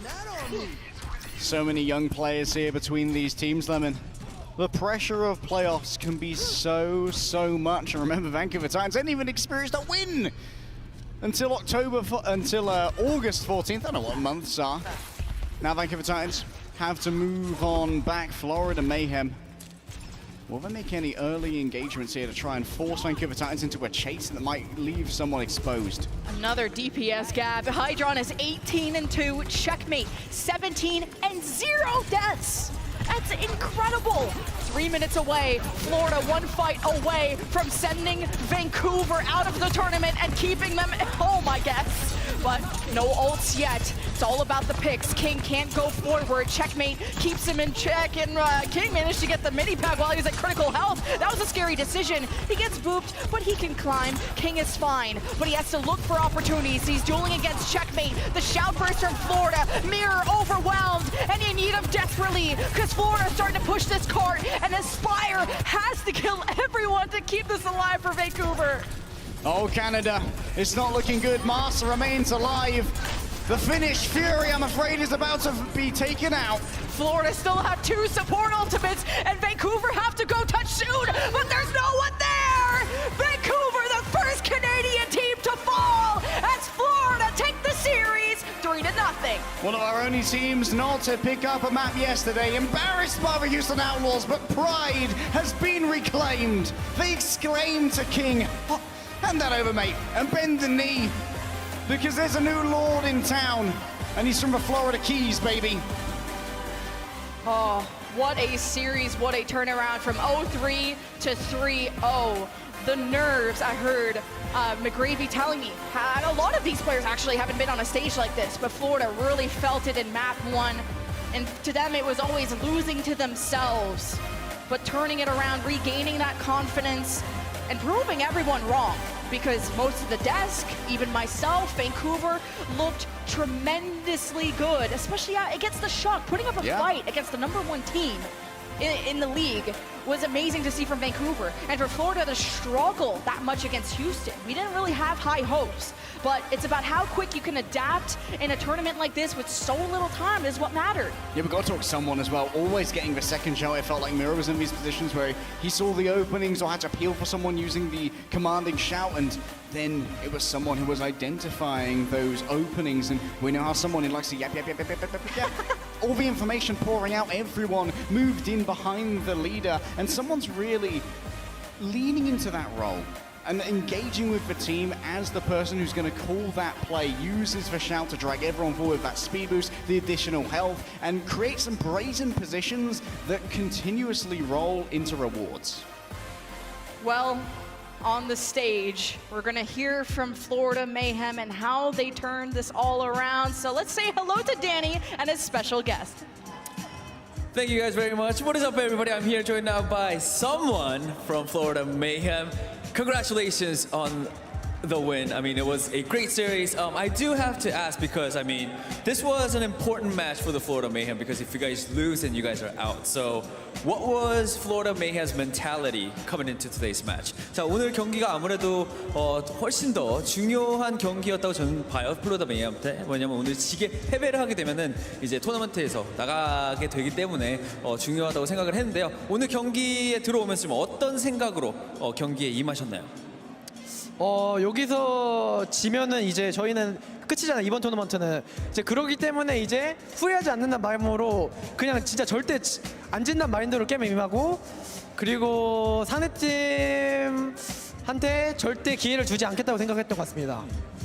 Alright, so I did know that, you know, if we lose, then we are out. So at first we really didn't want to have any regrets. So we wanted to definitely win, and I think our strategy for this matchup was to not give them any chance of winning. I think that was our focal point for this matchup. Now, of course, yesterday, Florida Mayhem's one of their team members, Sir Majed, wasn't here on stage with you guys, but today he joined. Do you think that having your whole team on stage, did that help you get the win today? 이제 어제와 다르게 썰마제드 선수가 오늘 비행기를 타고 여기까지 오시게 되셨는데요. 그게 좀 이제 한 팀이 한 공간에서 경기를 하는 게 오늘 승리에 또 좀 이렇게 결정적인 이유라고 좀 생각을 하시나요? 네, 저는 저희가 이제 오늘 5명이 모였잖아요. 저희가 5명이 모여서 저는 이제 다 같이 하는데 밸류가 크다고 생각하고, 솔직히 말해서 어제 휴스턴은 좀 운이 좋았던 것 같아요. I definitely do believe that having all of your teammates in the same spot playing the game is definitely important. And I do want to say that Houston yesterday got really lucky by beating us. Why do you say that? 방금 휴스턴이 좀 이렇게 이제 운이 좋았다고 말씀하셨는데 그거에 대한 좀 이유가 있나요? 저희가 이제 4명이서 할 때랑 다 같이 이제 얘기를 하고 이제 에너지를 같이 뿜어 나오면서 이제 그 합의라는 게 있는데 이제 그게 어제는 좀 부족했던 것 같고 근데 오늘 한 대로 했으면 이제 저희는 앞으로도 계속 이길 것 같습니다. Alright, definitely because yesterday we didn't have Sur Majed, so it was just 4 of us and one of our members was in Florida, so we didn't have that synergy, we didn't have that cohesion or that energy. So that's why I think Houston Outlaws were lucky, and I definitely believe if we just play like this, if we play how we played today, then I'm 100% sure that we could keep winning in the tournament. Alright, last but not least, my final question for you, someone is. Do you have, of course, as a team, I think Florida Mayhem, you guys are shooting to win it all for the tournament, but do you have a personal goal for this tournament? 자, 이제 당연히 플로리다 메이햄 팀적으로는 우승이 목표겠지만은 썸먼 선수는 좀 개인적인 목표가 있다면 이번 토너먼트에서 뭐가 있을까요?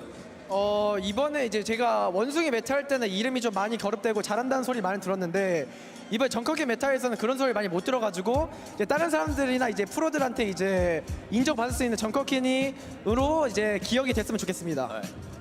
When it was the Monkey or Winston meta, a lot of people, not only people but pro players alike, told me that I was a great player. But when we moved on to the Jungle Queen meta, I haven't gotten that from any of my peers or pro players. So that is my personal goal. I want to get validation from pro players and my friends alike that I am a good Jungle Queen player. All right, someone, that is it for the interview. Thank you guys. Give it up for someone one more time.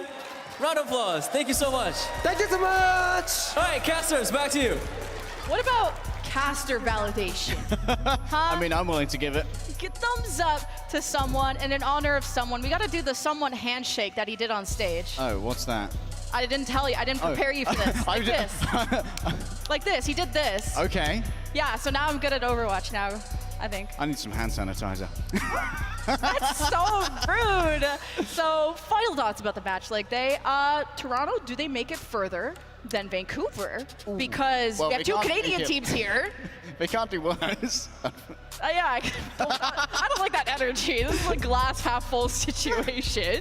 I mean, going out 3-0 against the Florida Mayhem, it was not amazing for Vancouver Titans, but I'm willing to give that validation over to someone. He was very good today when it came to getting the second shout, and that can often be the linchpin of a victory in this meta, Lemon.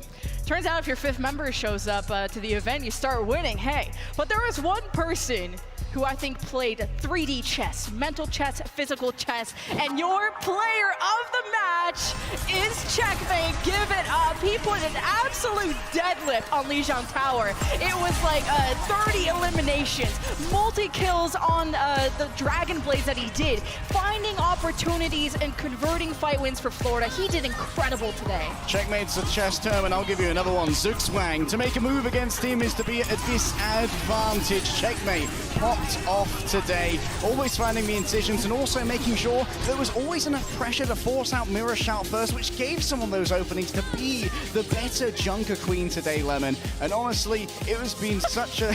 Yay! what a... Hooray! We won! And Checkmate today, it's been a pop-off moment. We got ourselves some lovely stats here.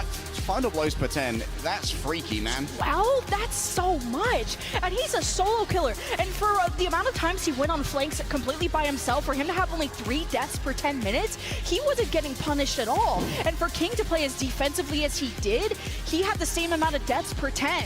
Checkmate did amazing today. Really turned it around. I mean, all of Florida turned it around today. And it's almost having that 5th member and just having everyone comfortable and getting over the speed bumps. I think Florida are feeling really good, and they had to go up against London Spitfire. I mean, it's going to be a fast team against a fast team. That is going to be a nightmare to cast. Whoever gets to do that is just going to be clashing together consistently. We're going to be like Newton's cradle of Jungle Queens, just smacking and smacking and smacking, Lemon. That is going to be an absolute banger. I hate that I just did that motion, but anyway, I'm going to throw it away as fast as I can to hear from Watchpoint in the next set of casters. More Overwatch around the corner.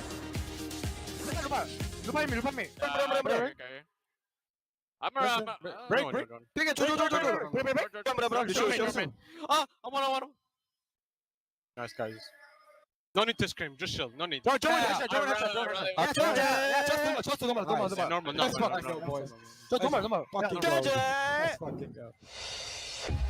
The Overwatch League is brought to you by Upper Deck, the official trading card of the Overwatch League. And by TeamSpeak, the official voice supplier of the Overwatch League.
The sun is setting on day 2 of the Summer Showdown, but we still have one more match to go tonight. Before we jump into the Toronto discussion, we gotta tackle what we just seen here. It's Bucket alongside Custa. We got Reinforced. And Johnny, can I just ask, is this comfortable sitting like this during like that whole third game? You had your legs tightly crossed. Was it nerves for very Florida? tense. It what was happening there? It was scary, quite honestly. You know, the Canadian team that didn't put them through. You know, it was very emotional. Yeah, Vancouver couldn't get the job done, but Florida Mayhem are moving on once they get all 5 players to stage. Was it getting that second support onto the stage, or was it giving them the right character that gave them the dub tonight, Custa? A little bit of a motivational boost, having everyone there, morale, but I think just their experience on stage. You know, someone just hit on it. You know, they've been there before. They know that if they lose this match, they're going home. So they stuck to it. And also, interestingly, they didn't play any of the double flex support. Comfortable in the mirror matchup. We've been hyping that up this whole playoffs, but so far they have played very little of it. So Johnny, talk to me about this first game of Control, because I was expecting an Ana. We did not see that from the Mayhem, and they really just stayed on the Lucio Brigitte, but we watched a lot of ninjas in this matchup. We watched a lot of ninjas. I told you, Pocky, they come out with the Lucio and the Brig here on Legion to kick things off. it's hard to get that distance separation, so it's easier for the enemy team to dive onto your Zenyatta and your Ana composition. So maybe not the map you want to bring it out necessarily. But after Lijiang Tower, of course, we move over to Paraíso. And this is also another map where, you know, where's the room? Where are you supposed to bring out the Ana? Where's you supposed to bring out the Zen? You can't really. It's all closed corridors, so you prefer the Brawl with the Rally, the Inspire Healing, and the Lucio Aura instead. But for a Mayhem, despite all of that, they look like the more comfortable team playing this double main support composition. I think, honestly, like Costa said, a lot of credit to the Mayhem for playing composed with experience. Vancouver Titans, they were a bit all over the place. King dashing away from his team, disengaging when the rest of his team was engaging.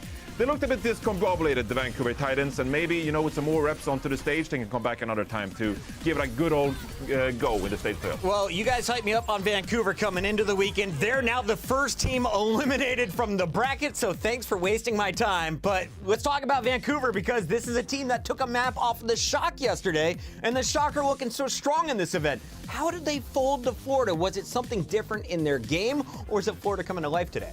I think it's a little bit of both. I think the Vancouver Titans, maybe not that experienced on stage. They said this is a first for them. This is the first stage that they actually got wins. So as much as this is a disappointing loss, they are the first team out. I think you got to take steps, right? Obviously, they won their 3 matches. They actually made it here. So now you build from that. You learn from that experience. You come back. Maybe they can start making that run for the play-ins like we've already talked about so far. And, you know, maybe Coach Deepe can lead this team to the promised land. All right, we'll see if they can get it done. But we got to talk about Florida's hero of the day. He was wearing pink and he looked good doing it. Checkmate is going to be our player of this match, decided by Johnny here on the Watch Point team. Johnny, why was it the Genji that deserves the love for Florida? Why not your main tank? Look, the casters picked Checkmate for player of the match, and I completely agree. The way he holds the line for his team, it's sensational. Whether it's diving in, going aggressive with the Dragon Blades, finding picks of low health, or in this case, the Vancouver Titans, when they were engaging, when King was dashing under the Genji, it was Checkmate to clean things up and counter that positioning. The Genji very much holds the line for these teams, whether it's diving aggressively or falling back. So Checkmate, I think he did a fantastic team. I think that's the janitor for his team, cleaning up the frags where it had to be done. Definitely the strongest player pose as well. And we're just going to hold this until the next segment, which is right now, guys. We got to preview the next match coming up as Florida is moving on in your bracket. We got to show you the last battle to go. It's here in the losers bracket, and we know that the hometown heroes aren't out of this yet. So, Costa, get me hyped up. Washington, Toronto, match number 4 here on day number 2. We can't have both Canadian teams go home, the first 2 teams. It cannot happen, Toronto. I know I predicted for the Washington Justice, but I believe in you guys. Me too. Me too. I bet it's same. We can't have this happen. And honestly, they looked very good earlier in the stage. They actually looked like they had a ton of coordination. Players were on their right heroes. It's just these last couple of weeks, the players that you need to step up, Hisu, although have not been able to get there. They're going up against Decay and Assassin, 2 great DPS players that have really brought this Washington Justice back from the brink. So they are the players that need to show up and come to play in this stage. Who's more important to shut down, Decay or Assassin, after watching them take 2 maps off of the fuel to open up this tournament? So in this case, if Toronto Defiant, if they once more commit to the Ashe composition, you gotta be scared of the dives coming in from the Washington Justice. And Assassin is very much going to lead the way. The Washington Justice, they'll be looking to not give Toronto Defiant any room, any time whatsoever to operate with Hisu on top of that Ashe. And well, if they diverge from this Ashe composition, it's all on Decay. Sojourn versus Sojourn, I want to see Decay pop up for the Washington Justice. Well, I noticed earlier in the show, guys, on our pre-show, you both made a big mistake. You clearly don't know much about this Toronto team because you picked them to lose, right? Yeah. So I wanted to teach you a little bit about Toronto here in a little speed round of trivia. Are you guys ready? I used to live in Toronto. Did you? Yeah. This is great news. Me too. This is going great for me. It's competition. Yeah. Well, Costa, everyone knows Toronto is now known as the 6. That, of course, thanks to Drake. But before that,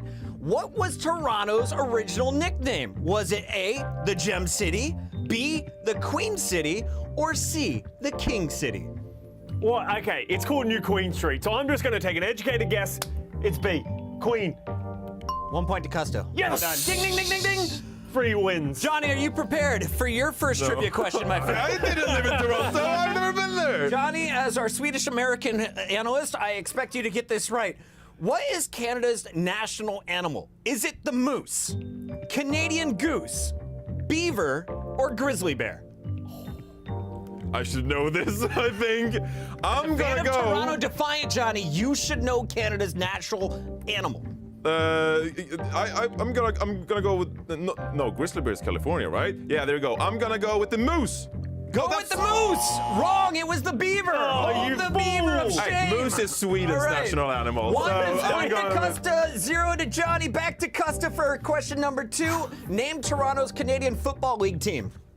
Canadians Football League team? Yep.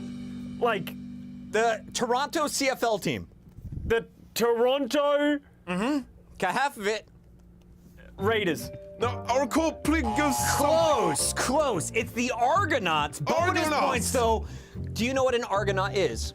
It is an astronaut that's an animal. It's a small floating octopus or a Greek sailor from Argo. There you Close. go. The more you know. Johnny, question number 2, chance to catch up here. It is 1 to 0 for Custom right now. You're a football guy, Johnny, so what's Toronto's baseball team's name? Oh, Blue Jays. I know Blue this Jays. one. Toronto Blue Come Jays! on! Johnny's back in the game. All right, guys, we're running out of time, Give so me let's speed this up. Scott, question number 3. Name the 5 teams Hoppa has played for. Oh, okay. Philadelphia Fusion. Check. And then he went to the Guangzhou Charge. Check. And then he went back to the Philadelphia Fusion at some point. I'm skipping Still one. But Philly. yeah, and Well then we done. went to Toronto Defiant. Yep. And then he was also on New York Excelsior. Yes! All right, that's 4 teams. LW Red was the contenders, but you nailed Philly twice. Well done, Johnny. Chance to tie this up. What is Custa's all-time win rate versus the Defiant? What percent? This has to be All-time easy. win rate for Custa versus the Toronto Defiant.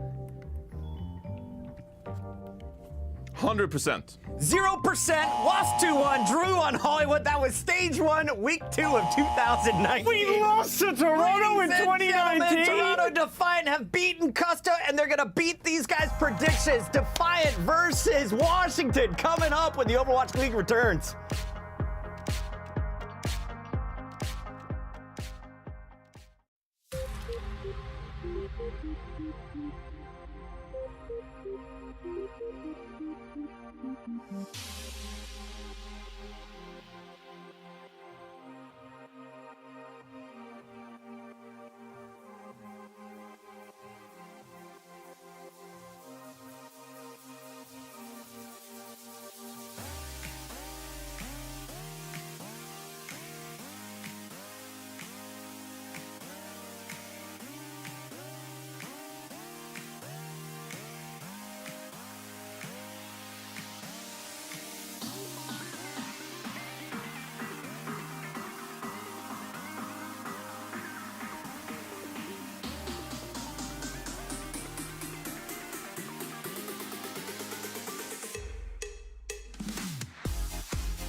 At the dawn of the day, two pillars stood tall in the north, and now only one remains, and a particular gavel seeks its destruction. Welcome back, everybody, to the Summer Showdown, and it is our final match of the day, another lower bracket elimination match coming at you live from the Mattamy Athletic Centre. The last hope for Canadian Overwatch will go up against a resurgent Washington Justice in an elimination match. It's a big one on the line. Matthew, I'm here, of course, Mitch Leslie. Matt, a lot to be said about both of these two teams. Not a lot of positives coming out of yesterday, though. Struggles from both sides. No, not a ton of positive. I think if you're Toronto, you're the home team. You played pretty well throughout the Summer Showdown. That's kind of what you're working with. I think the Justice are a really scary opponent because for two maps, the Justice looked awesome yesterday. And they looked awesome against like one of the best teams in the tournament, right against like the Dallas Fuel. That's right. So you think they're able to kind of muster some of that up here against the Defiant. Really scary opponent for them today. Absolutely. Obviously, we just saw the Vancouver Titans get felled. A tough match for them. Definitely seems like now that the Mayhem have all their ducks in a row, at least all their players in the venue, they're looking like a different team. They've advanced in the lower bracket. And of course, we have teams coming down from that upper bracket like Houston Outlaws. So there's a lot to play for here. Naturally, getting to see a Canadian team advance into the weekend would be good, but there are definitely quite nice. A lot of boxes that need to be ticked for the Toronto Defiant so far, though. It's been a little bit of a lackluster couple of weeks from them. Let's talk about their opponents starting to come to the stage. Make some noise, everybody, for the nemesis to your Canadian roster. It is the Washington Justice. Oh, hey, a little fierceness out of Canada here. All right. So, look, I like it. When we've gone to the home stands in the past, and you're about to play against the home team, everybody's cheering the away team. I'm like, come on, man. Not too nice out here. Yeah, I mean, you show the Justice some love, give them that confidence. I mean, you could not be seeing the Defiant for the rest of the weekend, especially with how Decay was playing the other day. He was playing lights out for those first two maps. Huge impact player, and one that was single-handedly, Matt, giving the Dallas Fuel a run for their money. Yeah. Now just imagine if the rest of the Justice are operating at close, even half of that level of impact, and you have a very frightening core of 5 players. Caligos, the most aggressive Junker Queen here in the West, for better or for worse, leads the charge, who's instrumental in taking space away from the Fuel, pressuring them down. Yeah, you also described the issue with the Justice for pretty much the whole season. Having their players kind of get on the same page, and the consistency game in and game out. If you're able to kind of get all of those players clicking on the right cylinders, they have tremendous individual skill. Scary, scary team. Alarm bells definitely going off for the home fans if this team starts to get off to a hot start. But it's time to bring out the Justice's opposition, everybody. Be upstanding for your Toronto Defiant.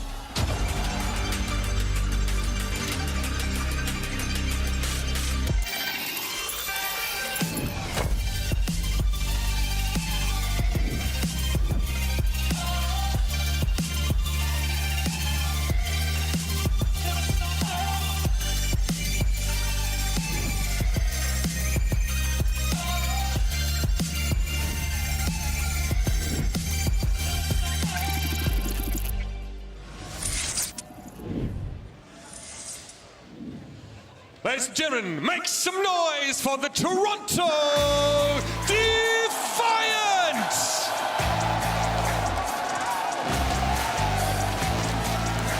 Hometown team put a lot of pressure on them, right? You just saw the Vancouver Titans, they get swept. You find yourself in the lower bracket. Really scary matchup. They got to bring it home. No more second chances. It's time to prove themselves now. A franchise who's fallen under a great deal of scrutiny. We were so close to seeing a Toronto homestand in 2020 until obviously the fates decided it was not to be. We've been waiting a long time to see this team, this franchise play at home, and it's time to leave it all out there on the stage. And look, this is a winnable game for them. With how we've seen the Defiant play throughout the Summer Showdown, we have seen them peak to pretty nice highs. Can they hit it again, though? No, over the last few games, he started to look to be trailing off a little bit. So got to find some of that magic here with this roster in to start things off. Pretty consistent. They've been using this roster throughout all of the summer showdown. I think kind of the highlight players you're looking at here is really like Hisu, whether he brings it on the Ashe or the Sojourn. We've been seeing a lot of Ashe from the Defiant as of late. And then although on the Genji. Had a chance to catch Chorong in passing today. Asked him how he was. He said he's all right. He wasn't getting too ahead of himself. He definitely wasn't smiling from ear to ear, Matt, because the Toronto Defiant know that they have a pretty tough task against them. Nobody, except the Dallas Fuel apparently, really want to go up against the Washington Justice when they're at their best. But listen, this Defiant team has shown us some incredible Overwatch, especially when although is turning up. We know what Hisu can do, but the problem is sometimes it's been half a series on, half a series off. Hot and cold, this DPS line. It needs to be all hot all day. So, cover your ears, Canada. What I'm worried about for the Toronto Defiant, and worried about a lot, is when we saw the Justice have success against the Dallas Fuel, they were playing the Sojourn into the Ashe compositions here and doing great things about it. All we've seen from Toronto is Hisu on that Ashe a lot of the time. We know that the Justice can have success against that type of composition. Did Toronto watch that the other day? Did they decide to make some changes coming in? What's been the game plan here for the Defiant? A couple of years ago on one of Hopper's many rosters, that New York team, he said, I'm here to be the new big boss. Well, he is going to have to take charge in a matchup like this because his opponent is frankly a berserker. Kalios is going to want to get in his face and continuously create these openings for Decay to work his signature brand of magic. Do the Defiant have it in them to match that level of aggression? I mean, Kalios, he hasn't seen a fight that he doesn't like. I mean, he'll he likes them all. He'll get in there, he'll scrap with anybody. As Lijiang Tower will be the first map in the set. And I don't know if they want to have that type of aggression. I think they want to play a little bit slower. That's what Toronto's game is. Lijiang Tower. Our first map in this series. The Defiant are the highest seed. The loser will choose the next map in this first 2-3 series. The loser goes home. The winner advances in the lower bracket with still many trials and tribulations to face if they fancy a berth in the grand final on Sunday. And I'm really interested to see what we have compositionally from the Defiant to kick things off. If what they saw from the Justice the other day is scary enough to make some moves or commit to just playing their game. Don't think we'll see that. Soldier 76, I haven't seen him in a bit. I like this Toronto Defiant backline, Matthew. I think that's actually where a lot of their star power is concentrated. A lot of their consistency is also located. So still some time to make some changes here for the Defiant. You imagine Decay will go over and play the Sojourn. Here we go. The Toronto Defiant take on the Washington Justice. Control Center is the site for our first engagement. We'll have that mid-range poke early on. It's going to be Hopper coming up second best in a commanding shout here. Assassin now gets some heads swung in his direction. He's happy to garner a little bit of attention if it's not lethal. Although they're in a little bit of danger, they've locked on. Hisu, and he gets caught in the corner. He's on the Sojourn, mind you. Yeah, and that's good aggression there from the Justice. They realize where Hisu is. They're able to track him down as Kill traded out. Another one in favor of the Defiant. Opener trying to keep his head in the clouds if he can, but although he's looking to hunt him down. Kalios, he's in trouble. And Toronto will start with the lead. And that's huge. Even after losing Hisu, they're able to battle back. Although gets in the mix, comes up big on the Genji, and now the pressure on the Justice. How do they break this setup?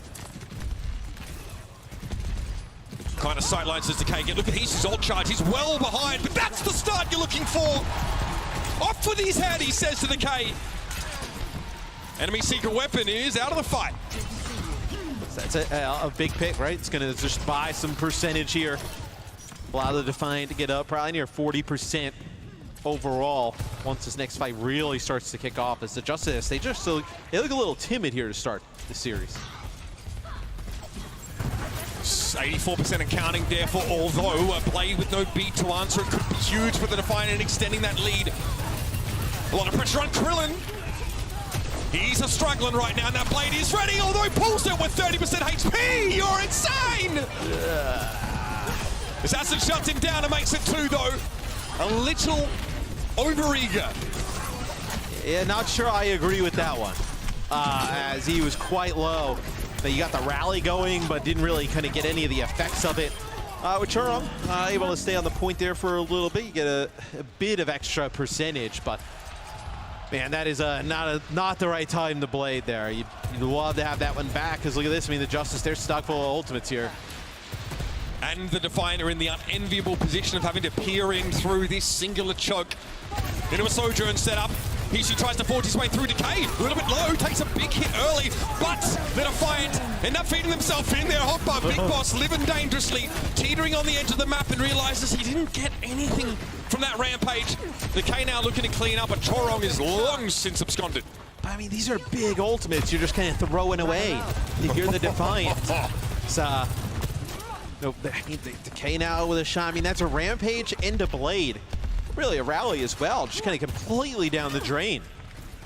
Assassin is 6-1, Matthew, right now on that Genji. What a difference maker early here for the Justice. Not always the one we expect to turn up, but when he does, it seems like it's unlosable for Washington. Kalios takes beating. Here comes the rampage, catches 2, and pressure is now on Hisu. Hot bite, caught by the carnage. Blade out there to deflect. Twilight able to deal with Assassin, but it trades. Go in favor of the Justice, and they now get into the lead on percentage. Cheeky Chorong deals with Decay, but can't flip the point. Yeah, but can he get out with his life, though? You know, you get out with your life. It's kind of worth. Maybe now with people coming back for the Defiant, you can make something out of this. But, you know, really outside of that first fight, it's been all Justice. Assassin's a little bit low on the point here. Here's that overclock from Hisu. Oh, there it is. Opener's down. Assassin flies overhead, but Hisu's there. Another kill from the overclock. And that'll be enough.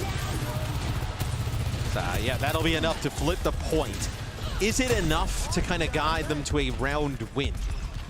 They'll have Rally and Blade. You kind of didn't really do much with them last time, but you get good value out of them. Here, this is the first point going in favor of the Defiant. Even game. One fight in it now. The Defiant have control, and it's Twilight to start up with the rally where they're looking for Assassin. He's able to stay alive. The commanding shout. Can the Defiant get back in formation? They can, but although keeps his head down as Decay almost removes it. 98% and counting now. A Blade, he can redeem himself, although with a chance to make up for lost time. But it's Kalios to fall first. They're looking for Decay, but Assassin is down. 5 versus 3. And Decay has to come from behind. He catches 1, catches 2. He's dangerous. This man can take the game over. Bring a sigh of relief as the Defiant squeak over. Decay still killing people in slow-mo time. They win the round, but that starts to get a little bit close there towards the end. You had a Lucio coming in. I believe Opener coming from the side. Could have touched. Decay is able to take out 2. It's the Defiant. They squeak away with that first round. You know, it did not look good in the middle, right? But they battled back out of their spawn to take the lead. The Defiant looking to settle some of those jitters. A little bit of a quiet round for Although there, while Assassin really put the hurt on him. I love the shot call there to go for Assassin to dive in there. They don't catch him, but they force the Justice out of position. It's going to be Market here for a second round, and it's Hisu back on the Ashe. Yeah, so we didn't see it obviously there in the first round. Not a great effective range for Ashe. Not a great point for her. Now it's this round. If that's Chorong, I don't want to be right, Matt. What an opener.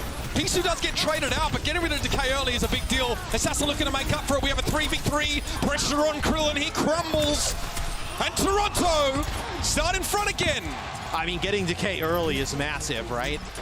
We know the kind of destruction he causes, where getting him out of the fight is huge. Chorong actually able to get in the mix offensively, pick up a kill. Although you win these fights in the Defiant, you still got the Justice with like these moments, right? You know, Assassin gets 2, here he comes, right? Like never clean, is it? No. That may just be how this series is, though. It may just be a little bit of a bloodbath. He needs to have impact here. He's got a full clip. Needs to connect some of these. Krillin's a little low, but they've lost Hotbar already, the Defiant. The trade, it's not a good one for Toronto. Starting to get control of the point, and they've given it up mid-fight, so with 4 players, the Defiant have to decide. Do we back up or do we go for this? You back up. I mean, you back up. We got to get Hoppa back in the fight. I mean, you see he's coming right back off spawn, so you get Hoppa back in the action. I got to say, these fights have happened fast with these teams. They are just flying. Decay, there it is. Hisu's down at the start of this fight again. The Defiant, even the odds though, it's Twilight to stand up. Both teams lacking a DPS player, but Hotbar is so low, constantly getting pressured by Decay. Twilight realizes this, albeit a little bit too late. Can they collapse on the Sojourn? They can! What a deflect from Although! Defiant with the numbers, but how do they convert? Kalio's having to trade back and get rid of Twilight now, and Chorong is stuck in the corner. Krillin lets him go. Although Blade is online and Assassins is close as well, but all this time, the Defiant have been losing out on percentage points for the Justice. Man, and is this the type of game the Defiant want to play? Do you want to play the Justice in this really fast-paced, high-tempo game? Because where we see teams have success against the Justice is slowing it down and letting the Justice just make their own mistakes. Here's the sharpened steel. Sound barrier going to be there, and Although makes opener explode. Kalio's removed and Krillin, yeah, he's done. The Defiant have an important opportunity to get back to parity here. Ball will be online for Hisu in case of emergency. Yeah, I'm more looking at the Rampage available here for Kalios. We'll see what happens with opener. I kind of have an idea what we're going to see here. Oh. That's an Ajax. Swing and a miss. Although it's 5-0 right now, had a massive round so far. Chorong gets Assassin first. They'll get rid of Bob eventually, but that's not the trade you want for the Justice. Decay force back, sliding on away. Dynamite tick damage there. Toronto should be able to take the lead off of this, right? It's good they're actually just kind of climbing back into this. Not really a ton of investment in that fight. We'll see though, now with Hotba, with his Rampage, Kalios coming here from the high ground. How do these Junker Queens try and line this up? What is Chorong doing? He's right behind him on that high ground. Big connection, nice Rampage. So big they call it Jackson. Kalios having to find a double there. It's going to be a 3 versus 3, and all that Junker Queen's looking worse for wear. Kalios is down, but Hopper's being accosted in the corner. Although we'll follow up on the Defiant. Ladies and gentlemen, at 84% and counting. One more fight for the Justice to get in this one. One more fighter. We have the Defiant taking map number 1 here. Rally available for Krillin. You think Twilight plays good enough here to earn it as well? Oh, there it is. Ooh. Decay strikes first, and Hisu is down. From behind now, the Defiant have to play. Hopper keeps a minute here, but they're better off just resetting and getting back on towards spawn. Decay maybe not taking over the game, but when he strikes first, strikes true. Yeah, getting those first bloods is massive. Especially with the way Hisu's been shooting here early on. As good decision as well, not to burn the rally. You have the rally to engage if you want during this fight. The thing that's kind of rough is you got Sound Barrier and probably a Blade as well, and you're already up to 90% here for the Justice. One last fight. Twilight, the veteran, the superstar, leads with the rally, and onto the point go the Defiant. They notice Assassin and he's down. Although having an incredible round, but there's more to be done. Sound Barrier coming out from opener, and Hisu gives himself some breathing room. Although wants to pressure down the Lucio, and opener gets away. The beat, not what they were looking for, as Krillin is down, and there it is! The Toronto Defiant with the numbers now, and although looking to finish the job. 1-2, Kalios is sent packing. He is able to get Chorong though, and now comes back Assassin. He's very low, Hopper's able to finish the job. Hisu finds a key kill, and that will do it. Defiant are on the board! So Canada's last hope. They take map number 1 here in the set. Game was really fast-paced. I mean, kills back and forth, you know. Not a lot of setup, not a lot of team fights, really a lot of brawling, and the Defiant come out on top. Although, started with 3 final blows after the first round, he ends with 12. 12-2 for Although, and from the front, of course, Hotbar leading the charge. Good looks for Toronto. Again, messy fights, but if that's how they want to play, then so be it. Stick around. Map number 2 is coming right up.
Nothing quite handles those pre-match jitters like getting a win in the first round, Matthew, and that's what the home team have managed to do.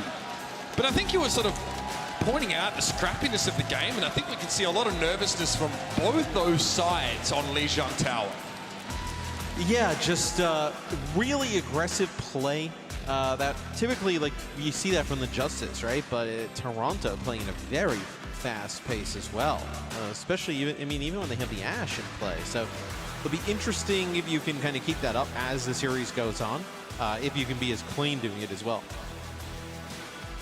We talked about a lot of big players on the Defiant side of things, and one that got glossed over a little bit in our pre-match discussion was Although, but you don't have to look back too far to see he had some huge weeks in this Summer Showdown qualifier.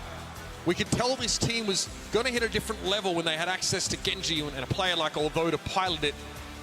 The Toronto Defiant looking to continue to lean on this man because Assassin was looking dangerous at times, Although ended with like 12-2, no deaths in that last round, despite how scrappy the game was. I mean, this team was like really good throughout the Summer Showdown. I mean, they get the number 4 seed. You're looking at their schedule before, and you were wondering, you know, they're going to be in the top 8. I mean, they could have had that number 3 seed, right? It's that last matchup against London that kind of gets away from them late in the series. Could have been number 3, like Outlaws at 4. And, you know, they played the Gladiators, they played the Fuel throughout this. I mean, played really tough teams to get here. It's not like they had a little bit of a pushover of a schedule. I mean, it's been really tough. So you think kind of like beating that level of competition, even with the Gladiators not being here, still I think is a pretty good team, really good team. You think their ceiling's pretty high. It's just the game against London kind of felt weird, you know. The one before, obviously we came here and then they played London again. And now it just kind of feels like maybe a little bit like you know, sliding a bit in terms of like their play, but that's a big map 1 to get. Paraiso going to be the selection from the Justice for map number 2. That would put the Defiant on the offense to start. Tough round on Lijiang Tower for both teams' hit scan DPS. There were moments though, Decay looking very scary. It looked like he was going to try and 1v5 in that last fight. Definitely the kind of thing breathing down your neck that is going to make you sweat. And now with the Justice on defense, they'll be playing the Sojourn setup here. Kick things off.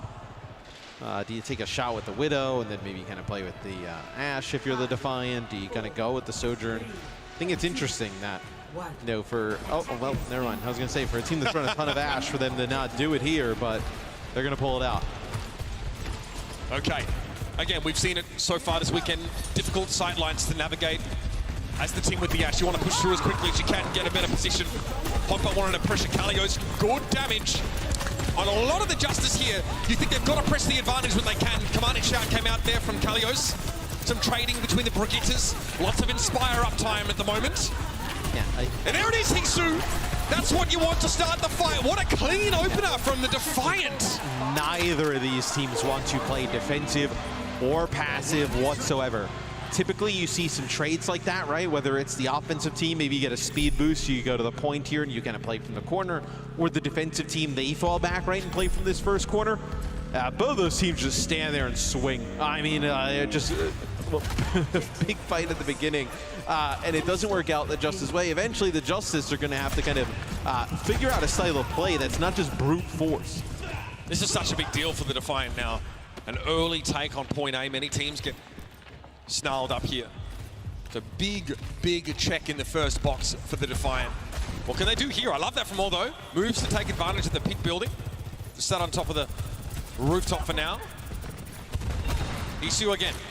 Wants to make as much use of this high ground as possible. Has a sixth sense maybe about Assassin encroaching from behind, so he drops down. That's a nice dynamite connection.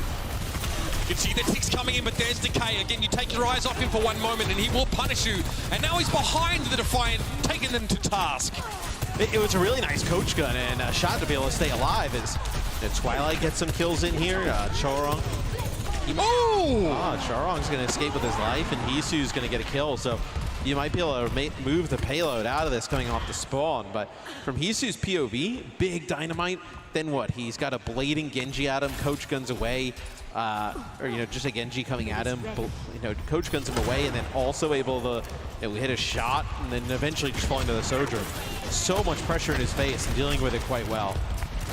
Hisu doing great. 3-1 at the moment. Gets topped up there. Great dynamite. That's going to force Assassin down, and Twilight is there to catch him. The old 1-2 punch. Open and knocked up by Bobby's in deep danger, and Chorong chases up the kill.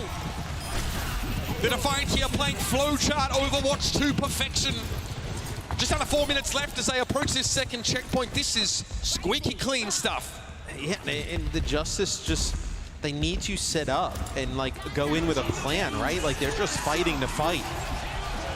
This looks like a plan sketched in sand. Will it erode? Assassin finds very little with the blade, and Twilight is still taking him to task as well.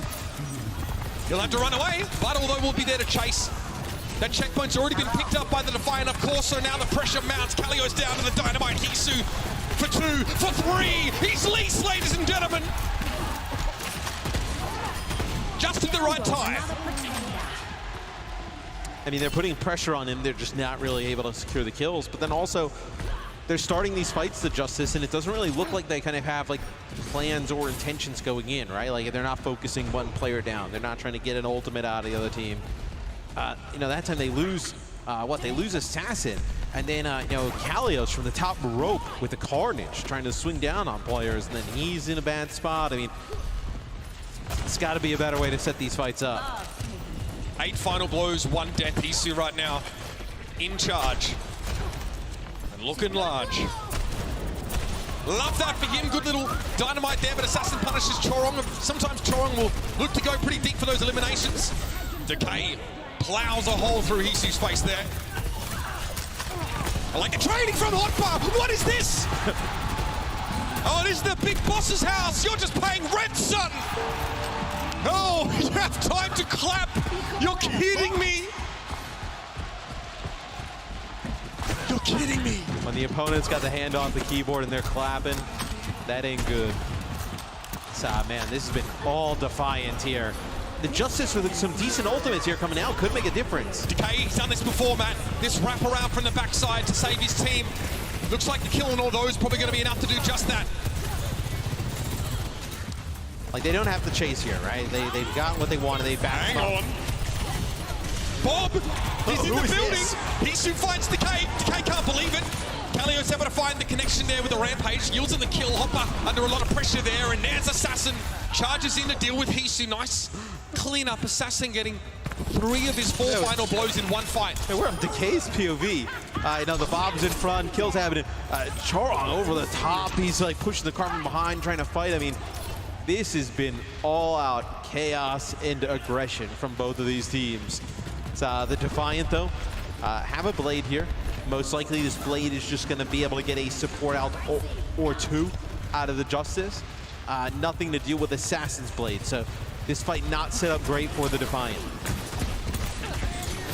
Assassin just there to check the Defiant at the door. Thinks about the blade, and he goes. Sound barrier coming out from opener here. The stars are aligning for the Justice to slow the game down.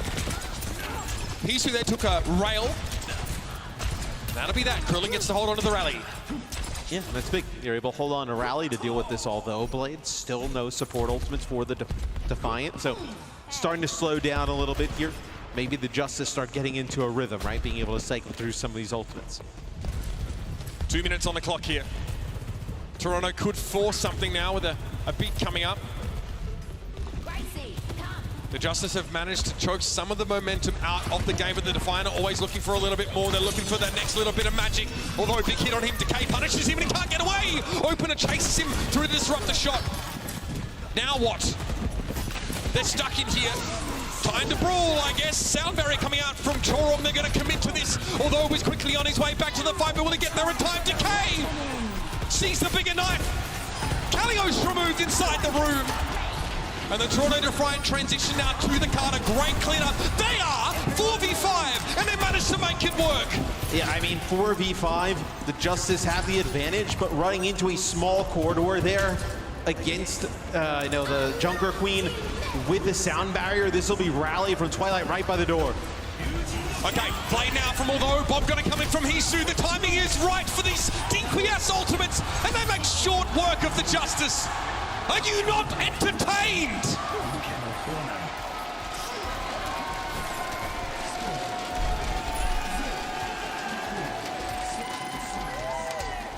And Toronto looks clean in some of these fast fights. You talk about a lot of aggression, a lot of brawl here, right? But those first couple checkpoints came up for the Defiant pretty comfortably.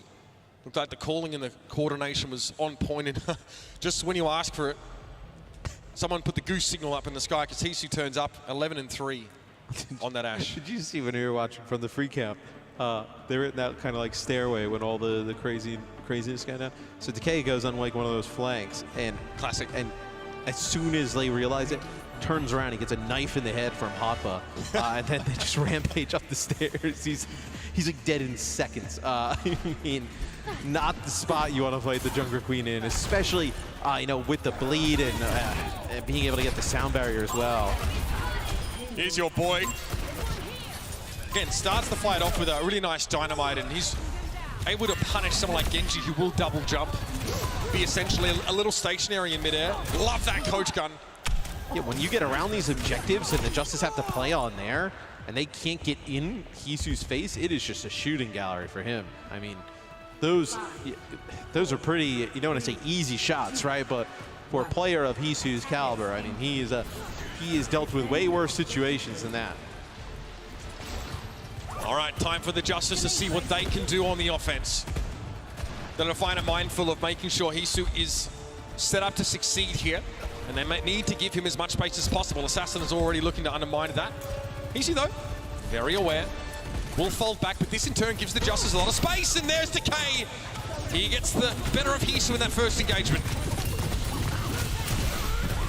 So this is like, I think, where you need to, where the Justice can go on offense and be aggressive, right, and see some success. This is how you would kind of start to get some momentum back if you're Washington, right? You can play as aggressive as you feel here on the offensive side, get in the flow of the game a little bit, because right now Toronto's dominating in that degree, but it'll be the Justice. They unlock the payload, they'll take that checkpoint. So we'll see where Toronto decides to do. It looks like now from this overhead, kind of got them setting up in the street, trying to get some of these dynamites in the choke as Hisu moves to the look like the top of the building. He's going to go straight up. Love that. Look at the charge in here. The Justice, though, got a whiff of it, Matt. They kind of knew what was coming. Hisu's not able to stand up and scope in for long periods of time. He can play from the stairwell, pressure opener, but moving out in the open would be suicidal. Good intuition, but will it be enough to save him? Survival instincts working overtime here. Hisu needs to respect the boop. He doesn't do anything right now. He has no sightline. He needs to reestablish that quickly. Yes, Kalios actually finds Hotba on the other side of things, so getting rid of the Junker Queen of the Defiant, yep, you're going to see everybody hightail it. Preempting also the commanding shout there, so that'll expire. Assassin cannot deflect the blast, but the dynamite wasn't close enough to pressure the Genji down. That kill from Although on Decay really slowed this up for the Justice. It could have been dangerous for the Defiant. Hisu was completely out of the fight, just chilling in a side street. You'll have blades here for both teams. I think if you're Defiant and you want to hold this defense, you got to get good value here from Although. Hisu needs to give an account of himself now. That Assassin would sooner forget. He can't quite get to grips though with the Ash. Now what can Hisu do with this time, with this space? Run into the blade, maybe. Here it comes. Assassin looking for the Ash. He's found it, but Although was had enough time to strike at the heart of the Justice. It's a 1-for-1. 4 versus 4. Although's blade came a little bit later, and the sound barrier is now here for Choron. Great timing. Open is down with his beat. He's not involved in the fight. The Defiant need to use this window of durability to their advantage, and they do! They run over the Justice! An important fight win. Huge. I mean, you get that fight win, you got your Rampage now, you're going to have your Bob and get Hisu set up on the high ground here. This should be very difficult for the Justice to break, especially with the Justice with really nothing to work with. You think 3 minutes and 20, you should be able to hold at least another 2 minutes, before it gets competitive. That has to be on the docket for the Defiant here. They're running into open a sound barrier. Didn't have a chance to use it last fight. Kalio's dicing with death. Great pressure from Toronto here. It's enough for now to slow up the Justice, but there's a lot to work with on both sides. Bob may be a crucial factor here. And what are the Justice playing for? You just play to get your Rampage, and now you're going to play to get Rally. You're not going to be able to force them down, right? Because you're just going to have Assassin just jump down and touch the card. The only way you can do it is by forcing this card to move Assassin. Oh, he's caught! And like the Lumberjacks of yore, Hot Buff fells that Sequoia. Another one. Rampage? Yeah, he's hit by that. Kalios is like a defensive Rampage, works up. Pretty clean stuff there as the Defiant get a little too aggressive. A little bait and switch there. Oh man, we're so scared we're running away. Then Kalios comes on in with a Rampage, takes out Hoppa, Jorong, and Twilight. Although he's behind enemy lines with very little health right now. A little dangerous. So they're going to give this up. They do. Oh, well, they didn't intend to give it up. Hotba runs out the door, shouts, and then runs right back. All right, there'll still be a fight in the car for now. Kalios tries to round the corner. Axe mid-swing. Rally was used here by Twilight. And still the Defiant are giving ground. That's what leads me to believe you use Rally and you use Shout to try and get out that door. To potentially try and challenge. It doesn't work. He charges in, two connected with here with the Rampage. Follow up. Is it enough? Coolan able to stay alive here, but a lot of damage. You cannot heal this up on the Justice. Washington need to get kills of their own, otherwise they're going to lose this fight, and it's too late. Assassin forced to stand there and deflect, looking awful silly. Decay looking awful deceased. So you're able to win that fight if you're the Defiant, but it costs you everything. You're not out of jail again. Absolutely everything to get it done. We're now Decay with the overclock, right? If you're the Justice, like, hey, this is your time to show up, right? You pop that overclock, we need a kill or two to get this card moving again. 6 final blows for each of the Justice DPS, 11 for each of the Defiants. That's the difference maker here. Oh my! I mean, yeah, that's quite aggressive, I would say. Decay, maybe just disrespecting there and gets punished for it. If the Defiant can keep Hopper alive here, that would be absolutely monumental, and they do. He's topped up again, Matt. Yeah, I mean, you cannot be chasing kills like that, and then pop your ult with like 40 HP with your back to the rest of the other team. Just that is ridiculous. Yeah. Although I was doing that in round 1, I don't know if there's much excuse to be doing it here in map 2. There's no excuse to do it in any map. All right, is Hopper ready for this? The group up by the Justice. Rally here for Twilight. Looking good defensively are the Defiant so far. Sound barrier here. Bob gets sent in. Plugging away he is. Kalios able to move him pretty quickly, but it's scant seconds that are being bought for the Defiant. That's quite important. Commanding Shout, although can play aggressively here. Can he get rid of Kalios? It's looking a little bit dangerous. He gets ganked forward by the knife. He decides to go after Assassin instead. Who's none the wiser? Although taking his opponent's namesake for himself and doing him one better. And bust out the broom because the Defiant are on janitorial duty. Open is able to chase down Twilight, but again, these are exit kills if I've ever seen them. When we were on with ult though, and Kalios gets so low, he ends up popping his Rampage there. And it results in a lot of nothing. As now you, for the Justice, you gotta move in a little bit, right? Because some of these kills happen later, but they've set up the Defiant in a great spot. 40 seconds to go. He wants to go. Blade. Oh, the big boss is coming for you. The Blade from all though, great opener. The screening by Hopper was important as well. Chorong with 2. And you don't feel the need to use the Rampage there, right? Hotba gets aggressive with the fallback that if the Blade's not getting a lot, they could Rampage, but they don't need it. They hold on to it here for what could be our final fight of the map to put the Toronto Defiant up 2-0. Assassin and Decay have got to make something happen. This is the last chance for the Justice. Big swing, big hit, Krillin low, and although strikes again.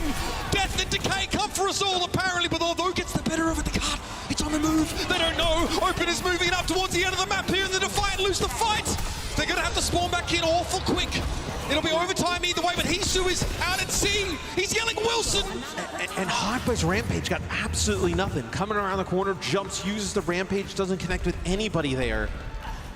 They traded kills, then it all goes in favor of the Justice. Where's Toronto? Toronto need a touch. They need this overtime to work. Just in time, Hotboy gets there. There was a boot, but he's able to get on that cart. Although it's pretty low, but the rally's going to top him up in no time. Now the Defiant need to make a play.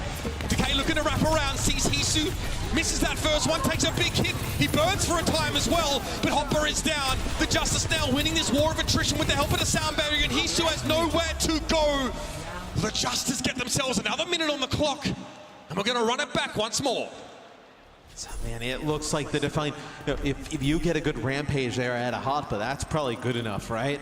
And what are the chances? You know, you turn the corner, you Rampage when you're kind of spawn kill and you hit nobody. I mean, with how big the cone is, with that ability, that's a big whiff there. That is one that you have that. I mean, we're probably halfway through a commercial break right now. I mean, we're ready to come back from F3, but you know, you whiff that. You know, the Justice, a good sound barrier there, get a good fight at the end, and they're able to complete it. And you know, you can't keep giving a team like the Justice some, you know, signs of life, right? You know, some hope, because you never know. This team is like individually skilled, so talented. It's just whether they can put it together for periods of time that you don't want to give them more opportunity to do that. Kalios right now leads the Washington Justice. 11 final blows and 9 deaths. Assassin and Decay struggling to let's see. happen. So he goes for this like right corner here. I like the idea, but Krillin's able to back up. Oh, just outside the hitbox. Yeah, and yeah, I mean, it almost looks like Krillin could have got hit by it, but yeah, they just back up just slightly. You still split the Justice, right? And that's why Altho's able to have a quiet moment with Decay, enough to take him out of the picture. If my options, Mitch, are to split the Justice or give them ticking anti-heal that heals me, I will take the latter. Point taken. The Defiant will be on defense here. Hisu on the Ash once more. Great pressure on Assassin. He's not finding his mark there. Did he not think they were gonna like get aggressive on him? Homie just got clotheslined. Yeah, I mean, he goes right around the corner and it's like so leisurely, and then all of a sudden he's gone. A stately trot. Yeah, it just crosses his choke and then just jumps up and down the high ground. He did in seconds. All right, last chance for the Justice here. We go again. This time the more direct route taken by Assassin as he heads straight upstairs, but Hisu is, he's in a different postcode. Hotboy gets Krillin. Hisu blown up by Decay though. Decay can make it happen, but although shuts him down, and this should be a Defiant hold. Axe swinging. Kalios, he's down. No kick for the Justice. The Defiant rock solid defenders today. Yeah, so what, best case scenario here for the Justice, you're looking at a draw, right? No ticks on the point there. Just got to get a hold. 1:59 is not a ton of time. You're looking at like 2-3 fights, potentially, depending on how long some of these fights go in this meta. And let's be fair, the Defiant's first attack happened in possibly the most ideal way, yes. right?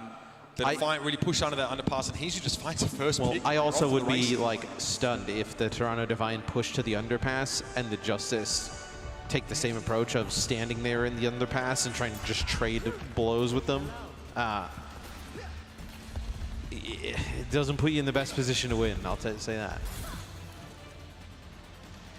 Just under 2 minutes here. The Defiant obviously getting an extension in time as the Justice finished during overtime. It's pretty healthy for only 1 tick.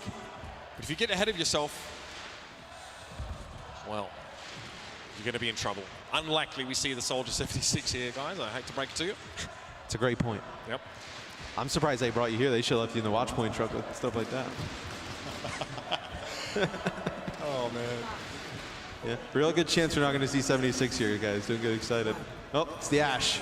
It's look, with the way they're playing in the choke though, man, like I would play that. Like why not? Like they're basically inviting Hisu to hit like a 3 or 4 player dynamite. Oh, dangerous opener. And there's a 3 player dynamite. Great connection, Kalios. Oh my. The Defiant are pushing on all the right spots right now. There it is! I mean, they don't need to fight there. Like, they do enough damage in trying to make it costly for the Defiant to get through the choke. There's no reason to fight that spot. It's over! It is over! That's 2 for your Toronto Defiant. So they just barrel over the Justice on defense there. I know that is a Justice map pick as well. So quite surprising that's the kind of defensive setup they opt to go with, where, you know, didn't really like back up to the point, try and use the disruptor shot to, you know, block off, make it a little costly. Really, you know, not a great strategy there, Antti. This was the Justice that really put the pressure on the Dallas Fuel of all teams, but somehow it feels like the Toronto Defiant, they've used a couple more of those talent points. They're further down the talent tree today, Matthew. Incredible series from the DPS especially. Isono, though, having an incredible performance. Again, some things to tidy up and a good look. Can they make it a sweep, or do the Justice have life left in them yet? Stick around and find out.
The 1v1 on the card now. Drew boots him away, but it's going to be a blink forward to keep Decay there. The man is still alive.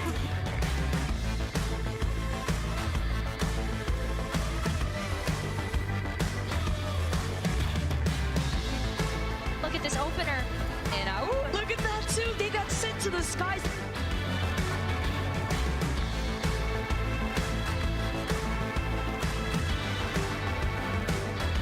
Get Kalios ready with a rampage here.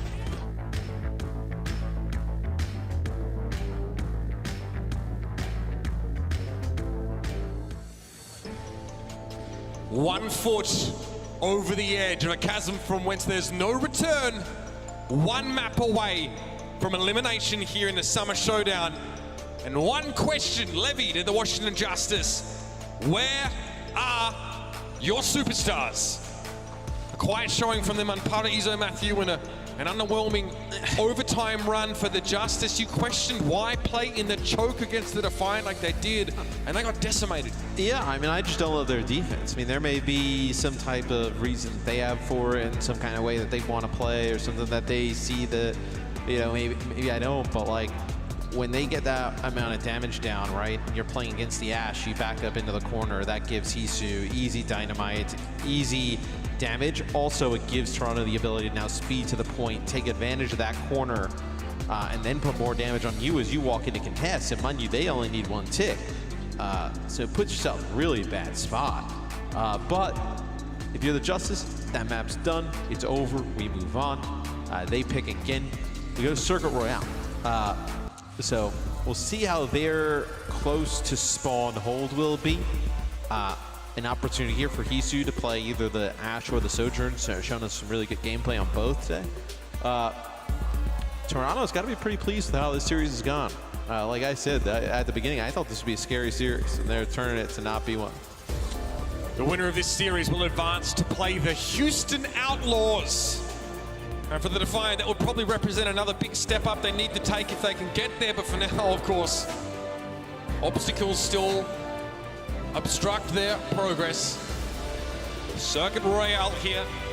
Obviously the choice of the Justice, who won't have any more after this one way or another. Pretty difficult for them to choose another. I mean, I guess they can't. You could draw. There's like almost like 0% chance that could happen on Escort, but there's a chance. It has happened before.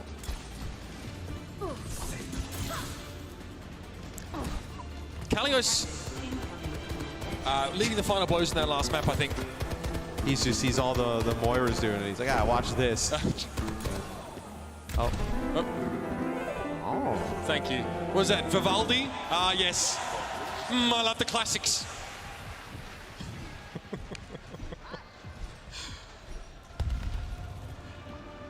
Love that. Somebody's spending precious scrim time playing the piano there for their one opportunity during the season. We'll find out who it is. Somebody's going to come out with a banger one day. We got a good one in our earlier series today. Yeah. Pirates of the Caribbean. See if anyone can one-up that one. Defiant won't be put in the corner. They move out of spawn. Hisu slides in a loop-de-loop there as the disruptor shots are thrown down. Not a good rail brought in by the knife. Assassin strikes first. Hisu catches him on the way through. Make it two. Why don't you? Kalios, and risk of being a third here. It will fall eventually. The Defiant, not clean, but they get what they wanted here. And the Justice, they make it a little bit, elongated, right? They burn some clock, so we'll see now where this next fight takes place. The issue typically is you see the payload moving, making its way. You lose this fight at this next corner, you may not have another one, which is pretty tough. Yeah, basically mandatory for the Justice to find a stop here. Okay, likes this position. He gets a decent sideline on this somewhat hairpin corner. Yeah, teams stopped playing in that streak because the second fight you got was really basically on the checkpoint, where you play close up now, you get this fight, which is better with this choke. Yeah, highly beneficial for defenders. They got the barriers there, and as you come around the corner, they can really keep you at arm's length. Can't be constantly contested, but look at it, it's go time for the Defiant. Apparently, commanding shout can be used for the Justice here. They don't want any of this. They realize they're at a health pool disadvantage. They back up, they're trying to quickly bandage their wounds here, but the pressure keeps coming from the Defiant. They are relentless, and in they go. Although gets rid of Kalios now. You've lost your front runner, your flag bearer. And you've lost to Genji there. He's able to find that kill. Okay, Sound Barrier really investing in this fight here. Opener. You better hope this one works out, otherwise we go from bad to worse for the Justice. Not a good start. That will be point A taken. Moving up the staircase here, seeing if they can get any players trying to get back towards the spawn, but they'll make good payload progress around the corner here with some of those late kills. As Decay, he's got this overclock. He really likes to use him on like flanks and off angles. You take one here, you're like almost on the low ground, right? So not an opportunity to really do that. Up below, trying to get out. Overclock for Decay. Which Decay do we get on this map? Making the air look like Swiss cheese. Hopper does go low. He definitely takes some damage in that exchange, but Hisu's there! The headshot on Assassin! He had the blade! And it's all for naught. Hisu's hooked forward, but that's actually what he wanted. He wants to get up in the face of the Justice. Assassin will still have a window without a sound barrier to exploit with this blade, but going down early in that fight is disastrous. And this is all Defiant. For a Justice team that's played a really good stage of Overwatch, they battled back through some tough situations.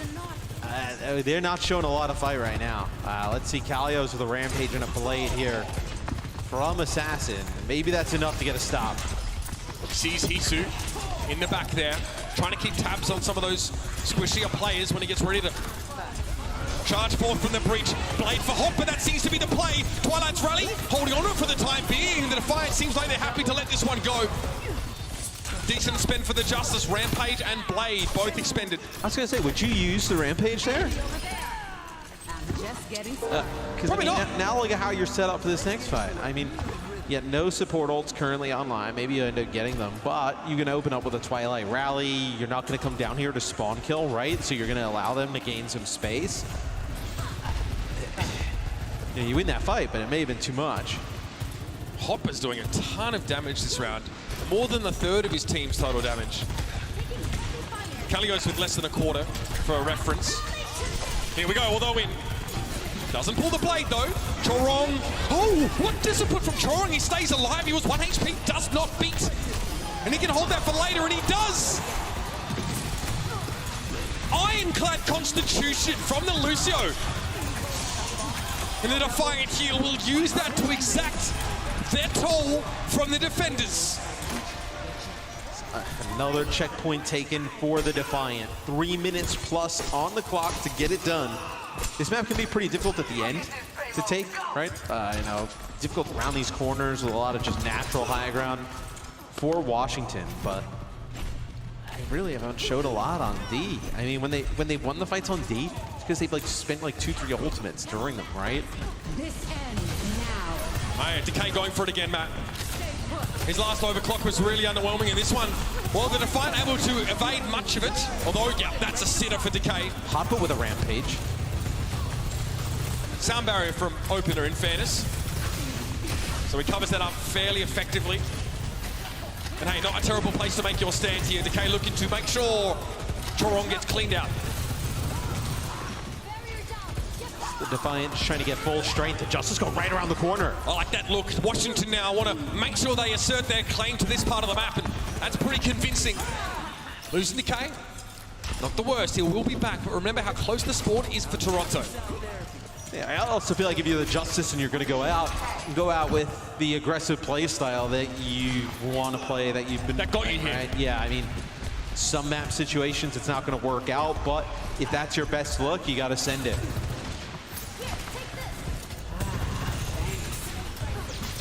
Hisu knows he has a key ability in his hands, and it's the only one available to the Defiant right now.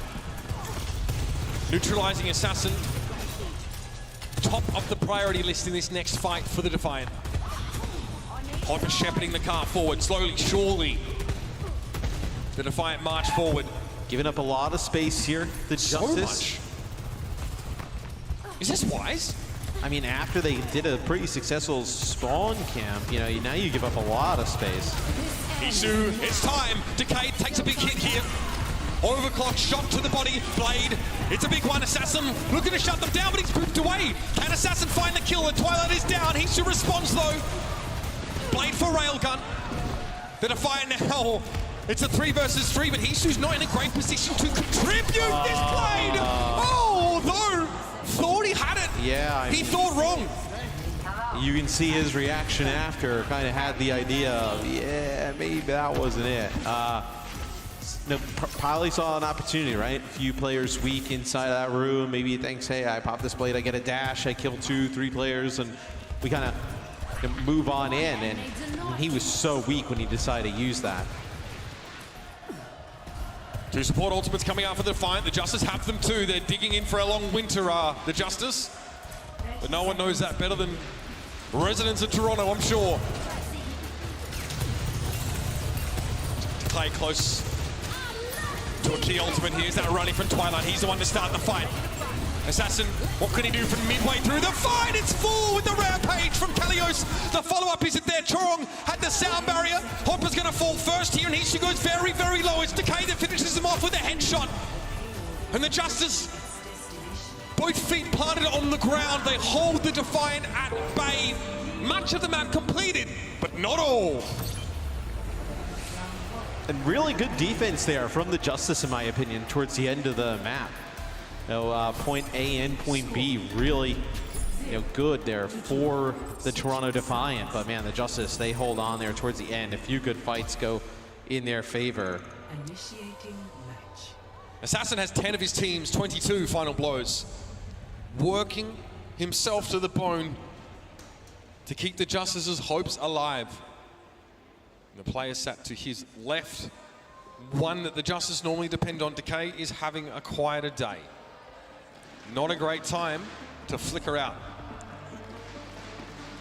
Well, the Defiant know where they can kind of play here on defense. They got to play close up here at the start.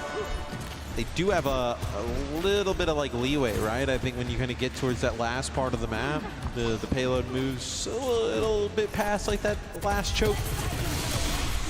Take a look here from Decay's POV. Overclock here. Wants to pressure Hangzhou down. Gets there.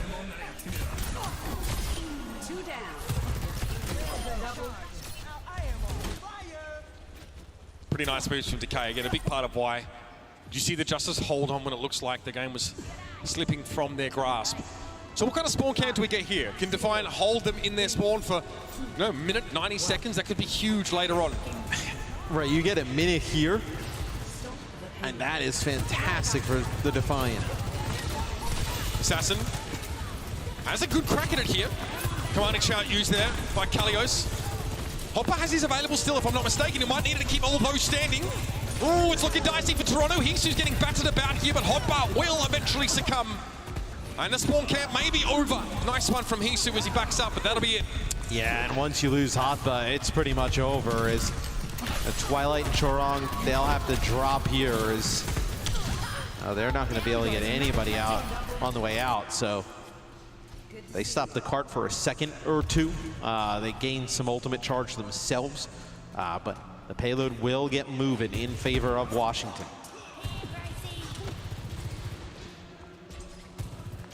Again, taking a close fight means that the Defiant get to set up on this corner. Crucially here, although a little behind Assassin in that blade charge, but the Lucio's getting their ult online. It's Twilight and Krillin really leading the way. Oh, okay, all right. Yeah, that'll wake Decay up, surely. Justice's character's put to bed. Okay, I see you, Chorong, I see you. I view any time you hold here for the Defiant is just bonus, right? That second part of the map, really difficult to get through. You can get a really good spawn camp if you're Toronto onto Washington, where you just start to bleed the clock out. Crowd really starting to get behind the Defiant here. We can all feel how close they are. 2 minutes 10 on the clock. Hopper getting pressured a little bit alone. Decay fires back. Keeping it even here between the Sojourns. Twilight is going to pop the rally here. Can Chorong get to beat alive? Big question, the Defiant all backing up here, stuck in the corner now, and Choron can't escape. Cut down to size now as the Justice win out. And they're eyeing off that first checkpoint. Yeah, there are a few players able to make it out here for the Defiant that maybe you consider coming back and fighting this. It looks like they'll end up giving it up as, yeah, it looks like they spawned a little bit too late where maybe you're able to get even, although over the top, right, you come down with a sound barrier, but now they're going to get aggressive, I think. The Defiant hoping to make extensive use of his high ground. Oh, and they do. Okay, Hopper gets rid of Assassin. Looks like there was a body shot from Hisu. Good connection, and they're off to the races. They're not quite quick enough to catch the Justice, so all they do is get Assassin, but that'll be enough for a momentum slow. And I was wondering, do they want to play close to spawn, or do they want to play a little bit, further back on this high ground? It looks like they just want to put Hotba right on this corner, on this sign, and let him just contest and play from up top. Here's the blade from Orvo, slapping the back of the head from Decay, but the sound barrier's going to keep him in this one now. Hisu pops over the clock. It's all getting used here, but Decay, so sharp. Unbelievable pressure on Orvo there as he's unable to find much with the blade, and he comes, Decay, looking for a little bit more as Hotba falls back. Twilight to the rescue though, and here's the rampage. It's huge. Opener bleeds out, hemorrhaging on the streets of Monaco, and Assassin fights to keep his team in, and he does. 2 critical kills late in the fight, and the trio of the Justice, oh man, keep pushing. And the Justice have some ultimates here for this next fight, Mitch, and Toronto ends up just throwing a lot of ults into that fight. As now you're looking at, you have a fight here for the Defiant before this speed checkpoint. But you have nothing right now. I mean, maybe you end up with Rally, and that's like best case because they have a Rampage and a Blade. I mean, they get in this quick. You think they may be overspent in that last fight? Jitter's getting to them somewhat, although he's in trouble. Assassin, he's looking, he's hunting, sees Twilight there. Whip shot, no connection. Decay finds Hopper first. The frontliner is down. Toronto trying to stall the car with Although and with the Lucio Chorong. That is not going to pay off. The Justice have a robust time bank for this last phase of the map here, Matthew. It's large. Yeah, not the position the Defiant wanted to find themselves in. 340 when they cap it and counting is Toronto. What do you decide to do? I think you got to push up. There's no way you can take your first fight at this corner. So the Justice, they gave a fair bit of ground, right? They knew they had enough time. They were getting close to leading the time blank down entirely. It's a different situation here for the Defiant. They must be assertive without taking undue risks. It's a tough balance to strike. Hey, let the cart move. They got this rally, but now they're going to get up on the high ground. Hisu. Oh, Assassin sees, or tastes the blood in the water, rather. Oh! Assassin dangles himself in front of the crosshair, and what an unlikely turnaround here for the Defiant. Big pop-offs from Although and Hisu. Couldn't ask for a better time for that if you're the defenders. Now, where are we going here? I mean, this is a long chase just for the Lucio. Yeah, I mean, you got to get back. His opener's got to get back to the squad as well. They're trying to exploit the fact that opener's not there. Rally's been forced here by Krillin. Do the Defiant get this up? Can they speed out? Can they escape? Oh no, they get punished for that one big time, and Krillin lays about himself with the flail. Yeah, as now Opener gets back with the team, he's going to have his beat. As this one is looking all Washington, 2:15 and counting, getting around this corner. The box of victory right there in sight. The Defiant have had their chances. They want to end the series here. It's going to take something a little special. There'll be a beat to answer all those Blade, so you can't count on it. Decay playing pretty far forward here. Takes a lot of damage. Hopper also, gets pummeled trying to play close to the card. Keep it contested. They've got to help him up. But look at this aggression coming in from the Justice now. Although, can he break the deadlock with a blade? Hopper has fallen. The stalwart, the juggernaut of the front line is laid bare. And Assassin gets 3 in the fight. The Washington Justice keep the dream alive. So that is their map selection that they win. And I'd say, this is a scary series you go to push after this, man. We've seen push be so up in the air at times, and then it controlled around things out where it's maybe not your pick. Man, this is going to be tough for the Defiant to just finish off the Justice like this. Toronto's first chance to end the series in the sweep. That one gets by them. Still a couple more chances to do so, but the Justice are building their strength. Stick around, everybody. A chance for the Defiant to take this one away, but the Justice look less than keen to give it up.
The Washington Justice find some hidden reserves of grit to keep them alive. And one of the most important series they've played this entire year, Matthew. Circuit Royale was their pick, and they managed to make it work. It looks like the Defiant a little bit rocky for them as they try and sort of hold off a very aggressive Justice. Yeah, they were not able to do so there as we now go to push. Toronto's map pick is and they pick? Not Toronto. Oh. That's a flavor fail. Yeah, you would have thought there's some kind of like Toronto playing in Toronto on Toronto type of buff. But no, not the case. They'll take us to Coliseum, which is interesting. Out of the maps that matches we casted so far this weekend, I've not seen Coliseum. It's really been all New Queen Street. So wondering what the Defiant got cooked up. Right, yeah. For my money, most teams tend to go for New Queen Street. They don't have to walk into this sort of very aggressive, or this oppressive high ground control after winning the first fight. So it does beg the questions, what kind of strat do they have, or perhaps do they just have better results on the map? They got to end the series here. Oh yeah, don't give the Justice any more of this. You don't want to give the Justice some confidence. You want to close it out here. You don't want the pressure going to that game 5. Assassin had himself a pretty good map last map. Good to see him play well on the Genji. A whopping 9 deaths though. That doesn't speak to necessarily the fact that Assassin is feeding so much as everybody. Look, that's the Justice's game though. Yep. We are gonna play aggressive. There's gonna be lots of deaths on both sides. I know Genji has a blade, but he's as good as a blunt object as far as we're concerned. We are going to try and belt our opponents around the ears with it.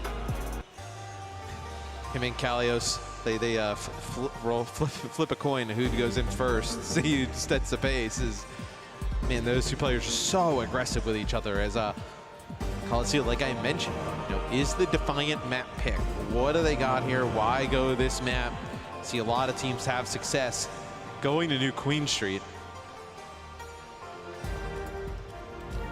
Toronto Defiant obviously came out on top on Lijiang Tower, so if we go to control, you feel good, but that was a pretty close map. It feels like the Defiant definitely came in with some buoyancy from the atmosphere in the arena. Perhaps they're starting to normalize a little bit more now, and once you start to give a Justice team like this a sniff of victory, well, they're liable to try and take it from you. A reverse sweep here would be devastating for this home team of the Defiant. There's no way they play Ashe here on push, right? I feel like the game mode is just too fast paced. They play Hans? No.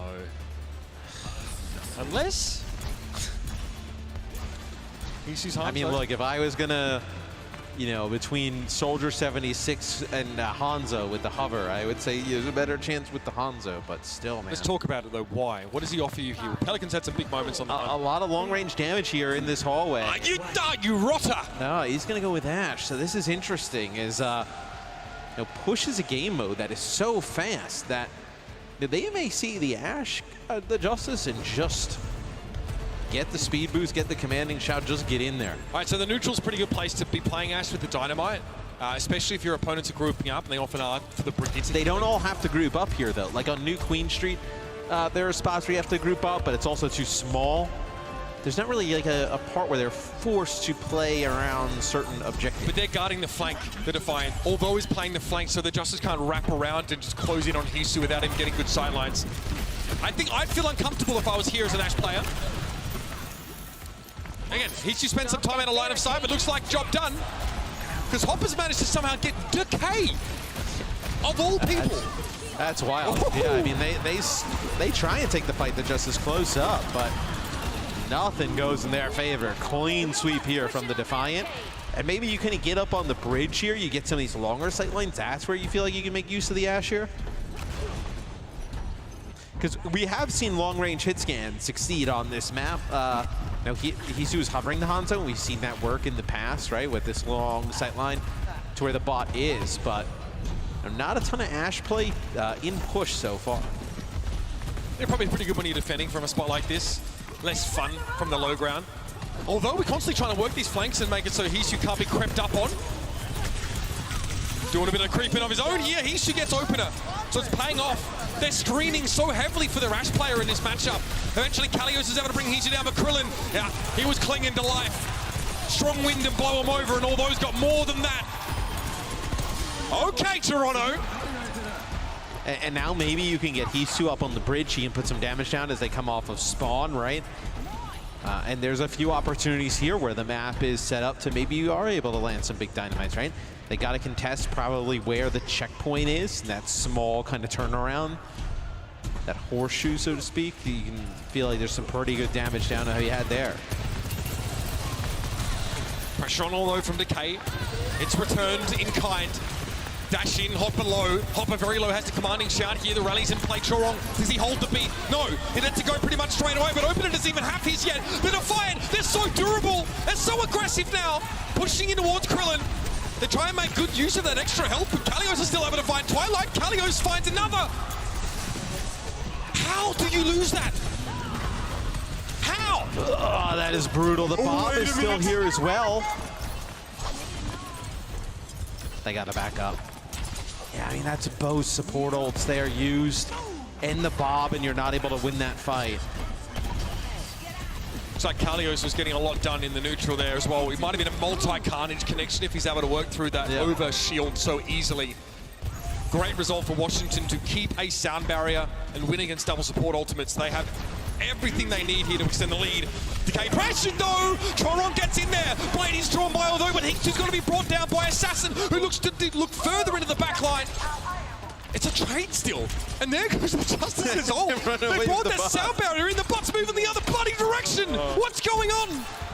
Assassin uses Blade, turns around, nobody's there as they have hightailed it back the other direction. So even with those ultimate usage, some kills that go in favor of the Justice, they are basically starting from scratch in terms of pushing this bot back towards center map.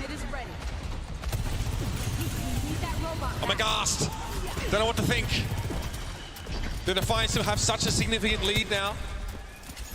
Justice cycling into Kalios and Decay's ultimates though, as the Defiant obviously have a bit of a trough economically. They haven't been able to get the bot past this part of the map. We're almost halfway through, Matt. I know. It's I don't even know it's really like the Ashe play. Like, it just seems like they have not been able to get aggressive at these parts. Super Cookie! Is that you? Decay needs to find something here, but my God, his sidelines are just not good for him. He wants to push up, but the Defiant are happy. They're ready to hold their ground. Kalios a little low, very low now, and Assassin has been removed. You have to turn tail, you have to run, but Kalios is no coward. In he goes, catches 3, but Decay and Assassin, they're down. Oh, it's a disaster! A disaster is correct, as the bot goes back the other direction. It's actually crazy the Defiant didn't get the, no, they actually did get the checkpoint, so they got a little bit past the checkpoint, so this is massive. I mean, this is just so much bonus. Like, 5 minutes to go, like, you're gonna have to make like 3 tremendous pushes of this barrier if you are the Washington Justice.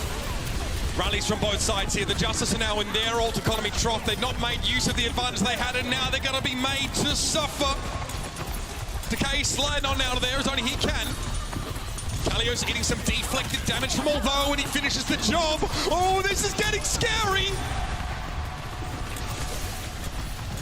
They push the Justice back to their spawn. No support ultimates available for the Defiant.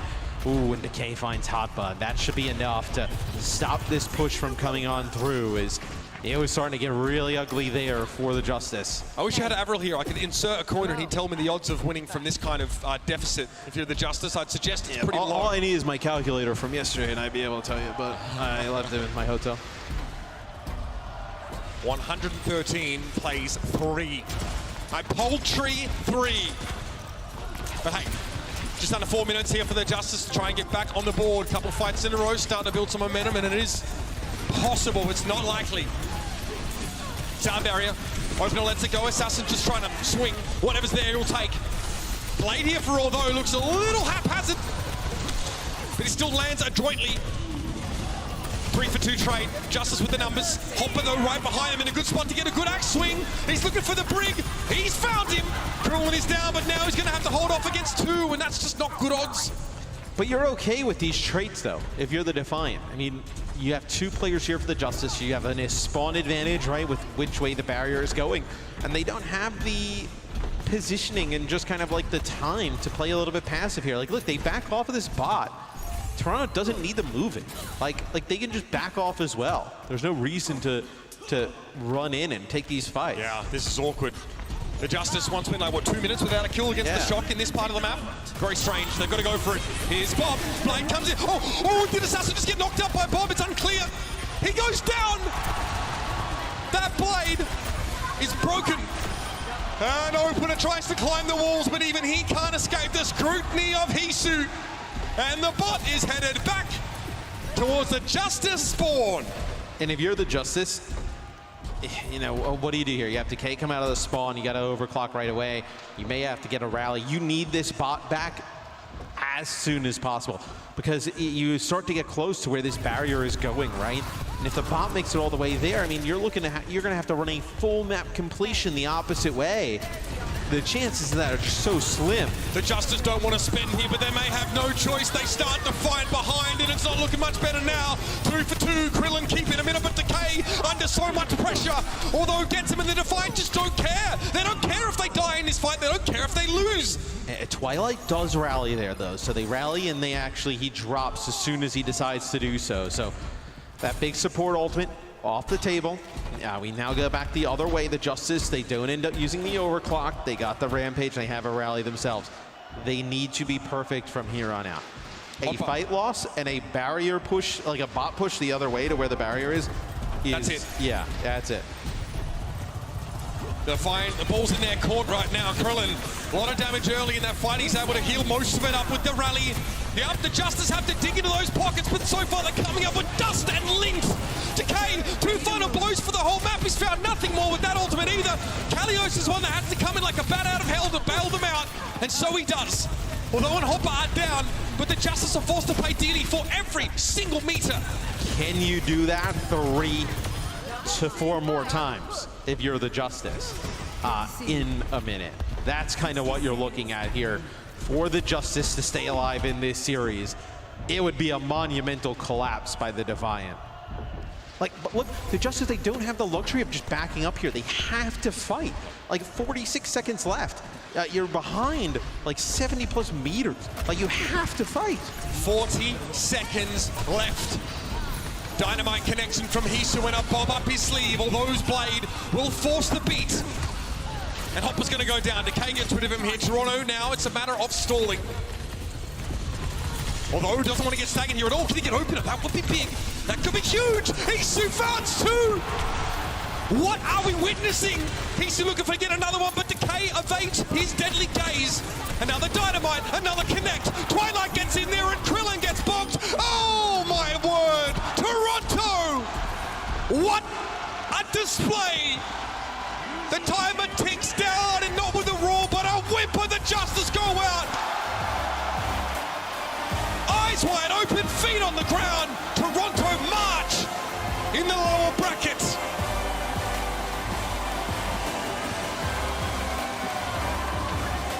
Not pretty, but they get it done in front of the home crowd. So, you know, as we go into that push, you could start to feel the pressure. You know, nobody wants to save a man. The Justice started to battle back. And Toronto, they go to Coliseum.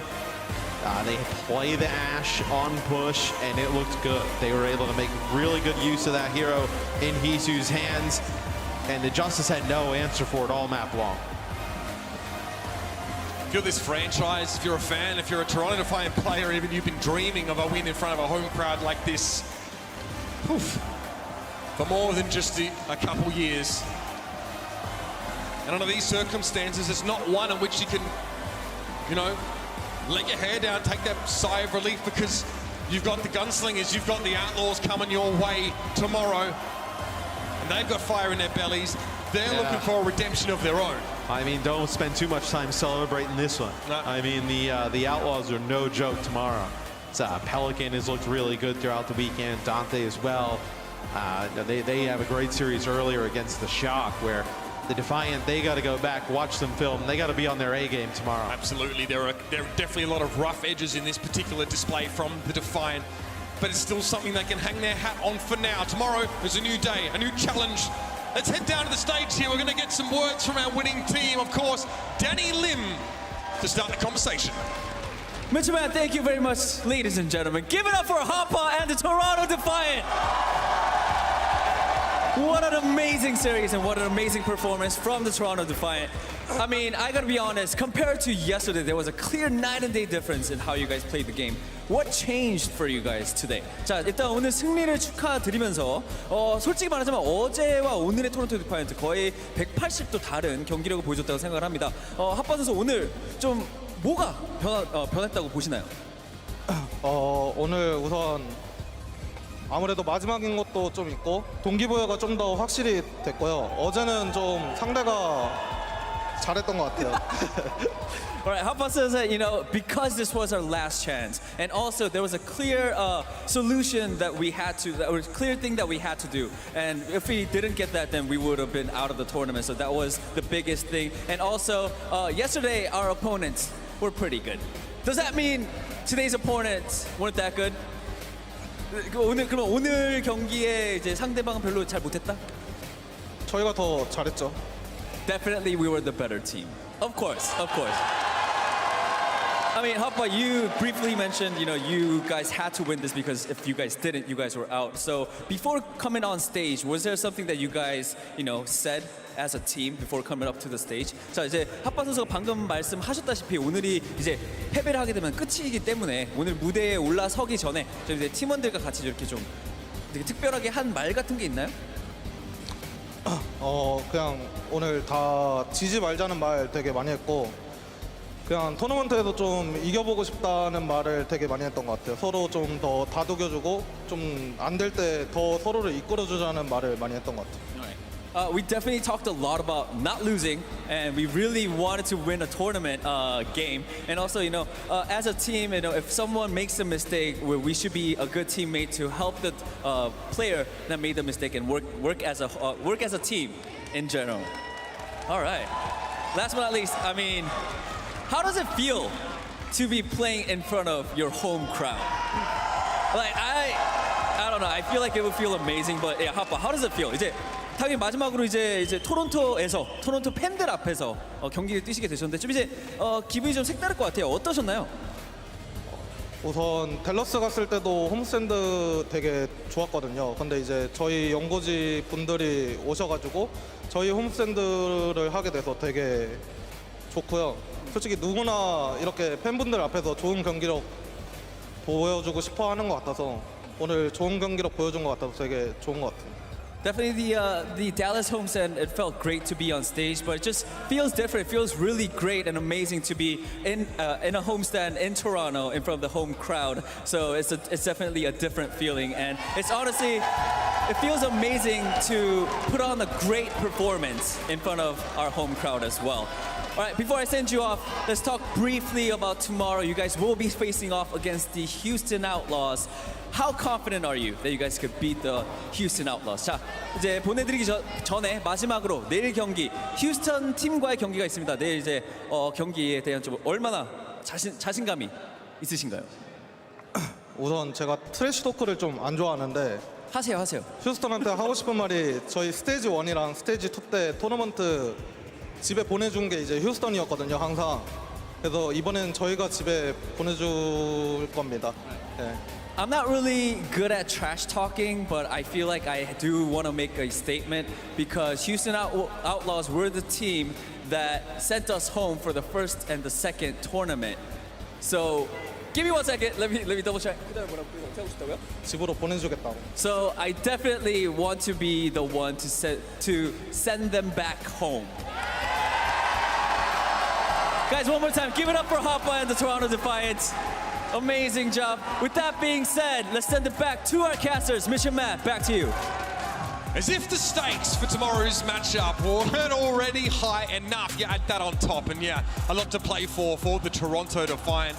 Man, I'm really impressed. A really whole team contribution across this series, right? Because there were times where he see, although Hoppa, not all of their players always firing up there, but players like Chorong through the whole series. Really impressed with him. Great contributions on the Lucio throughout. They're going to need to be cleaner tomorrow, I think, against the Outlaws. The Outlaws really, even in a loss today, I thought played pretty well against the Shock.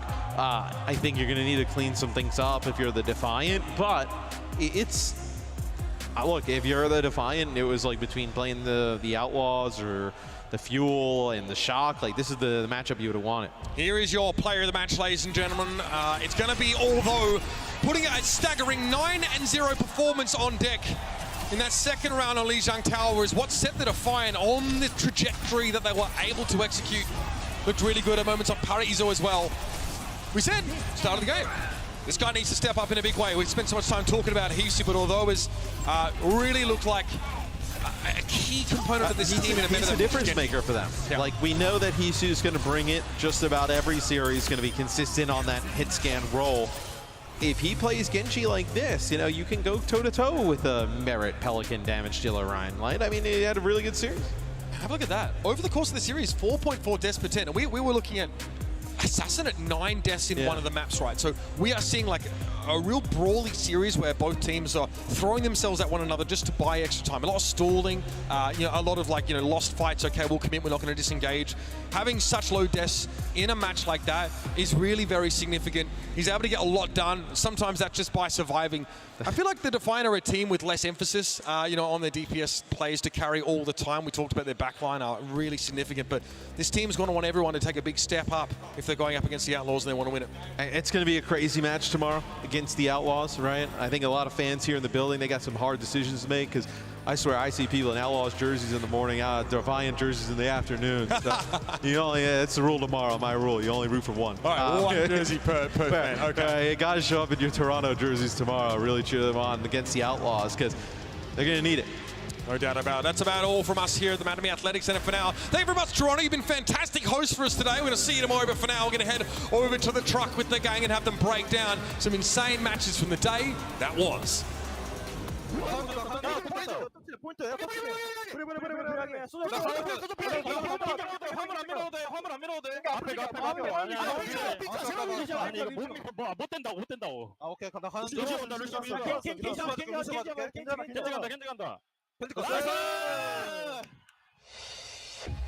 The Overwatch League is brought to you by Upper Deck, the official trading card of the Overwatch League, and by TeamSpeak, the official voice supplier of the Overwatch League.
And we are back. It's time to break down day 2 of the Summer Showdown in the West. We just saw Washington versus Toronto. Custa's giggling because we saw some humorous gameplay. Yeah, that was some great gameplay. No, it was. It was, disappointing to see Washington go up, but it's good to see Toronto get a win in front of their fans.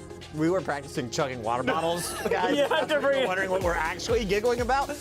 Serious face, though, Johnny. Let's talk about this game face, because Toronto Defiant, they are back for the weekend. This is a weekend squad. Thursday didn't happen. Friday, Saturday, Sunday, this is where we pull out the dubs. I'm just happy to see Toronto Defiant playing the way that it did in the qualifiers. Yesterday's performance, it was not what we wanted to see from the Toronto Defiant. Their damage players fell flat, but not in this one. Although on the Genji, came out looking so powerful and rightfully earned player of the match. This was arguably, I'd say, the best match of his career. He was that impactful, canceling Lucio sound barriers just like this and racking up very impressive final blows to death ratios. Toronto Defiant coming out with a punch. Cussy, you got to think that playing in front of the home audience is helping fuel this team's momentum, because they looked like they were all smiles. Anytime the crowd got loud, you see them take their game to the next level. Yeah, the first game, it's a wash. The nerves are there, but the second game, that's when it all comes out. You can feel the weight of the crowd.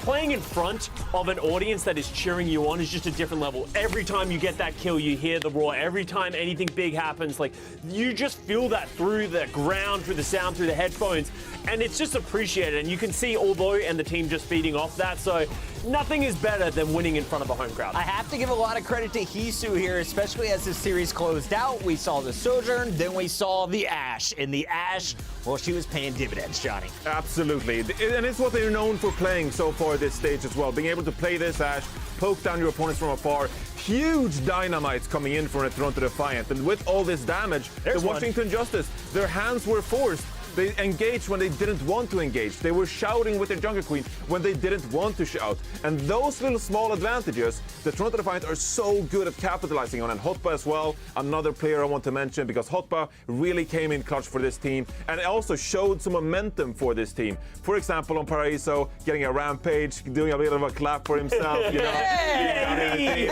That's what you love to see from your home team. And honestly, I just love seeing Hotba still in a starting lineup. I mean, how few players were there on the first season of the Overwatch League, still competing now in Season 5. Hotba, he's been to 5 teams, but he's looking good in that Toronto jersey on the main stage. Fellas, we got to close out the show with best of the day, though. Are you ready? I'm ready. I'm ready. Can I go first? You go first. I'm stealing it. All right, guys. Yesterday, I was a little disappointed by our NPC. Bob was letting me down. Today, Bob is so much cleaner. Can we take a look at how he has improved from day 1 to day 2? Because it wasn't just the fuel. I mean, this was yesterday, right? Bob, he went exploring. He wanted to see the rest of the world, Johnny. The explorer. Goodbye, team. My people need me. You guys are on your own. Bob today, though, from outside to indoors, like most of us gamers, he thrives inside. Absolutely. I mean, this is what you love to see. And Edison as well. You know, Edison deserves some prop as the quote-unquote caretaker for Bob here. Yep. But the way he comes up, clutches in here, plumps them up into the air, and then rains down from above. There's a whole lot of Bobs today. I did see one Bob get pushed by a cart. Is this the new meta? Yes. Yeah, if you put the Bob in front of the cart will move with the Bob. And that's where we need to get to. We had one of the craziest C9s earlier in this stage where Bob C9'd. No one expects Bob to be the person to push it across the finish line. So, I'm ready for Bob to show up in a big way this weekend. Championship Sunday, he could be the difference maker. Who brings him out in the biggest way? It's still yet to be seen. Let's keep it moving, though. Who's up next, fellas? What do you got for best of the day? Talking about Bob coming out in a big way, we're going to follow this one up as well because this is Bob doing too much. You know, I think some people are like, you know, Bob's offering a little bit too much, so we're going to put him in jail. Go directly to jail. Do not collect $200. Do not proceed past go or whatever it is. So Merritt's like, you know what? You've had enough. Okay, so Bob's just going to see here. Fortunately, he can still, you know, shoot a couple of bullets from jail. But you know what makes it even better? What? He's an outlaw. Oh, no! Johnny! Oh, Johnny!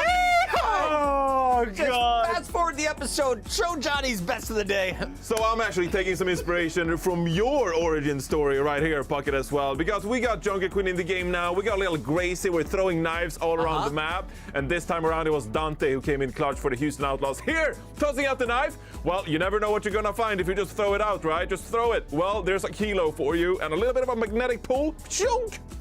Oh. And Kilo's off the map.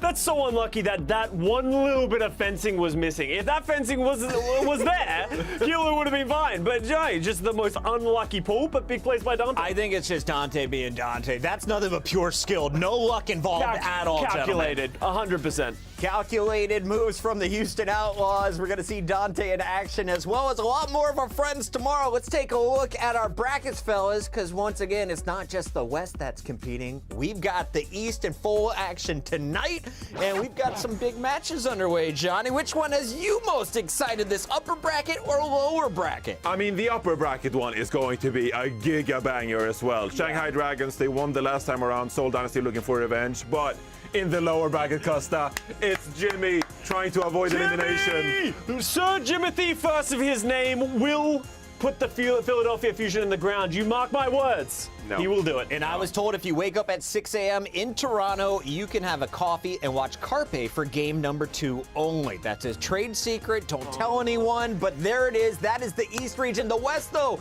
continues as well, and this is what I think everyone is excited for that's in the venue still, Johnny. We've got the Fuel and the Shock, the rematch of our 1 versus 2. It's happening to kick off Saturday, but that's not the only battle of the day. Just like in the Eastern region, the Seoul Dynasty are looking for revenge. The Shock are doing so against the number 1 seed Dallas Fuel, and in the lower bracket as well, Toronto Defiant are taking on the Houston Outlaws in what is going to be a great game. Toronto Defiant needs all the support they can from the home crowd because Houston Outlaws are looking like they're on a tear. All right, fans, there is a look at the order, 2 p.m. Eastern. Set your alarms, make sure you're in the venue, hydrated and ready to roar as you get behind your Defiant as they take on the Outlaws. All of the action kicks off here, 10:30 a.m. Pacific. That's 1:30 Eastern. We'll see you guys then. Thanks for watching day 2. We'll see you for day 3. Throw things at Johnny. Oh, no, just stop.